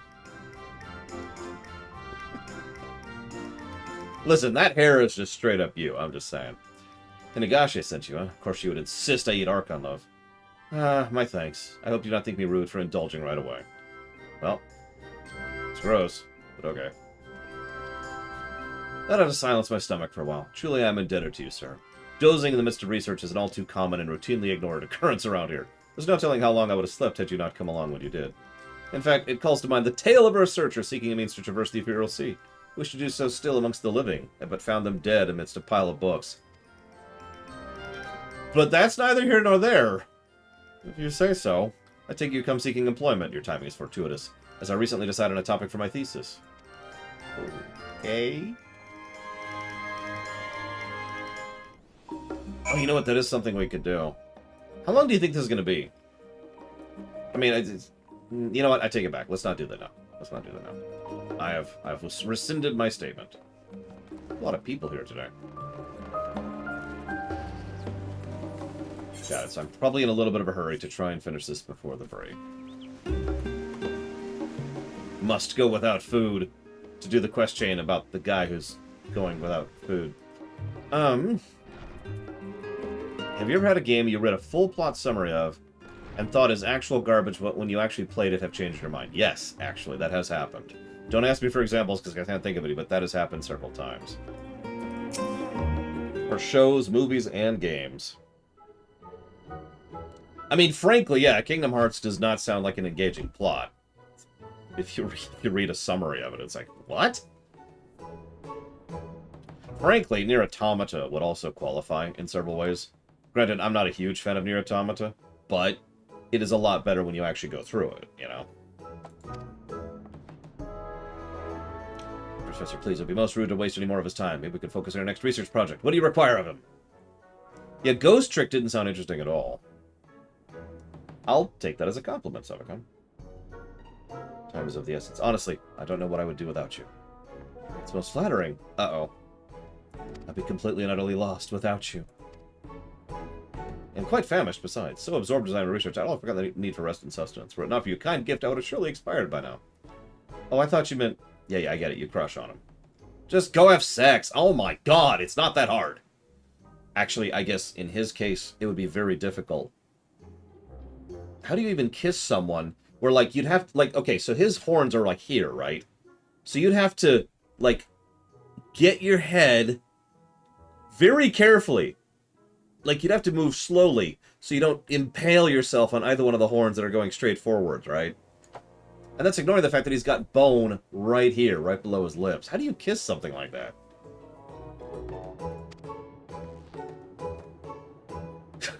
There's like...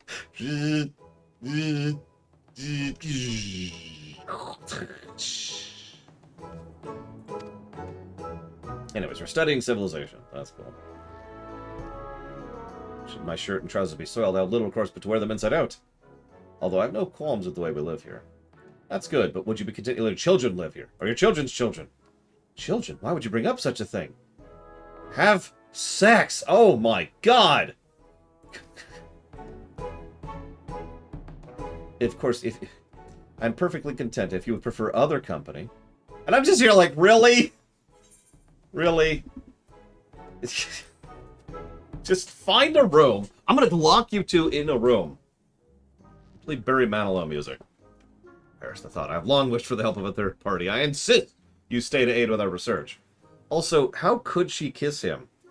He is at least 2 heads taller than her.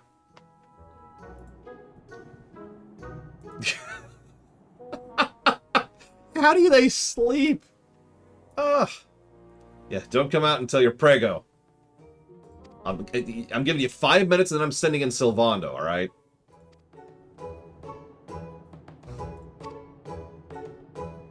Oh my god, you're right, silly idea. It's a match made in... Lego.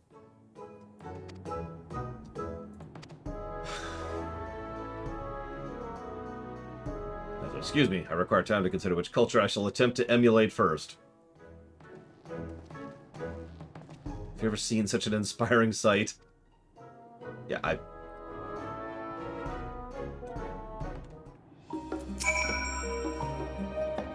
immediately into another cutscene. I've been long interested in the world's myriad peoples and their customs. So, here's a book on how to have sex with an Aura. You're welcome. My parents had a love of learning other cultures. It was their fondness for the Far East and its beautiful flowers that gave them the inspiration for my name, Hinagashi. Or Hinageshi, excuse me. Dyslexia. Despite knowing the origins of my name, I never gave it much thought. That is, until one day when my professor commented on it in one of his enthralling lectures. I'm sure someone somewhere has written a treatise, a book, on how to have sex with someone who has scales on the outside of their skin. Like, those are bone. That's what that is. Those protrusions and the stuff on their face. So, like, that's a problem that has to be resolved. We Aura have our roots in the Far East, though I only know the Charlian way. I have long wondered what might change with my own mind should I revisit my ancestral home. Yet even now, I remember his words that inspired me all night long. Yet though I've done the utmost to assist him, our failure to present any findings has left me knocked to show of my own achievements. Oh, how I long to conduct research with him in the Far East. Just the two of us.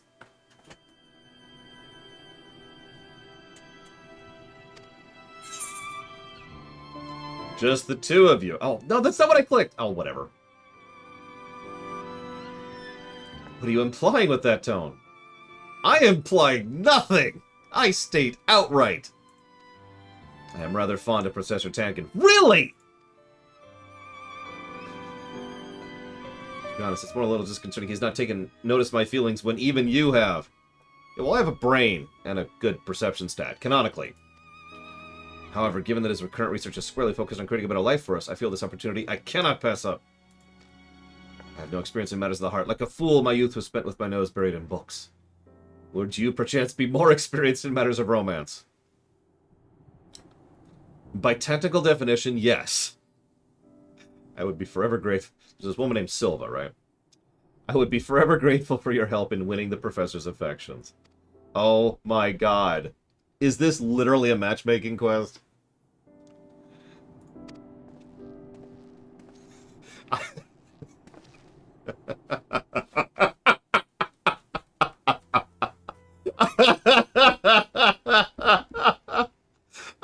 Okay, I walk up to the guy, and I slug him in the face, and I throw her on him, and I just walk out. Professor, have you come to a decision?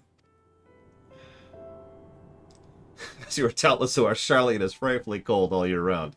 However, this has led to rapid progress in our ability to control our environs. Nothing proves this more than Labyrinthos. It's so pleasantly warm, one would be forgiven to think you were somewhere altogether more tropical. This has inspired me to yawn. Ugh. We may yet happen upon a discovery or two that would never be made simply shivering in the cold. So we'll do Ruds and Hans. Well, I'm not there yet, Overseer, you would say. Give me another hour, 2 hours, excuse me. We'll need to find and collect a few things in Ruds and Han. Okay, I'm ready. Give me my deliveries. I'm ready. I'm ready. Let's go. Let's go. Let's go. I need these two people to be with each other. This must happen. No matter how much sense I have to knock into his stupid cavernous skull. Bam! She likes you. Bam! Accepted. Bam! She likes this type of flower. Bam! And this is her favorite music. Bam!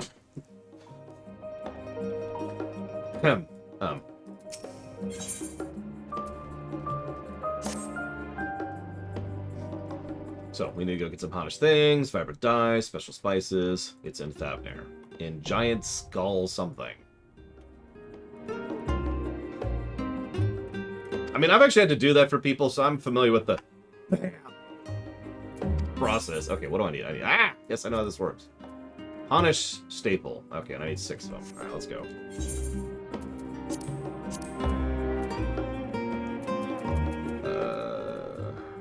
Which is in Giants something. Looking for subzones, looking for subzones. There it is. And I can fly here now. Flight! Flight! I'm so happy about that. Okay, so this is a good time for questions while I go gather some stuff so these two people can have sex already. God. Okay. Moving on.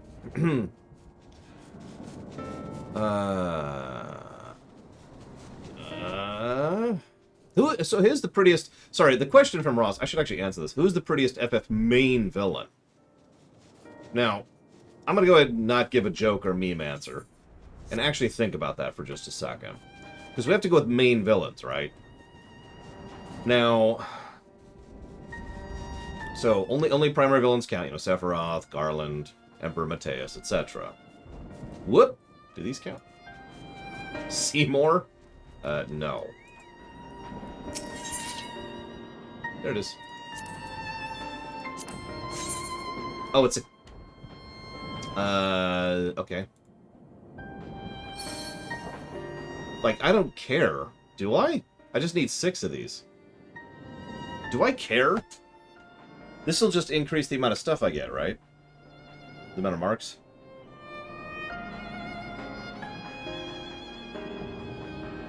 The reason I say this is an interesting question is because if you think about it... So I'm going to go ahead and say something. It's going to make me very unpopular. I don't particularly consider guys to be pretty.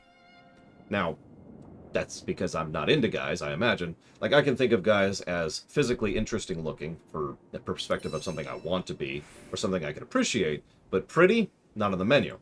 So, that leaves us with females. But the question was for female main villains. How many main female villains have there been in the FF series?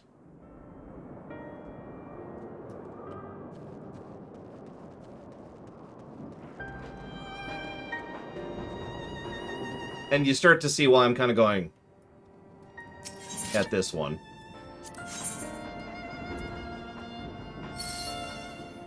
Can you count lightning?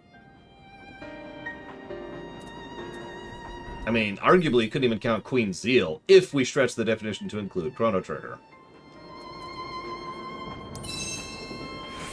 Ultima, I guess? What's the... Yeah, let's just grab it. I don't care. I don't care. Just give it to me. Just give it to me. Don't care. I just need 6 of these things. Yeah, lightning isn't pretty. I agree with that sentence. But, even ignoring the fact that she's not pretty, even if she counts, Queen Braun absolutely does not count. Ultima... kind of counts? Very kind of? From Tactics. So we've got the Cloud of Darkness, which is actually genderless. They are, you know, a cloud of darkness. Or a cloud of light, or the cloud, as I like to call them. Although they consistently use her, so I guess maybe they're not actually genders, but whatever, it doesn't actually matter. Point being, that's off the list. So that leaves us with Cloud of Darkness, maybe. Ultimecia, definitely. Ultima, kind of, if we start to stretch the definition. And that's all I've got, is 3.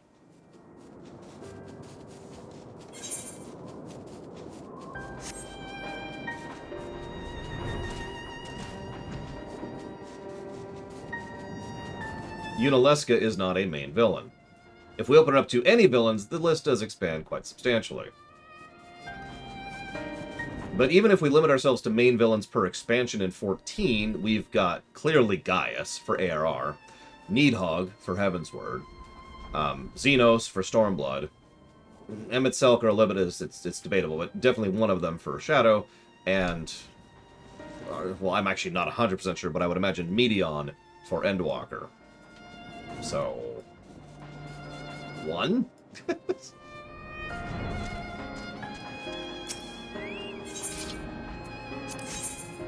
Do like one thing here. Gotta have a little bit of collectability. And collect.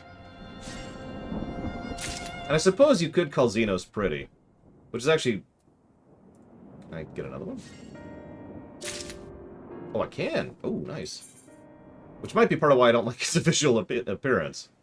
Which I legitimately don't. I don't think Xenos looks particularly good. I've never liked his armor, and I've never liked his hair. And his face is weird.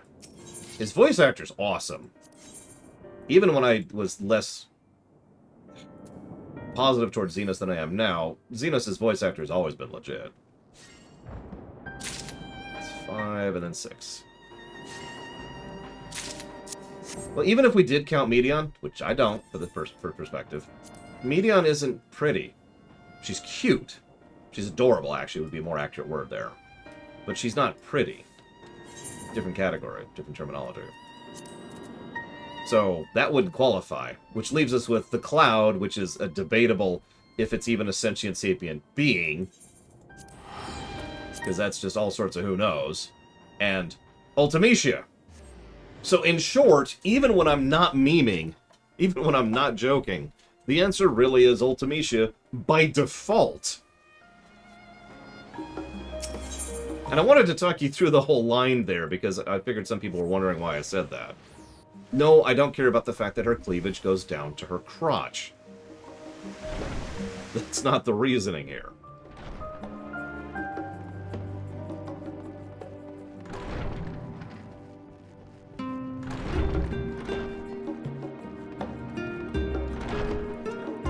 I must make myself attracted to men. I don't think it works that way. Yes, I do. Why? Are you joking me with this crap? For God's sakes. Fine.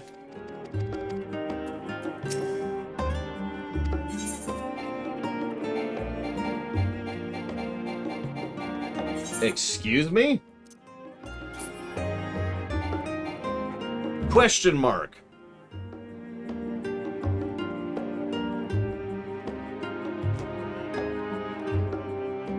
I just asked if I don't care about collectability, and everyone said no.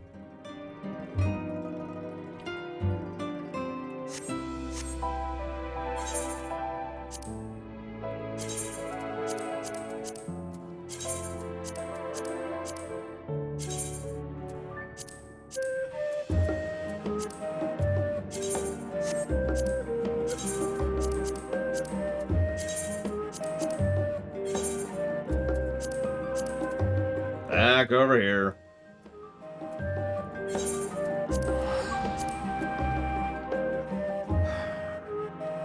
Of the dead civilizations you've seen so far, which one do you think had the highest odds of not dying, or would have taken the least amount of effort to save?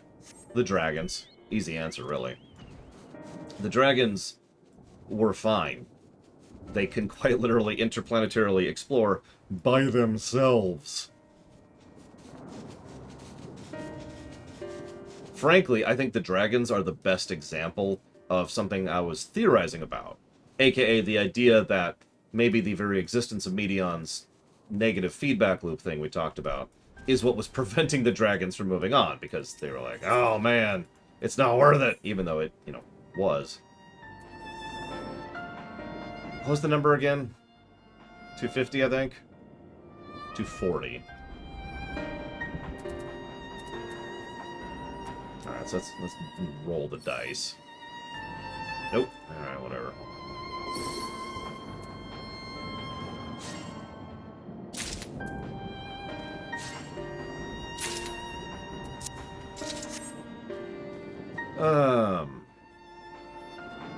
Do you think our brains are built different? Being able to switch from 3 to 2 from controller to controller, we gamers do this so often we don't even think about it. I think it's just a matter of how brains function in general. If you really study brains and how we learn and grow and develop, there's a whole lot of we process things, like a lot, right? In different directions and in different ways. And we're an extraordinarily adaptable species, so we tend to think and move and work in different directions because that's just kind of how we work. There we go. 6 things over 240. Damn it. That's not... I'm capped on scripts.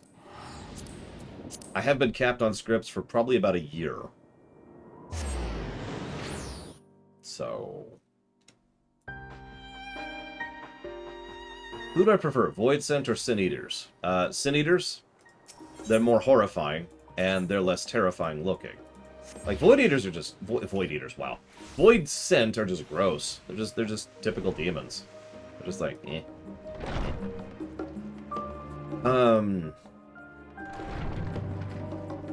Which would be worse? Being sentient and sapient but incomplete, as in for the Omicrons, or failure of transfer making them not sentient or sapient? Ooh, that's tough. I'd have to think about that.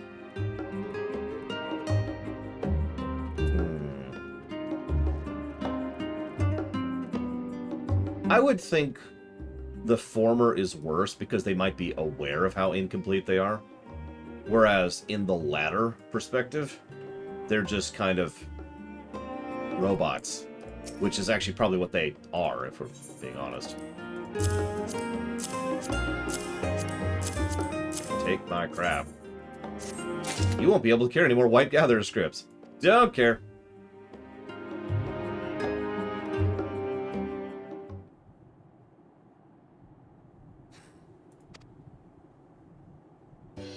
Now. Outfit change. Oh my god, they have non! I will kill both of these people to have non.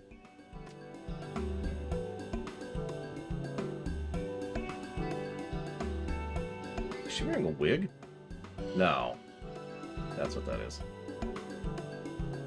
Yeah, curry and non. Oh my god. Most colorful, would you not agree? Alas, one would surely freeze to death wearing these clothes in Charlian for long. While the cuisine is quite delectable, it's rather spicy for my palate. Maybe the love of spice is developed out of necessity. I have to, Giga. I need their Indian food. I need Indian food. I did get Greek, but I never got Indian.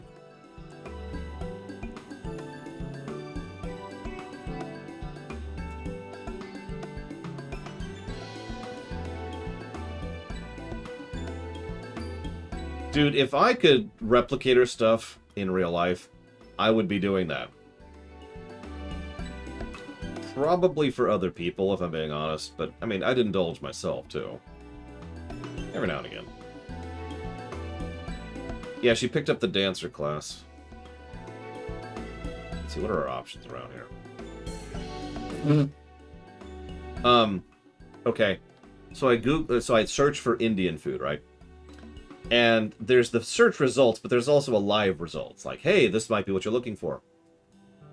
The live result was something called Dough in the Box, which is a donut place. For Indian.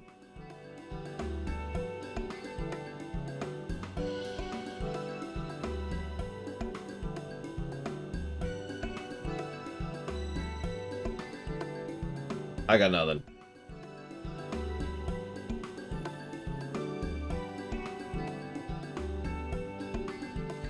Anyways, food is prone to expire all too quickly in climes such as Radzatan's. Copious use of spices not only helps increase one's appetite, it also masks any unpleasant odors that may come from food on the brink of spoiling. That's a real thing from real life. Spoiling comes risk of bacteria, a likely reason for the region's struggle with sickness over the years. I think of no better catalyst to spur innovation in medicine than Master of Alchemy. This, for example, a tonic to raise the body's core temperature to protect from the cold. Oh my god, Giga Pudding. Hang on, let me replicate her some Indian food into your home. There you go, enjoy. I gave you a rainbow pudding to go with it. Returning to their penchant for colorful hues, I believe I understand their reasoning for that as well. Simply put, primary colors stand out even under the unrelenting rays of the sun. Hence, everything from their buildings to their bracelets are made of bold, primary colors. Each color represents different concepts. Red is fire. Its close representative, orange, represents spiritual fire, the source of life itself. That's why they believe orange to be an auspicious color for would-be mothers. Would-be mothers. Have sex. Just do it. Just do it. God damn it. I find experience to be the better teacher. Come, let us live as the Honish do. Yes, go live, wink, as the Honish do. Wink. No? Okay, whatever. Well, this is going swimmingly. I hope this research might make us together, but I never dreamed we would live together. You're welcome.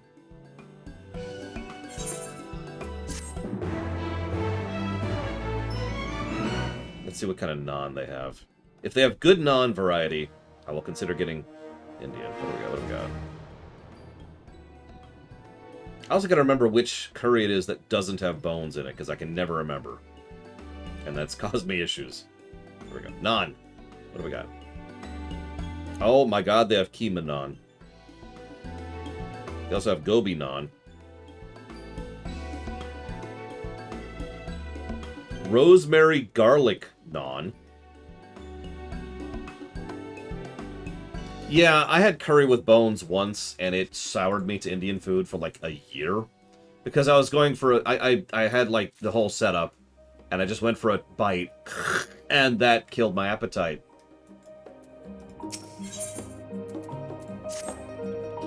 You've come at a good time. I believe the professor has another assignment for you. But yeah, it's lamb or goat, and I can never remember which one, but one of them comes with bone, and it sucks, and I hate it.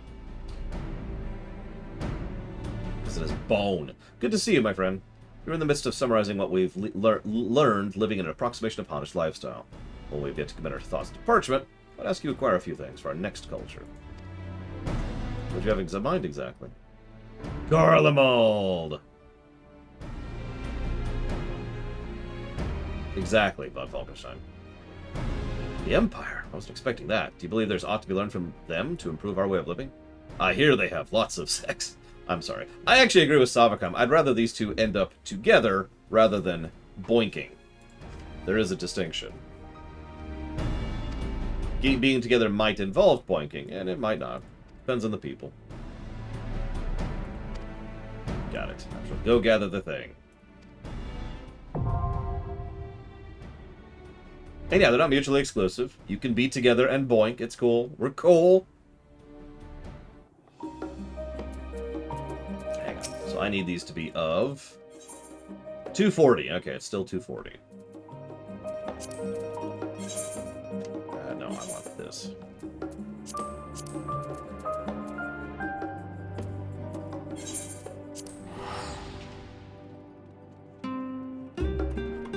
They have something called bullet naan, which is naan with green chilies baked into it. They have butter naan, which is exactly what it sounds like. Oh my god. I need to stop looking at all this naan. I love naan, by the way.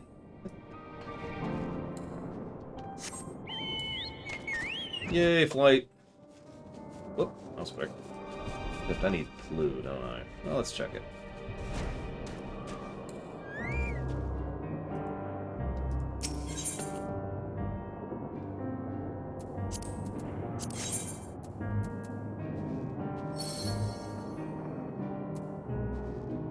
Actually, I'm kind of with that, too. Pita bread is another favorite of mine.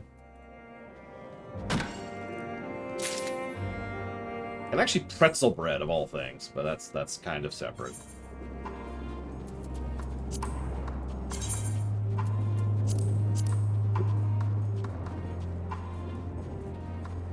I'm telling you, Zedslayer.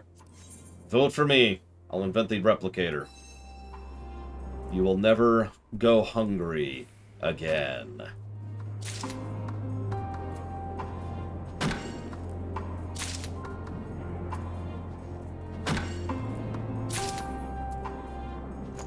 You want to hear something really, really, really stupid? My love of bread actually started with the movie Aladdin. How many of you know what I'm talking about before I explain it?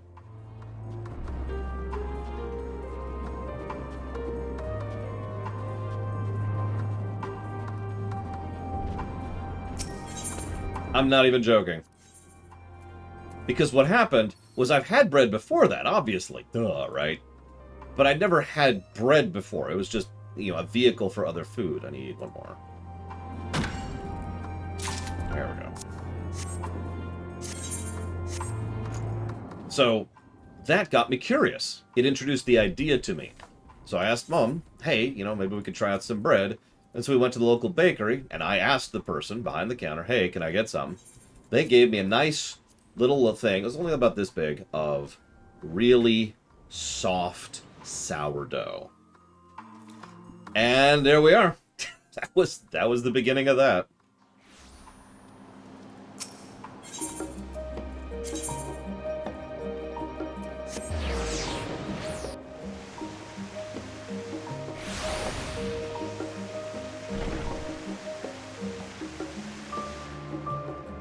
Yeah, good sourdough. Oh, especially right out of the... I swear the one I had, it was still warm.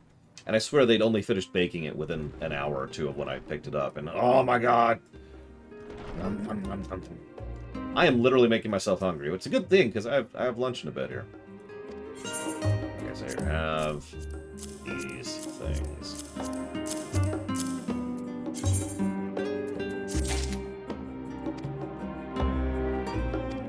Alright, here we go.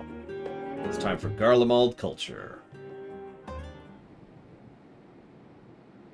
You know, you say that, Von Falkenstein. I've never met somebody who likes, you know, white bread. I have eaten white bread when when I have been out of money, because it is extraordinarily cheap. We're talking like back when I was doing it. We're talking like 20 cents for a loaf.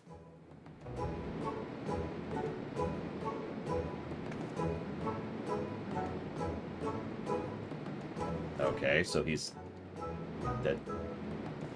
Sir, please put down the gun sword. I'm saying I'm warming up to these cozy clothes and matchstick healers. All this would really improve life in Charlium. Alas, we've only been granted permission to use the heaters for the duration of our research. We'll have to return them to the studio when we're done. That said, I think just a bead of sweat trickling down my neck. Maybe I won't miss them as much as I thought. I take it you've no need to use this piping hot Garlean cuisine cooked with Magitech kitchen utensils. Oh no, I would gladly sample any food prepared with such skillful hands as yours. Provided one is given necessary instruction, even a child could operate these Magitech devices. At the heart of all Magitech lies ceruleum, the most efficient, convenient energy source, indifferent to the whims of nature like wind and hydraulic power. Its mass production allowed the Empire to bring Magitech, blah, blah, blah, blah, blah, stuff we've already heard. The importance of alternatives to ceruleum cannot be ignored. It is, after all, a finite resource. Should we completely squander the world's resources, we will suffer for our lack of foresight. Wink. Professor, this looks exquisite. I thought as much when we were studying Hannish culture, but you really are a fantastic cook. You flatter me. It would be nothing without the recipes that guide me, though it does warm my heart to see you enjoy my cooking, so... There are many, many dishes I wish to try. I would be delighted if you will sample them as all. It would be my pleasure. Is my imagination is even more affectionate towards me lately? Makes me wonder what our relationship will be when his research comes to conclusion. Oh, but I need to stop daydreaming. You need to start day-doing instead of daydreaming. Go do him. Go. Go.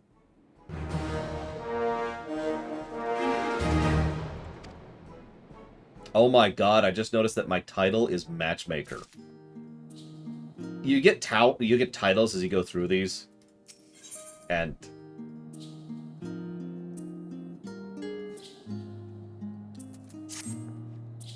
I'm positively desperate to know what culture we'll experience next. The Loperates.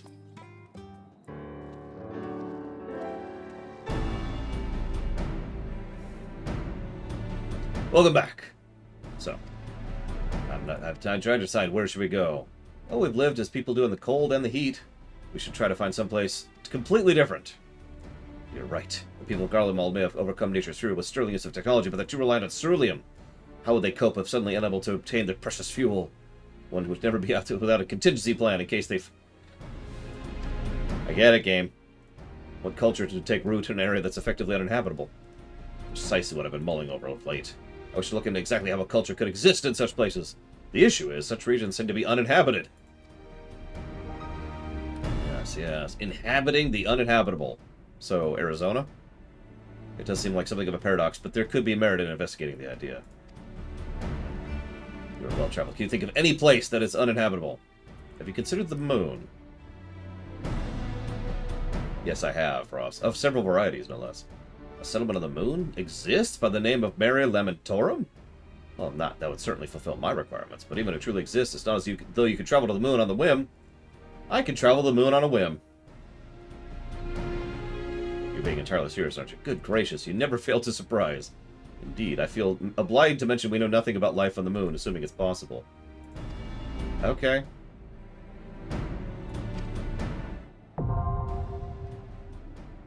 I'm very curious what they're going to be wearing after having Loperid, you know, culture. And yeah, it looks like 240. Just double checking, just double checking. Yeah, canon response. I've been to space. Yo.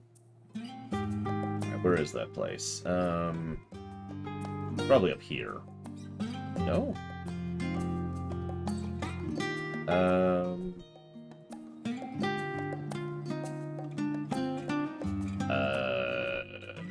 There it is, way over there. Okay, okay. Well, we're gonna do this time, because I can frickin' fly this time. Is there really, Rex?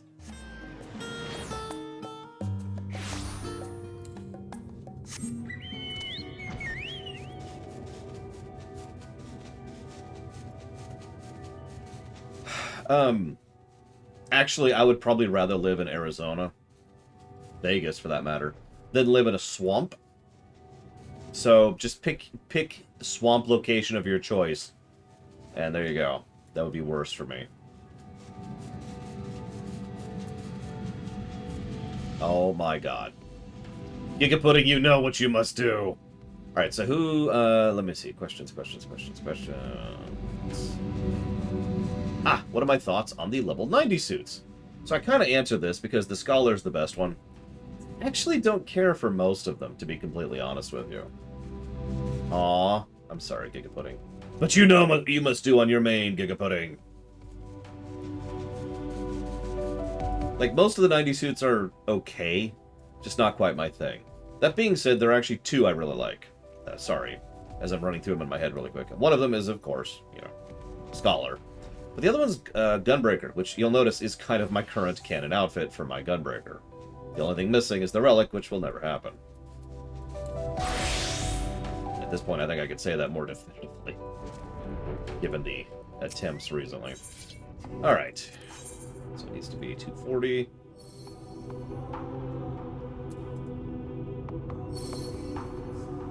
I don't think I've seen Dragoon. Samurai is okay. It's just not quite my thing. I prefer my old Samurai outfit. Like, it's not bad. It's just not my thing. In fact, this, I actually have Samurai on right now. This is the 90s Samurai suit. And it's okay. You know, I like it. I don't like the stylings. A little bit too much for me. Yeah, I'm hoping so, Rex. We'll see. It is kind of, it's something I've been sort of kicking myself for. If we had been reviewing things then, the way we are going to be reviewing things now, I probably would have been fine on Boja.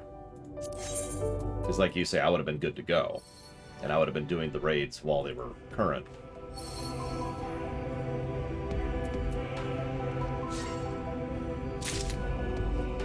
Anywho.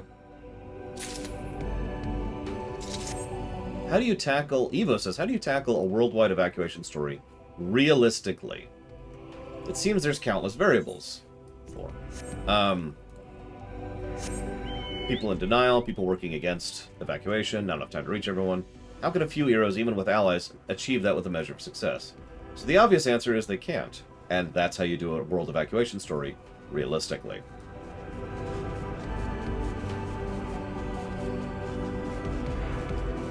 You know, honestly, that wouldn't even surprise me at this point in Mega Legion. Speaking of which, just out of curiosity, did they even mention... I can't think of the name all of a sudden. The raid I'm on in the patch notes. Because I know they mentioned the other two. Did you notice that? CLL and Del Riata are both mentioned in the patch notes. And have been both buffed in the patch notes. But not the freaking one I need.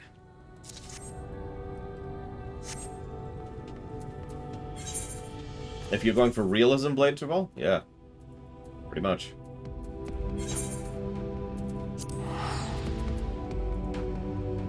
Ah, that's what that is.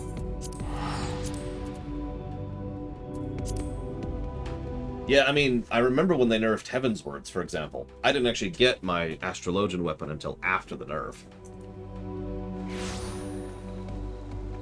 Ugh. But that's, to be clear, even though I'm, you know, all doom and gloom, the truth is I'm kind of just waiting for them to nerf the, whatever the name of the step is I'm on. What's the name of the stupid step? Delibrum. Delibrum Reginae.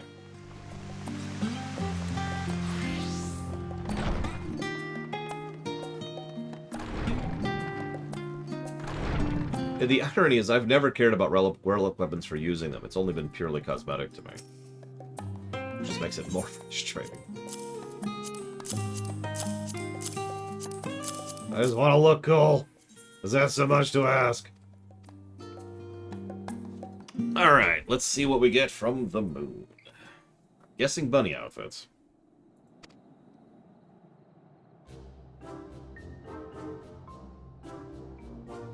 And carrots.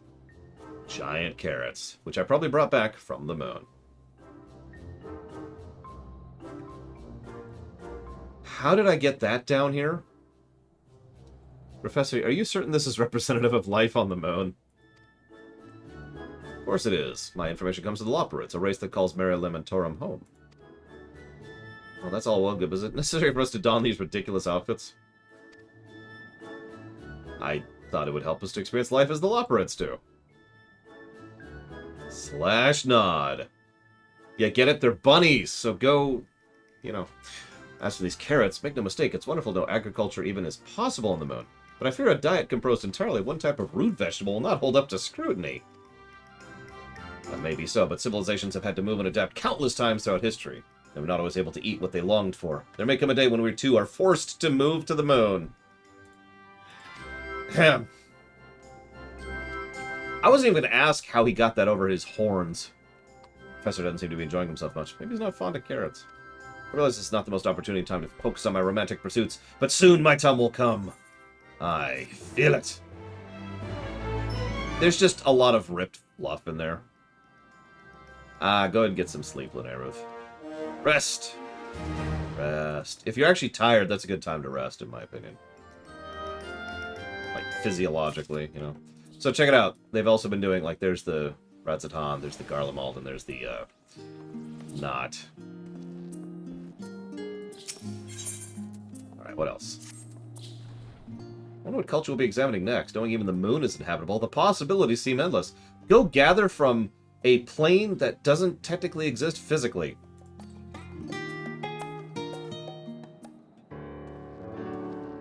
I must go gather a dancing Bragwin. I'll need 6 of them. I bear good tidings. Permission has been granted for a voyage. I decided it was about time we went and experienced other cultures firsthand, rather than recreate them in our workshop. Fabulous idea indeed. Wherever are we going, Professor? Ngashe. Gugane, to be specific. Oh, how wonderful. Though our journey has been approved, we cannot afford to tarry. We have been granted but a short time of leave to stay there. Are you perchance knowledgeable of the Far East? You know. In that case, maybe you could act as our guide.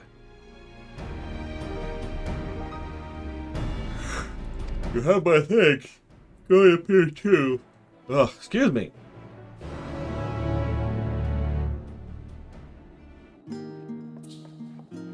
So, Matt Overlord asked a question. Remember when we were doing the Omicron side quest and it said the level of the thing was 90?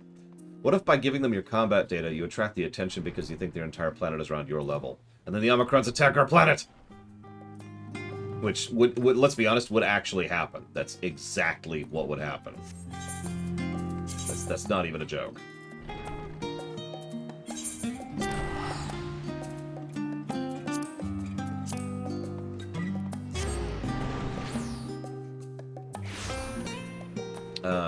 Would I agree that Kyria is a clan-based culture? No, actually. They're more, like, group consensus culture. Like, what's that called? Collectivism. They're far more collectivism-y. Tui.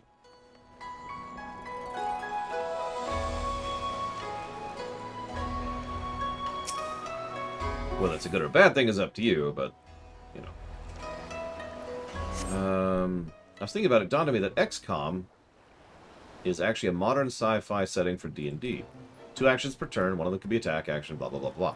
I actually not only agree, but I've kind of started basing some of my own D&D, my rule set, on XCOM in several ways. Trying to emulate and properly utilize action economy in a, you know, pen and paper environment. Blah. We braved the experimental Aetherite and came to Razzatan. Much to our delight and surprise, we were wrenching local attire. I was not about to pass up the opportunity to dress in authentic Ingan garb. Can't believe I'm here in a foreign land with the Professor. Now, where's Kagame Castle? Let me show you to it. Let's go to the, how about the bridge? That's right there, in camera.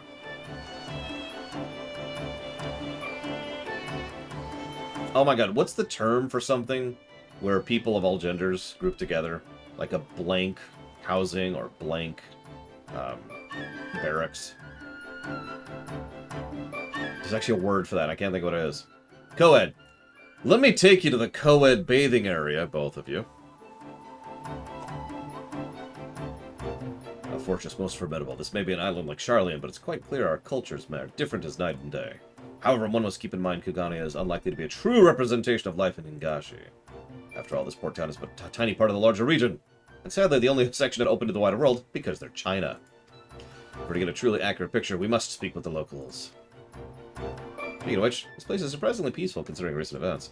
The ruling class doubtless controls what information is allowed in the area, which begs the question, how much is known here about the affairs of the rest of the world? Maybe they're convinced they are strong enough to weather any storm alone. At any rate, our work here is certain to prove a most enlightening experience. Already I am glad for the trip. Professor? If possible, I'd like to visit Umineko Tea House and sample their dango. Heard good things. Hingashi, do not forget why we are here! We are researchers, not tourists! My apologies, Professor. I didn't realize you were the evil one of this particular question. Forgive me, I didn't mean to upset you. I fear a long journey has left me on edge. Kugane does thrive on tourism, and you're not wrong to deem that area worthy of investigation. You are too kind, Professor. Now let's pray a visit and make our way to this other place.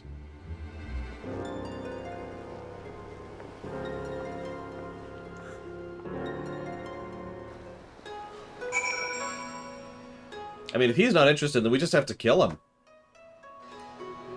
And we're a botanist. So we're well equipped to that. Let's kind of chop one of the horns off, chop the other horn off, you know.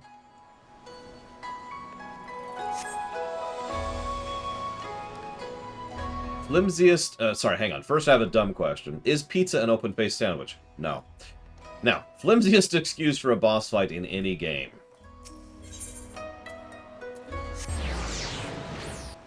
There's got to be some kind of fighting game somewhere. I'm struggling to come up with a specific answer.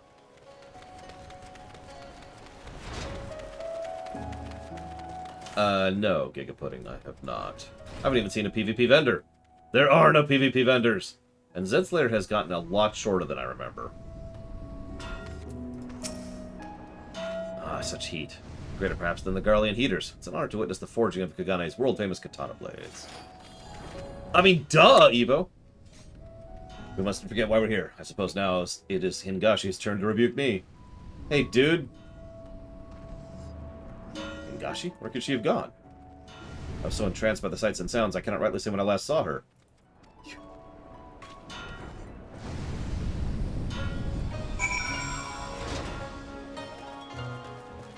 Well, yeah, but I think, like, the point is the flimsiest excuse means the story excuse for why we're fighting, right? That's how I interpreted the question. So, like, again, fighting games are really bad about this. Hey, what's up? You know what? We should kill each other. Okay!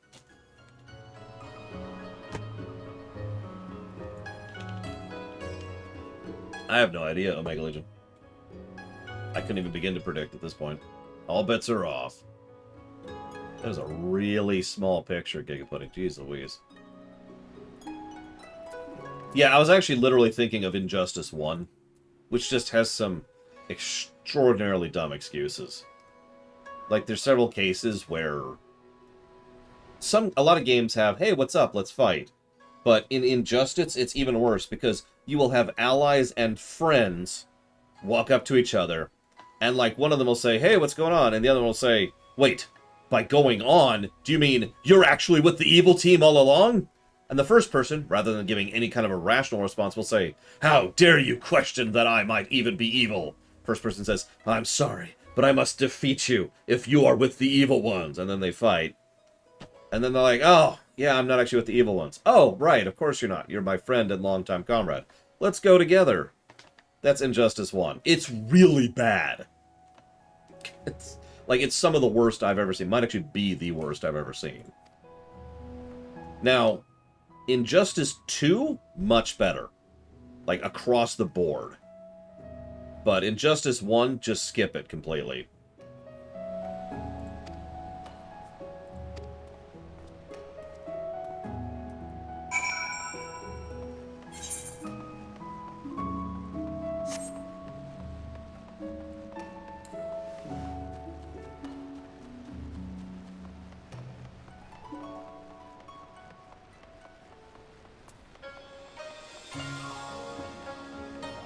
Injustice Superman did nothing wrong.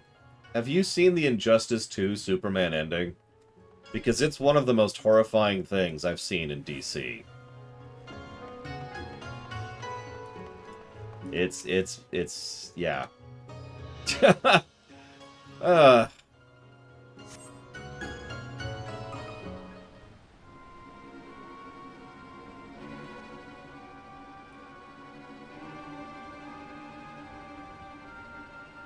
No, yeah, no. Injustice Superman is horrifically evil in a way that makes perfect sense.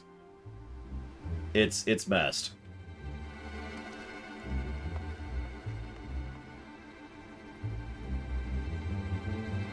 Here's a quote out of context. Now make up your mind, or I'll make up your mind for you.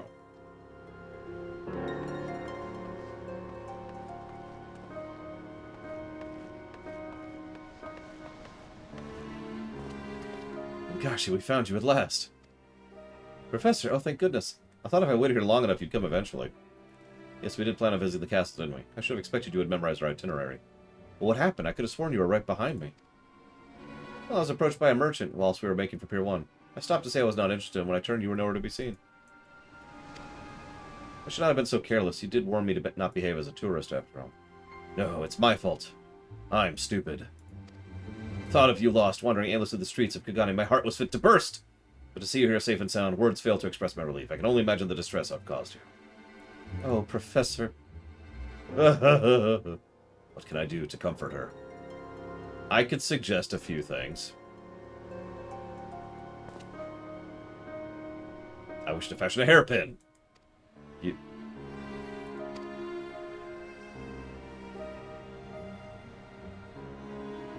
Sure.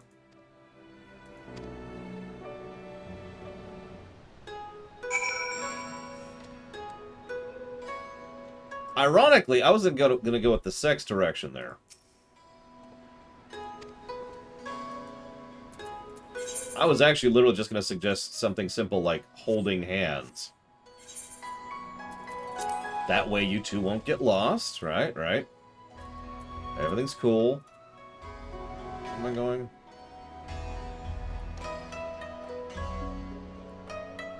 I don't know where that is. Hang on, I'm looking.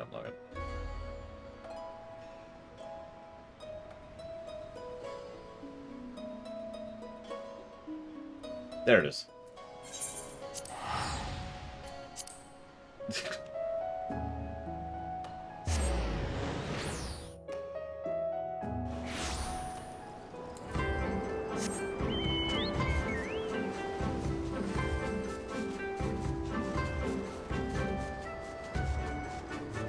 Need to keep this rated T for teen. I'm not gonna make the joke. Come on. There we go. Hairpin material. All right.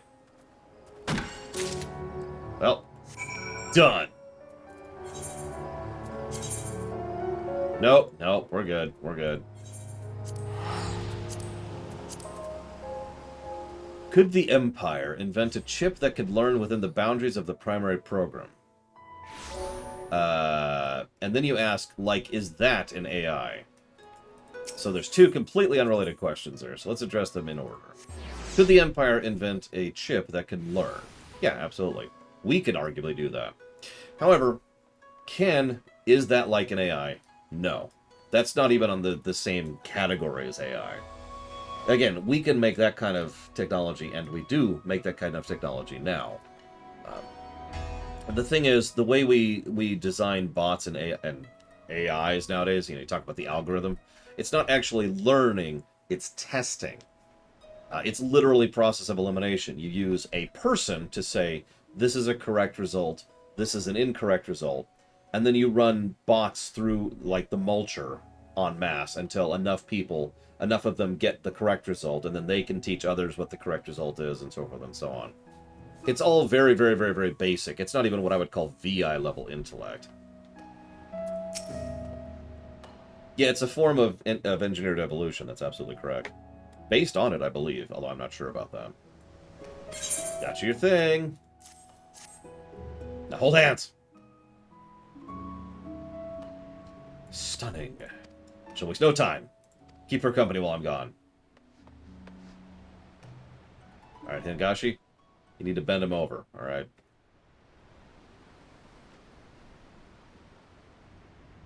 Where do you suppose the press rushers run off to?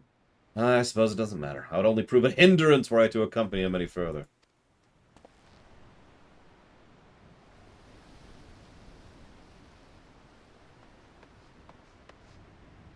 My apologies for disappearing like that. I went on a little errand to have this made for you.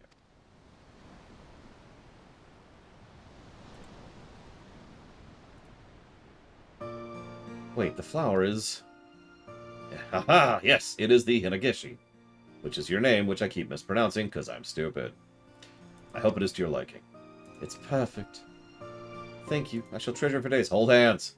Do it! I will get the glue!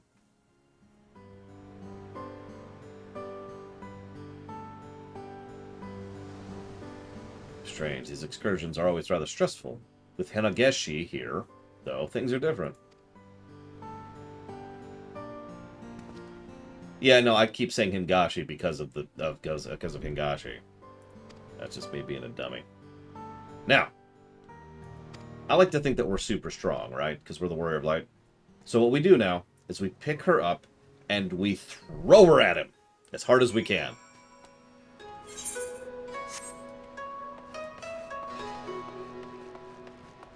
Go! Just go!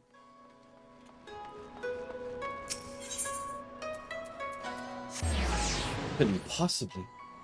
Yes, you could! Ugh!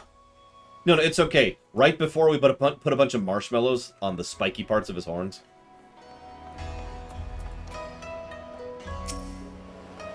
Just had the most wonderful time chatting with the patrons of the Hot Springs. You know what else would be great to do in the Hot Springs? I'm sorry, I'll shut up. Springs were exquisite, though the view took my breath away. She is quite a view, isn't she? I struggle to believe that on the other side of the ocean lies Doma and the Azim Steppe, my ancestral home. How I would love to travel there just once to see how the nomads... Well, you know how the nomads live! So, back to Charlian. Yay. Oh, thank you, Jukeboz. Very, very much. I agree. I'm actually really looking forward to doing a WoW review someday. I really am. It's just, you know... That's going to be an ordeal, and I don't want my viewers to, you know, kill me. That being said, if you want to put that towards something, do please let me know. Oh, right! Speaking of which, God, I actually have it up, and I have a note about it and everything. I completely forgot. Listen, I'm just saying they need to have sex over Siri USA. Wait, so their names are, like, Mars, the Mars Coalition, Marsia, Marzarian, the Mars Clan, and then Bob, and that's their frickin' name.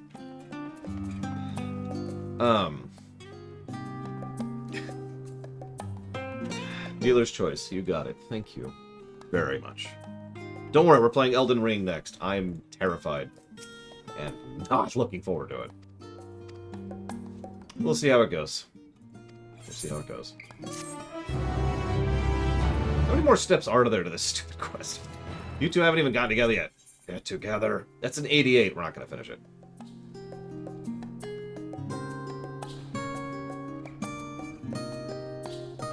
Okay, I know what I'm going to do. Actually, funnily enough, I do plan to open up the floodgates on backseating and hints and the like for Elden Ring. Pretty much the exact same thing we did with Bloodborne. So if anybody wants to jump in and say, hey, there's this thing over there, feel free to during the Elden Ring run. Because I know that there's lots of stuff all over the place, and I know there's lots of exploration to do, and I just absolutely will not do that on my own, because that's how I tend to play. So, I'm sorry, what? You want me to go to Elpis? You want me to go to Elpis for this next step?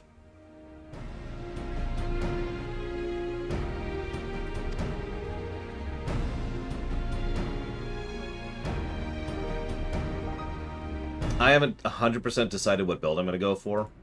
I do know that magic is apparently good even after they nerfed it. Okay.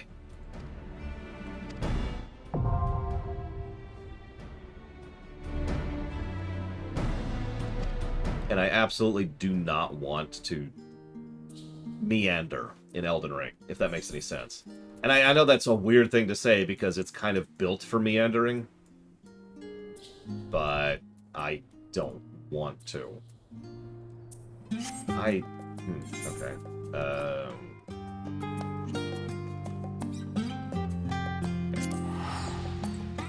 So... yeah, I'm gonna go to the past to get these two people laid. Damn it.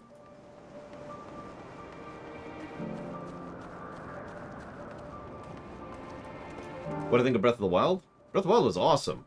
Except when it wasn't. Which I suppose I could describe any game that way, but it's still true. Oh, definitely a net positive, although I look forward to reviewing it when we get to the Zelda block. I swore that said right around here. Yep, no, right around here. So let's just... No! Not the Morrowind Meander. You know my biggest memories in Morrowind? From back in the day, from when I first was playing it.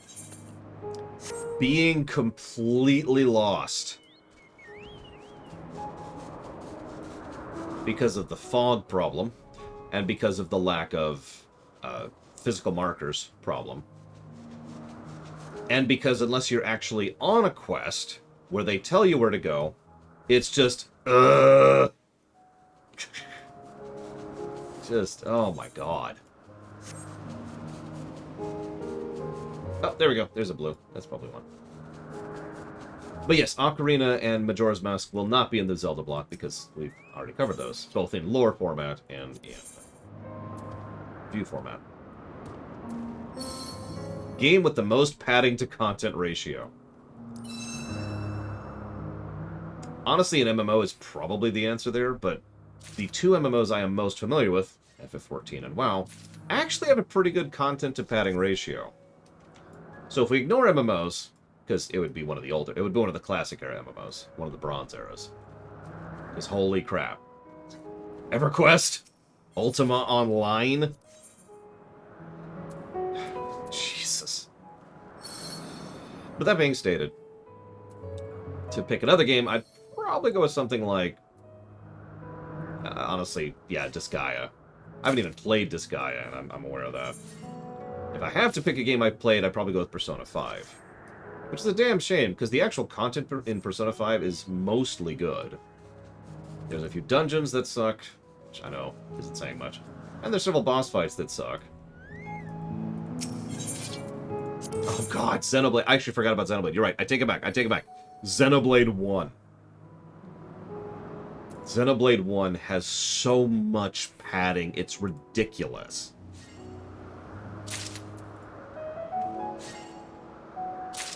Oh my god.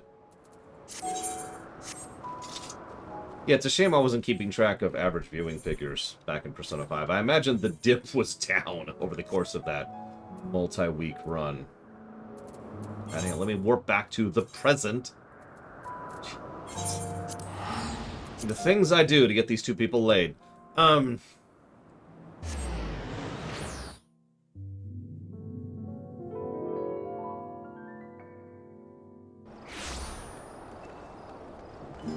That's actually pretty cool, silly idea. I like that. The Morrowind Defense... Oh, right, right.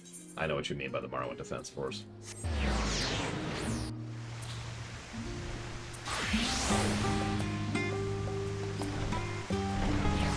Here's your orange.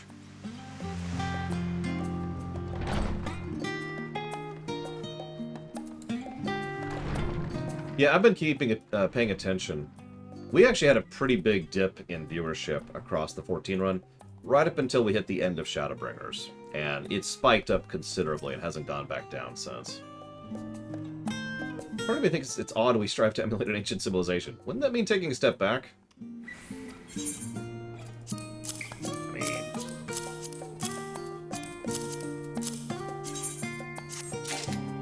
Goodness me, how did you come across this? I am a time traveler. Canonically, and I can do so regularly now, apparently. I can just go back to the past and interact with the past. And God, I don't even want to think about that.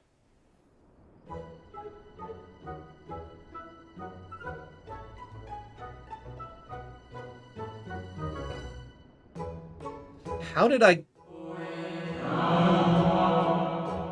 What? I beg your pardon, Professor?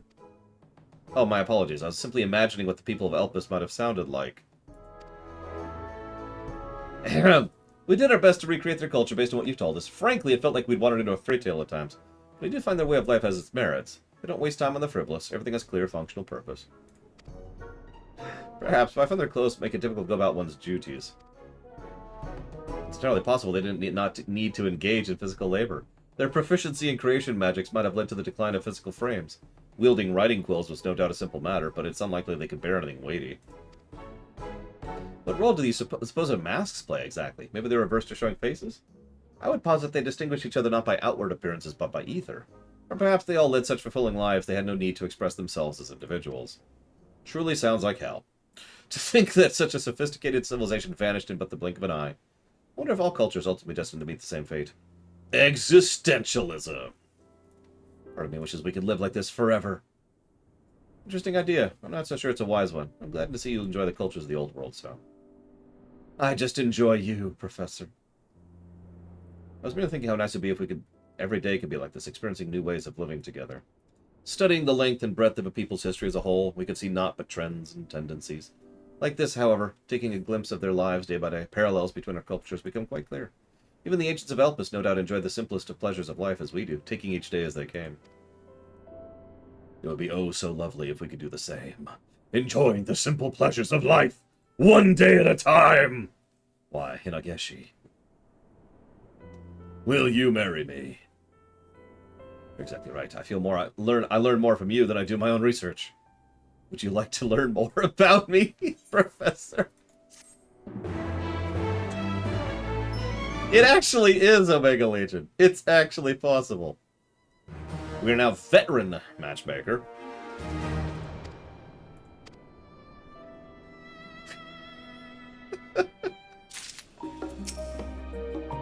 To undertake this quest, you must complete the main scenario quest, Endwalker. Patooey! God damn it! This freaking game! God damn it! Well, that gets to go on hold. Back to being a gunbreaker. No, they keep refusing to hold hands. So frustrating. God, just hug! Yeah, they're gonna send us to the end of the universe. Ugh. Where's this stupid thing? God, I'm actually... Where's the portal? I can't even fly here yet. So I'm gonna do this the old-fashioned. Where is the portal?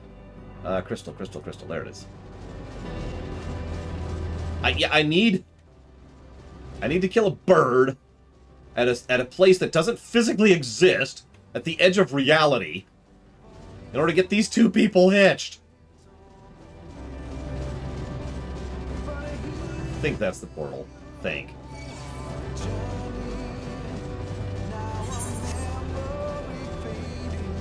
No, that's where we were talking about. Well, no, maybe.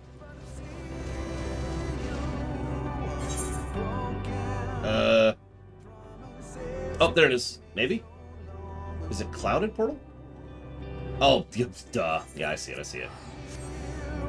Sorry, I tend to mentally ignore blue exclamation marks. I don't even know why.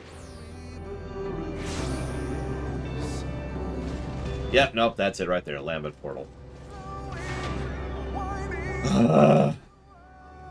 We'll be back after the lunch break.